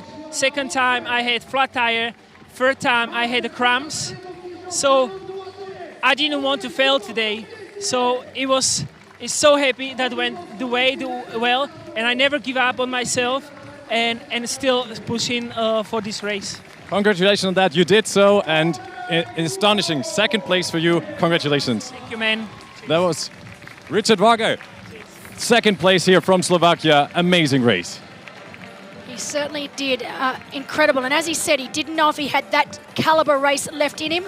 Well, I think he's proven to himself today that he's definitely got that in him, and then some. So this could be the start of his long course career, because a race like that, as we get our top 10 final results up on the screen, of course in first place Gustav Iden from Norway, Richard Varger from Slovakia in second. Great finishing run from Stiga to get 3rd. Mickey Tagholt in 4th. Kyle Smith of New Zealand in 5th. And to me, an incredible race. 6th, Yuri Kulin with a scintillating run to finish that off. 7th, Thor Bendex Madsen from Denmark. In 8th, Thomas Davis. 9th, Peter Heinrich, our early leader. And rounding it out in 10th, and he was also 10th last year, Andrej Kubo. So Andrej Kubo, 2 Slovakian athletes in the top 10. They've got to be happy with that. As we head back down to the finish line, we have got our 3rd place finisher, Thomas Stiga from Austria. Yes, here with me, our 3rd place. Thomas, first of all, congratulations. You looked really relieved when entering the finish line. We were hoping you can maybe step up with Gustav Iden, but still a great performance from you. How did you feel out there? Yes, thank you. I felt great most of the time until the half of the run. I felt very dizzy. I think I didn't drink enough. because on a course like this, it's so hard to grab a bottle. I didn't drink enough, so I'm so happy with the third place because I thought I was going backwards. Yeah, we saw the backward coming to Miki Takol getting closer and closer. But your bike performance was really strong today. You tried to stay with Gustav and all the others there. Was that the key for the third position today? Yeah, I'm already happy with my swim. I didn't expect to swim faster than Gustav, for example. So I'm really happy. The bike, I'm also happy. Run is supposed to be my strongest, but maybe I left a bit out too much on the bike course, and like I said, I didn't drink enough probably. There was the pen. Third is good. Yeah, absolutely. There was the penalty for Richard in front of you. Did you get the feelings maybe you can catch him now? No, only if it was a 5 minutes penalty. But in the second lap, I felt already that he's much stronger than me. So I didn't think of him. I only thought to defend my place to the back. Then I think at kilometer 70, Mickey came by. He overtook me. And on the last kilometer, I gave it all, and I'm happy to be on the podium. We're happy with you too. Congratulations. Awesome race, third place. This is Thomas Steger. Thank you very much. Thank you.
We are back with our women's race after what was an incredible men's finish.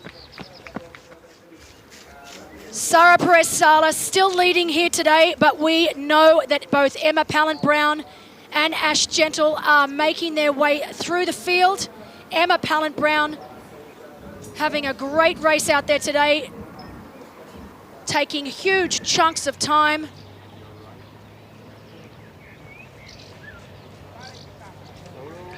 Emma Pallant-Brown has now made her way into third place, having just passed Fenella Langridge. So Pallant-Brown is absolutely flying. We knew she was coming into this race in really good run form. After a subpar swim and bike, I have to say, she is doing exactly as we just saw from Gustav Eden. He admitted himself that he didn't swim or ride to expectation, but boy did he run. And this is exactly what we are seeing right now with Emma Pallant-Brown.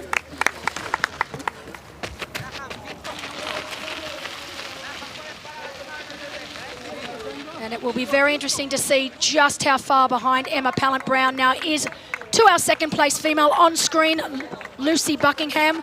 We know Sara Perez-Sala is still leading. And it must be a very daunting thought to know that the likes of Emma Pallant-Brown and then behind Emma also Ashley Gentle are flying.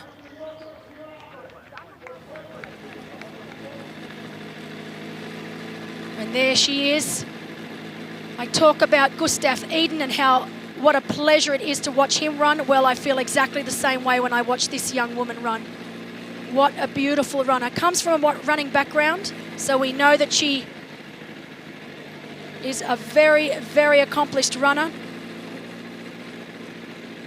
Definitely didn't swim or ride to what we assumed she would, but Emma Pallant-Brown more than making up for that now, and it'll be a matter of whether she just runs out of real estate.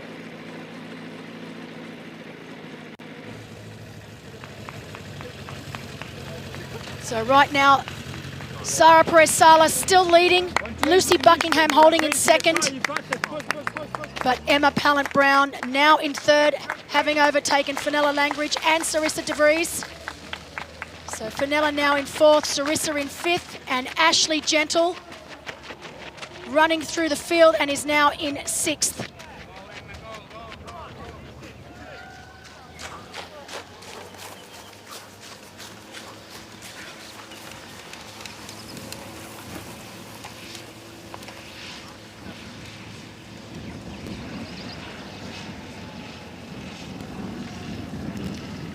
while we have the flower ceremony for the professional men's race going on below, we still have an incredibly exciting women's race. And we know with this particular run course, and even Gustav Eden himself said it is so incredibly difficult on this section of the course, the grass section of the course. And it's just a matter of being able to suffer less than your competitors is the words he used.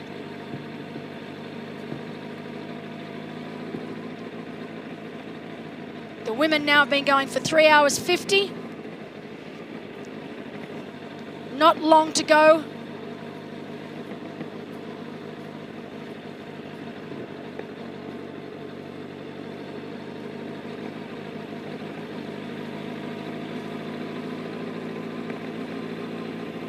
If Sarah Perez-Sala can manage to hold off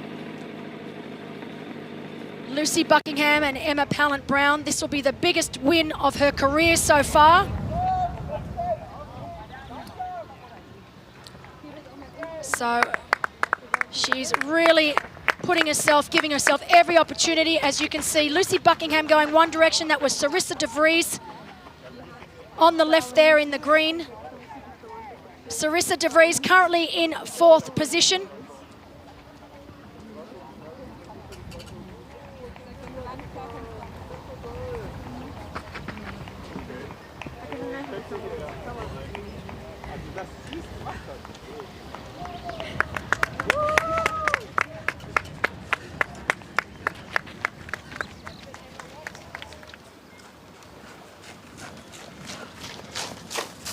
Lucy needs to really concentrate now. This is where she's going to have to dig deeper than she's ever dug before. She would be aware that Emma Pallant-Brown is coming, and she just needs to hold on as best she can.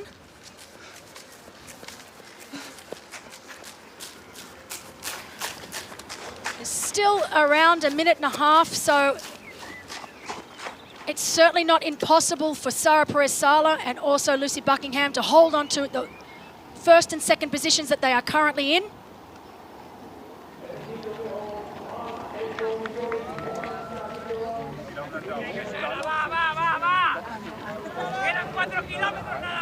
But looking at a close-up now of Sarah Perez-Sala, she still looks fantastic, in control, breathing is nice and calm, shoulders are nice and relaxed, turnover is good.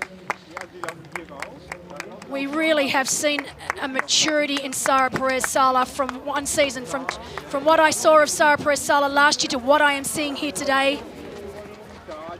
There is a new maturity about her, and she really is showing the world that she is a complete athlete over swim, bike and run.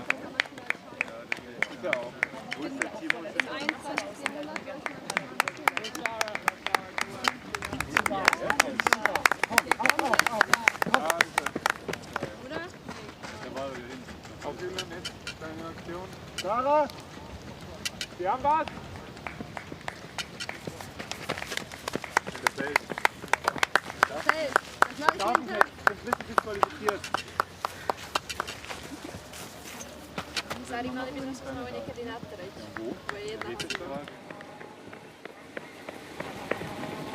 So this is about the only section of the course that is shaded, so which gives the athletes a little bit of reprieve from the sun. And it's a very short section of the course. It's the same section that they used for the Collins Cup last year in August. But even the smallest of shaded sections makes such a difference when you're out there, particularly with that sun beaming down on your head.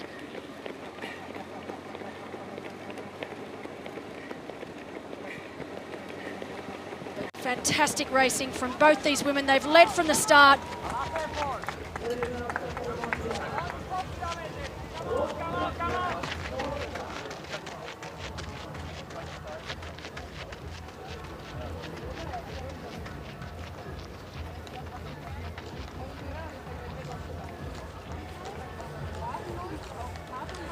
Excuse me? What are you doing here? And Lucy, when you look at the forms of these two women, Sara Perez, Sala out front, Lucy's still moving along quite nicely, but you can see that she's getting tired. She's just starting to labour a little. You get a little bit of that head movement.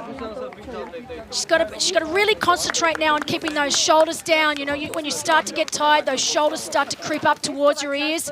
And once you stiffen up, that's a waste of energy. You need to try and really concentrate on keeping that upper body nice and relaxed. Keep that forward lean. Keep that cadence going in the legs.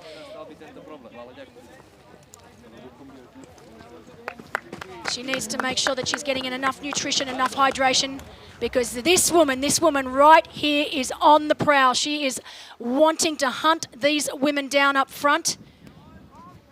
Fantastic run from Emma Pallant-Brown today. And I must admit, I was a little worried when I heard that it was going to be warm and it was going to be a lot of sun. But Pallant-Brown proving now that she is definitely able to handle the heat. And it's a very dry heat here in Europe. I've come from Queensland where we've had a lot of heat and humidity. But here it's been the opposite. It's been so incredibly dry.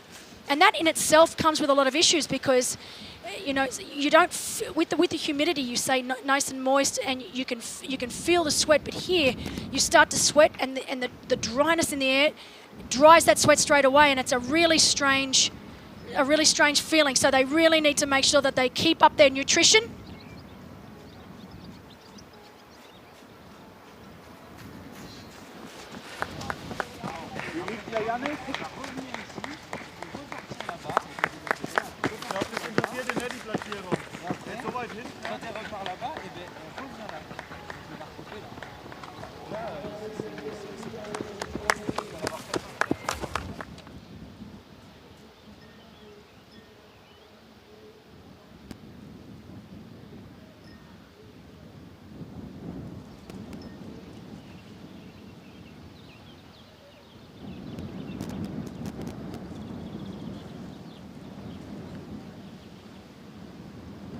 So you can see Perez Sala, and that's not Perez on screen right now, but just to give you an update, Perez Sala with a 2-minute lead over Lucy Buckingham.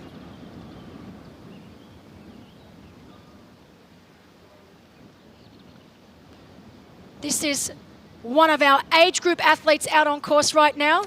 So as we told you earlier, our age group athletes, female athletes, were the first to go in the age group race today, exactly 20 minutes behind our professional women. It was great to see not one age group athlete caught at any of our professional women today, making it a very fair race for our professional women. And you can see right now, it is only a matter of time before Emma Pallant-Brown catches and passes Lucy Buckingham. Currently now around 31 seconds down on second place Buckingham. Incredible running from Emma Pallant-Brown today. We expected nothing less.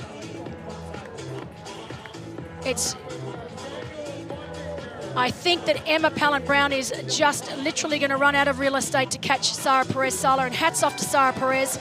She has executed the perfect race here so far. So our women just over 17K into the run as we are back with our leader, Sara Perez Sala.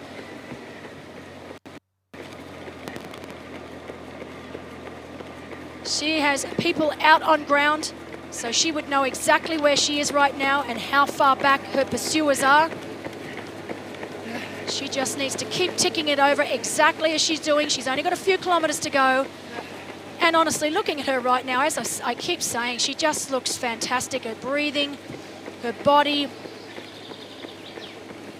And even though we know that Emma Pallant-Brown is running so well, I think it's going to be just way too difficult for her to make up the time she needs to pass Perez Sala. We know Ash Gentle is also running very, very well. I don't think Ash will be able to make it up onto the podium today, but certainly into the top 5. Jakoby tvým čelem ke stájím a já se s ní švenku. Jo?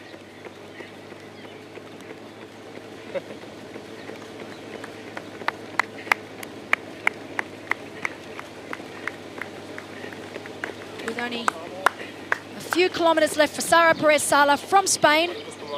If she manages to take the win, she will be going one better than what she did at this race last year. It will also be her third win for the year. She won the Volcano Triathlon in Lanzarote. She was also the winner at Challenge Gran Canaria. Really soon, we will also be crowning her the winner here of the championship 2022. Definitely the biggest win of her career so far.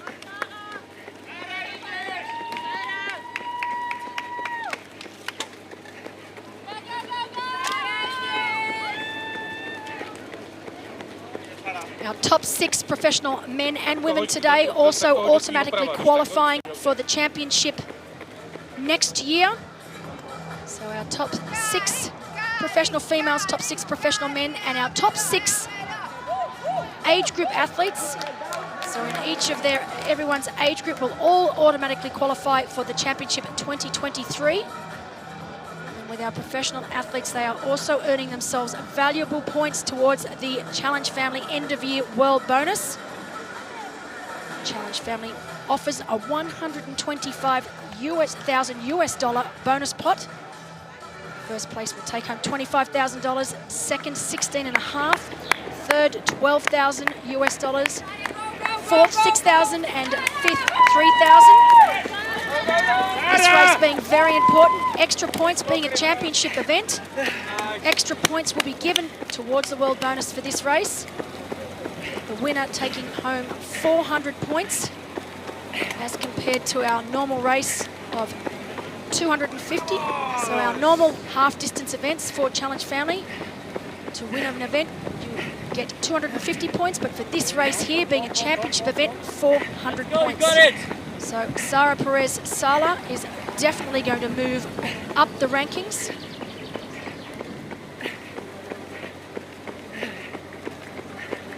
She's currently sitting in equal second position.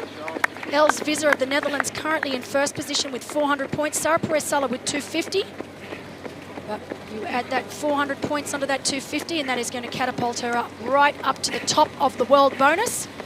So it's looking very likely by the end of the day, Sara Perez Sala will be walking home with this title and also will be leading the Challenge Family World Bonus. She will also be moving right up the PTO World Rankings. So athletes racing today will also be getting valuable points as part of the PTO rankings. But you can see down on course, Sara Perez Sala with a lot of support. She has got a good cheer squad here this year.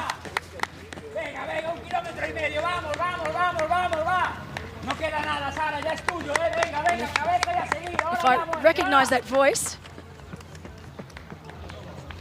definitely sounds like either Juanan Fernandez, who works for Challenge Family, or we also know that Sara Perez's partner is also here. He will be very excited to see what a beautiful race she is having. As you can see, more and more of our age group athletes, our age group women and our age group men out on course. We have over 1,130 athletes racing today, 35 professional athletes in total. All of our professional men have made their way to the finish line. We are now waiting excitedly for this young woman, Sara Perez Sala, to make her way. She has not got far to go. She basically runs down to the end of this straight, does a U-turn, starts to run back, and then she will make her way onto the grass area for the last time, and then onto the famous red carpet, the Challenge Family famous red carpet, and towards that finish line. I'm sure she's thinking right now that the win is hers, but she'd also be cautious not to start celebrating too early.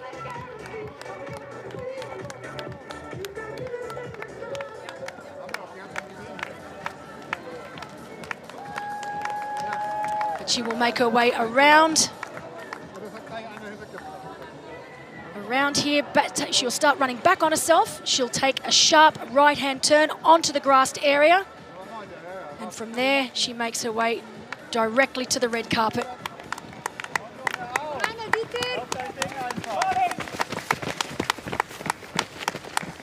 So now we have Emma Pallant-Brown, who has made her way into second place. So we know that Emma Pallant-Brown has now overtaken Lucy Buckingham and is now holding second place.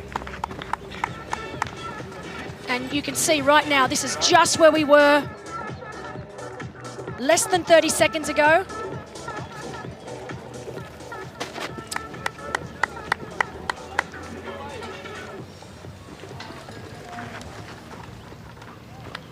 So less than 30 seconds ago, we saw our leader, Sara Perez-Sala, go through. We are now watching Emma Pallant-Brown make her way through the same area, and you can see right behind. So Emma Pallant-Brown is there in the light blue suit to the right of screen. And we saw in the background, you could see that amazing red hair of Lucy Buckingham. So she hasn't given up.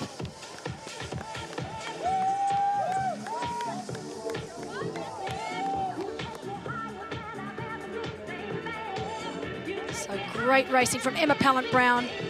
She still looks very, very good out on course, proving to herself that even when it's hot and the sun's beating down, she's not going to have the same thing that happened to her in Miami.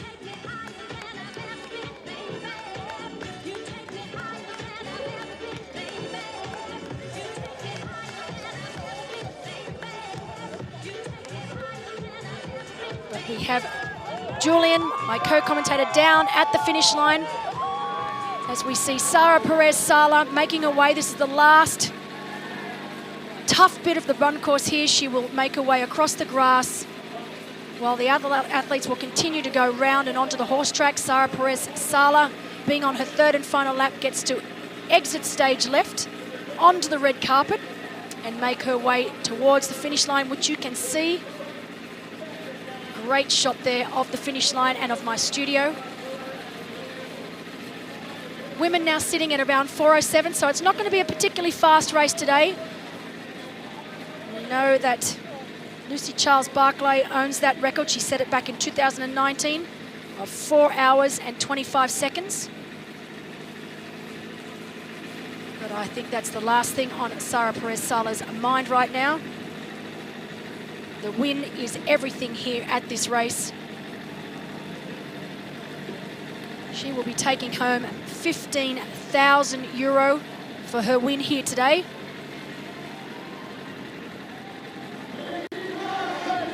And we are getting ready down on the finish line. Kevin McKinnon is down there getting ready to cheer her in.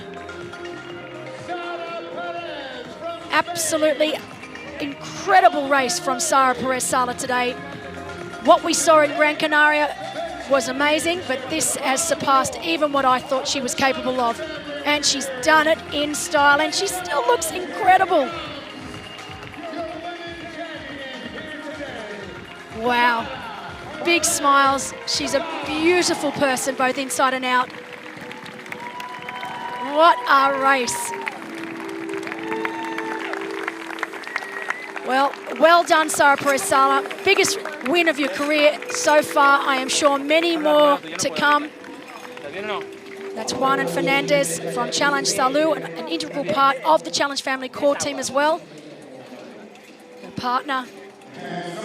And isn't it funny, you can hold on for so long, and then once it's all over and you cross that finish tape, I think the realization of just how far you had to dig, just how hard you had to push. And now she's really starting to feel it, but incredible race from this young woman. Originally from a short course background. She competed at the Olympics for Spain in breaststroke. So she's always been a fantastic swimmer at a world-class level. We have Jort Flam there, the CEO of Challenge Family. And here she comes. And admittingly, she came from nowhere. Less than subpar swim and ride for Emma. She'll be the first to admit it, but to hold on and to mentally stay in the game. And she really has used her run today to make her way through the field, and a second place finish for Emma Pallant-Brown. If you had have asked me at the beginning of the run, I really wasn't sure whether she was going to be able to do it. I thought she was going to run out of real estate.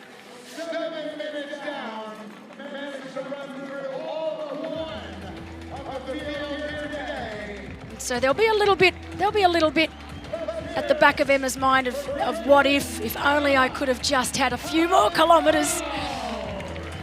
But honestly, second place here when she was admittingly out of the game. Fantastic effort from Emma Pallant-Brown, and just shows the calibre runner she is. She's in great run form. Wins in Riccione, now here second at the championship. 1:53 down. Again, that realisation when you stop, when you've given it everything, it starts to sink in, okay, my legs aren't feeling so great. She's here with her husband, Jared. They've been in Europe for a little bit of, about a month now. They'll stay for a little bit longer before they make their way back to South Africa, where they are based for most of the year. Oh, and hats off to this woman. I mean, I thought once Emma made the pass that she would just let it all go, but Lucy Buckingham, brilliant race. First here last year, our defending champion, third place. She was third at Challenge Gran Canaria. She's now third here today. Beautiful smile. She'll be, and this is what I love about our sport, the camaraderie between these two women. You know, they spend most of the day with each other. They really do. Last year it was the same at the championship. They did the same thing at Challenge Gran Canaria this year. They did it again today. And they are genuinely happy for each other. The mutual respect, it's honestly, the women here at this race this weekend are just all class. They really are. These Great Britain, these women from Great Britain truly are a force to be reckoned with. I don't know if I will arrive, but I feel strong. The last lap was really tired, but I can make it. It's a dream. So great to see Sara Perez-Sala from Spain, our winner here today after coming second at the same race last year. Second place, Emma Pallant-Brown with a brilliant run to finish it off, and then holding tough for third. Our defending champ from 2021, excuse me, Lucy Buckingham.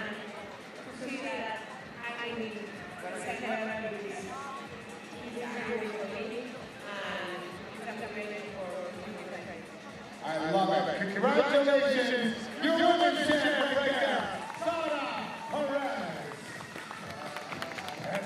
Perez. We are going to go down to a very quick flower ceremony for our men. As we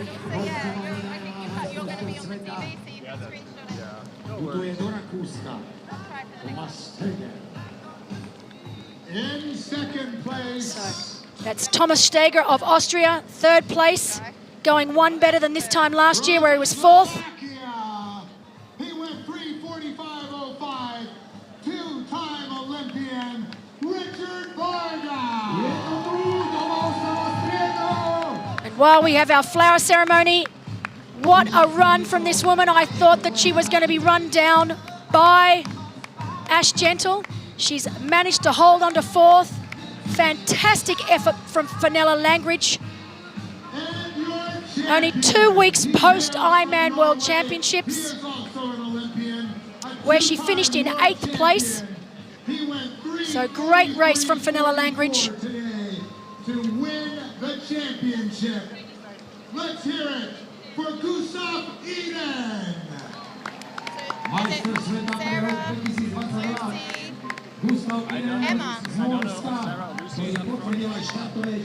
So Gustav Eden, our winner here today. He did it exactly the way we thought. On the run, stamping yet again that he is the greatest runner over this distance in our sport.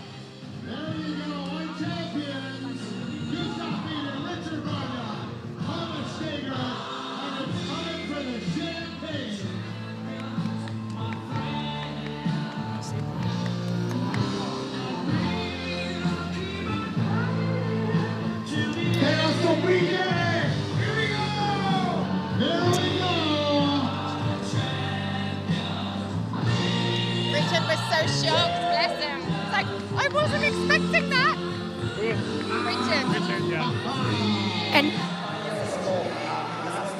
so while the flower ceremony for our men's, we have our top 3 women down on the finish line. We have 4th place, Fenella Langridge, also finishing. And now Ash Gentle. Fantastic run from Ash to finish in 5th place. Well done. Of course, just the beginning of her long distance career here today. So Sarah Perez-Sala in 1st, Emma Pallant-Brown in 2nd, Lucy Buckingham holding on for 3rd, Fenella Langridge with a fantastic race only 2 weeks after the World Championships in 4th, and Ash Gentle rounding out our top 5, coming home in 5th place.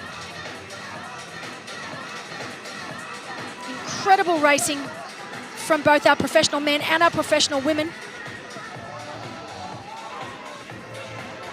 We do have Julian down on ground. We will be getting him to interview our top 3 women very, very shortly. As we go back to course and see our age group athletes now making their way around the 3-looped run course. Final results for the women. Sarah Perez-Sala from Spain in 1st in a time of 4:08.19, so not particularly fast times today. We did have a brand new bike course, obviously a lot slower than what it normally would be. Emma Pallant-Brown in 2nd, Lucy Buckingham in 3rd place. And we are going to go down to the finish line with Julian, who is interviewing our winner, Sarah Perez-Sala. Sarah, congratulations, a fantastic race. How do you feel now? Wow, now I feel really tired. This is a dream, so I'm very happy. I think I did the best race ever because I swim, I think, good with Lucy. And in the bike, I feel really, really good. I did my best power ever. So I think I did a great bike.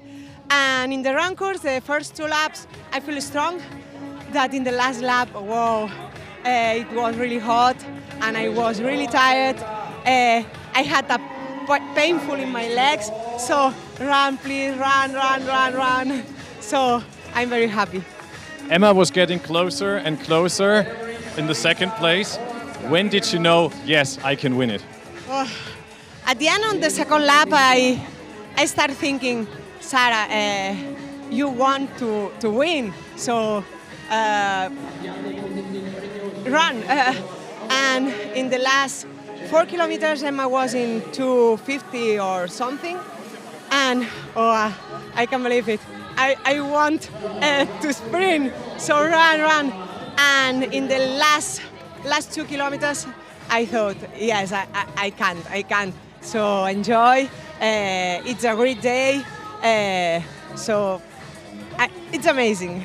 Fabulous race. Congratulations, felicidades, and enjoy. Thank you very much. This was Sarah Perez-Sala, our winner of today's women's race. And again, greatest race of her career so far, taking home €15,000, €100,000 prize purse on offer today, paying our top 10 males and females. Plus, they also get 1 week's accommodation here at x-bionic's facility, whenever they would like. We're going to go back down to the finish line with Julian, who is our 2nd place finisher, and Emma Pallant-Brown. Back down here at the red carpet, another smiling face, I must say. Emma, well, you didn't look really good after the finish, but you looked really strong on the run course. Did you think 2 kilometers more and you might have won this? Yeah, it was a really weird race. I kind of, normally on the run, you're counting the Ks down and you're like, okay, only 5K to go, whereas today I kind of was like hoping there was a bit more. I felt really good on the run. The bike was tough. I got stung by a bee and I was like trying to pull it out, and then it was a tough day, but happy with the 2nd place. Sarah was so strong, and Lucy was really, really tough to catch, so it was a good battle. You are a fast runner, we know that. How did you work on these different grounds? We have 5 different grounds. Was that even maybe an advantage for you? Yeah, I think it made it for a really tough run because you never really got into your rhythm and flow because either on sand and then you go to grass and you have a bit of fast concrete, but there's some twists and turns. So it was kind of a choppy run, and you just have to break it up and think, okay, each straight is like an interval. So still second place, you look totally happy about it. And I hope, maybe see you again next year chasing for the first place maybe. But so far, congratulations, Emma. Great race. Thank you so much. Thanks for having me. So this was Emma Pallant-Brown. We're going back to you, Belinda. Thanks, Julian. Amazing. And that's really interesting. I knew something wasn't quite right with Emma Pallant-Brown. She was just that little bit too far back on the bike. And she just told us then, stung by a bee, which is definitely not a pleasant thing to have happen to you at the beginning of a 90-kilometre bike ride. But she obviously, once she got over that, was able to get back down to business. And once on the run, she was pretty much unstoppable, managing to catch every single athlete in front of her, bar one, our winner, Sara Perez-Sala. We have had some more female finish. So while we know Sara Perez-Sala, Emma Pallant-Brown and Lucy Buckingham, Fenella Langridge in fourth, Ash Gentle we saw make her way through the finish line in fifth. Sarissa de Vries from Netherlands has been able to come home in sixth. And then seventh is no other but Daniela Blymel. So great race from Daniela, only recently back. In fact, only back this year after giving birth to her second child, now 10 months of age.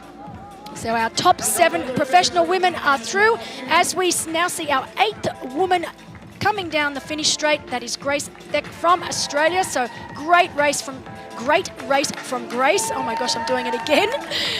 But fantastic race from Grace. She's a very, very strong runner. She's been based in the States. She raced the LA Tri last week. She was fourth here last year, so I'm not sure if she's going to be over the moon about that position, but she really did have a solid race, and she should be happy as we go back down to the finish line with Julian, who has our third place finisher, Lucy Buckingham. Our defending champion is with me, Lucy Buckingham. Well, this year, third place, last year the win, but you're still smiling, so I think you're quite happy. Yeah, I'm super happy. I've kind of made a big step up in my training, like a lot of progression in the last few weeks. Because in Gran Canaria, I think I still lacked a bit of fitness. So I'm really happy with today. But you already said it, you were pretty tired. It was a tough race. It was warm out there. We had a lot of winds on the bike course. How did you feel along that race then? Yeah, no, it was super tough. Like in the swim, in the Danube, it was really choppy, and the current was quite strong on the way out. Which I found quite difficult, like sighting. And I was trying not to go off course because I knew Sarah was behind me and I didn't want to lose his time by going wrong. And then on the bike, like you said, it was super windy. And even on the run, whenever you got into a tailwind, it was just like, oh, that's lovely. And then you'd turn and hit a headwind and it'd be really hard. Yeah, we also saw that. It was really like long way back into the city. On the run, Emma passed you in the end. You could hold off the others still. But on the other side, you were pretty close to Sarah from some time. Did you have a feeling maybe it could be enough, or was she just too strong today? Yeah, like, I'm so happy for Sarah. She's such a lovely person, and I'm really happy that she won because she's such a strong swim, bike and runner. So I'm super happy she won today. And yeah, with Emma, like an amazing runner, she's just such a talent. So to come third to those girls, I'm really happy. My plan was just to run strong because I'm a bit of a diesel engine. I have one gear. When I get it right, sometimes I overheat. So today I'm just super happy that I didn't overheat. So still, third place, you're happy. That's the most important thing. Congratulations, Lucy. And yeah, just enjoy the rest of the day here. Thank you. Thank you very much. Lucy Buckingham, our third place, last year winner, this year third place. Still smiling, still happy. So this was a wonderful race with the wonderful weather. We really enjoyed it here. And this was our top 3 of the women's race. Belinda, we're going back to you to the stadium. Thank you, Julian. And we are going to go over a little bit of a race recap here of our women's race.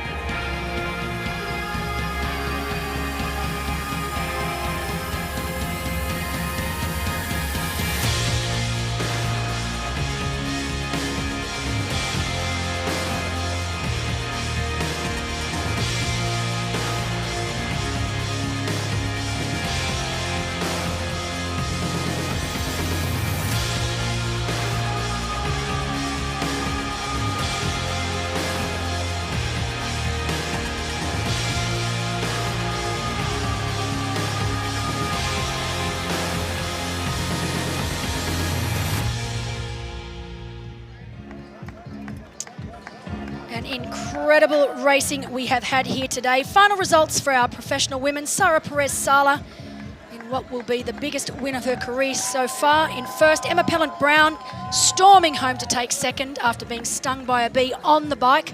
Lucy Buckingham holding on for third. Fenella Langridge, fourth place. Great finish from Fenella to hold on so close to finishing the world champs only 2 weeks ago. In fifth, Ash Gentle. Sixth place, Sarissa de Vries. In seventh, Daniela Blymel. In eighth, Grace Tech. And ninth place, Lucy Byram. That's a name for the future. Another Lucy to look out for, but great racing from these women today. As we heard, really tough conditions, a lot tougher than what they looked. It's very easy for me to say, sitting here in the comfort of air conditioning, that it looks easy, but we know after speaking to our professional men and women that it was anything but. Really tough, windy, choppy conditions in the Danube, windy conditions on the bike, and now the heat on the run.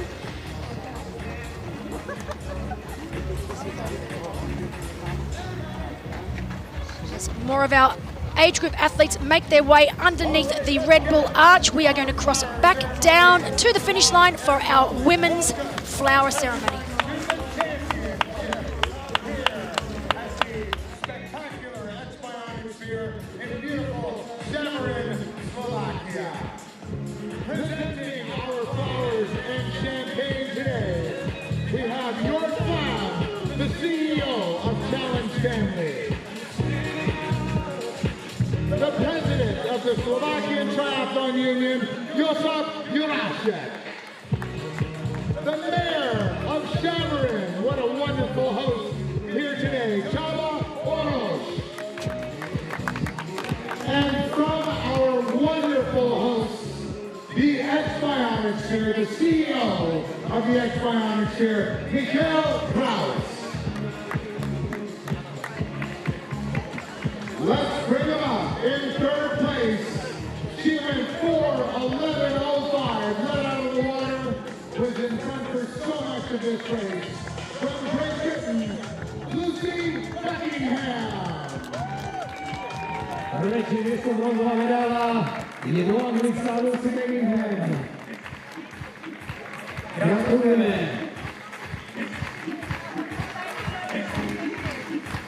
And remember Matthew Hall. I'm so proud of myself. In second place, what a run. 7 minutes down after the bike and ran her way to the runner-up finish. She went 4:10:12. She's also from Great Britain, Emma Pellant-Brown.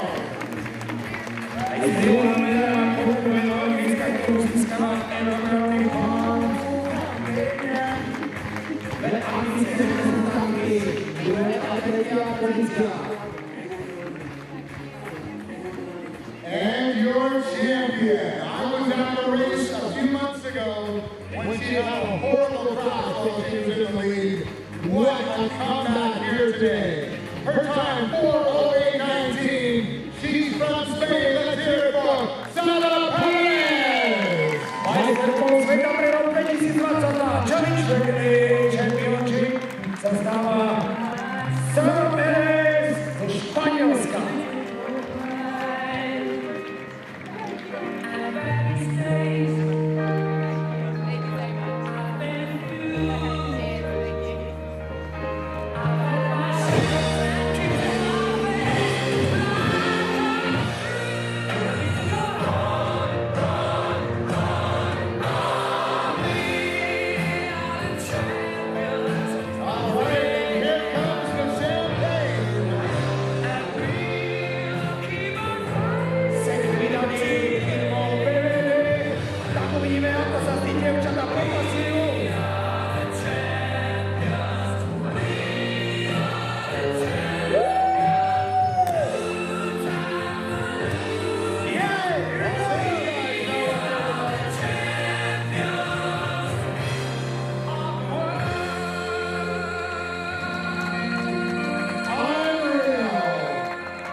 I said earlier, fantastic racing from these three women today. Sara Perez-Sala, Emma Pallant-Brown, and Lucy Buckingham.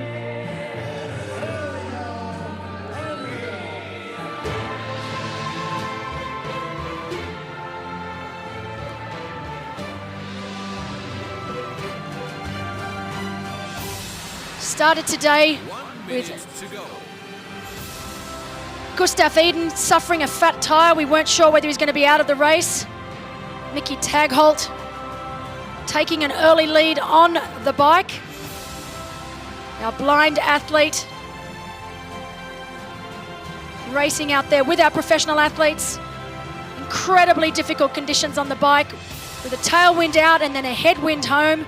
Sara Perez-Sala showing us just what an incredible all-round athlete she is. Filip Sebo, another famous athlete here in Slovakia. One of the best football players Slovakia's had, as we see Gustav Iden, our winner today. And Sara Perez-Sala, our female winner.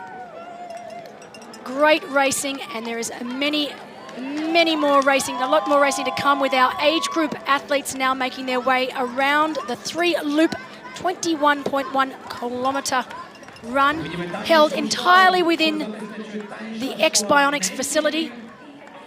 Incredible facility that x-bionic Sphere is, tailor-made for athletes. It's been such a wonderful week here with all of the athletes, all of the pro athletes, or most of the pro athletes staying here within the x-bionic Sphere Hotel. Can't wait to return here later in the year for the PTO Collins Cup and World Long Course Championships. But wow, Julian, what a race. It was so exciting, it was entertaining, a lot of changes. Well, in the women's lead, not that much, but it was getting closer and closer. The men's race, totally entertaining.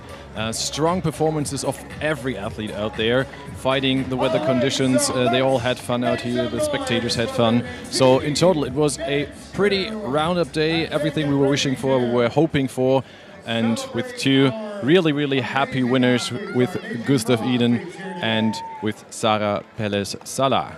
Well, I would like to thank you, Julian, for joining me in the studio and doing all the hard work down on ground while I got to sit here all day. But I'd like to take this opportunity to shout out, a huge shout out to Triathlon Today for providing us with this incredible live coverage. I'd also like to thank x-bionic Sphere, Challenge Family, the Championship 2022. I am already excited for the Championship 2023. Thank you for joining us today. I hope you've had as much fun as what Julie and I have had, but until this time next year, I will see you all soon. Thank you. Thank you all. Take care.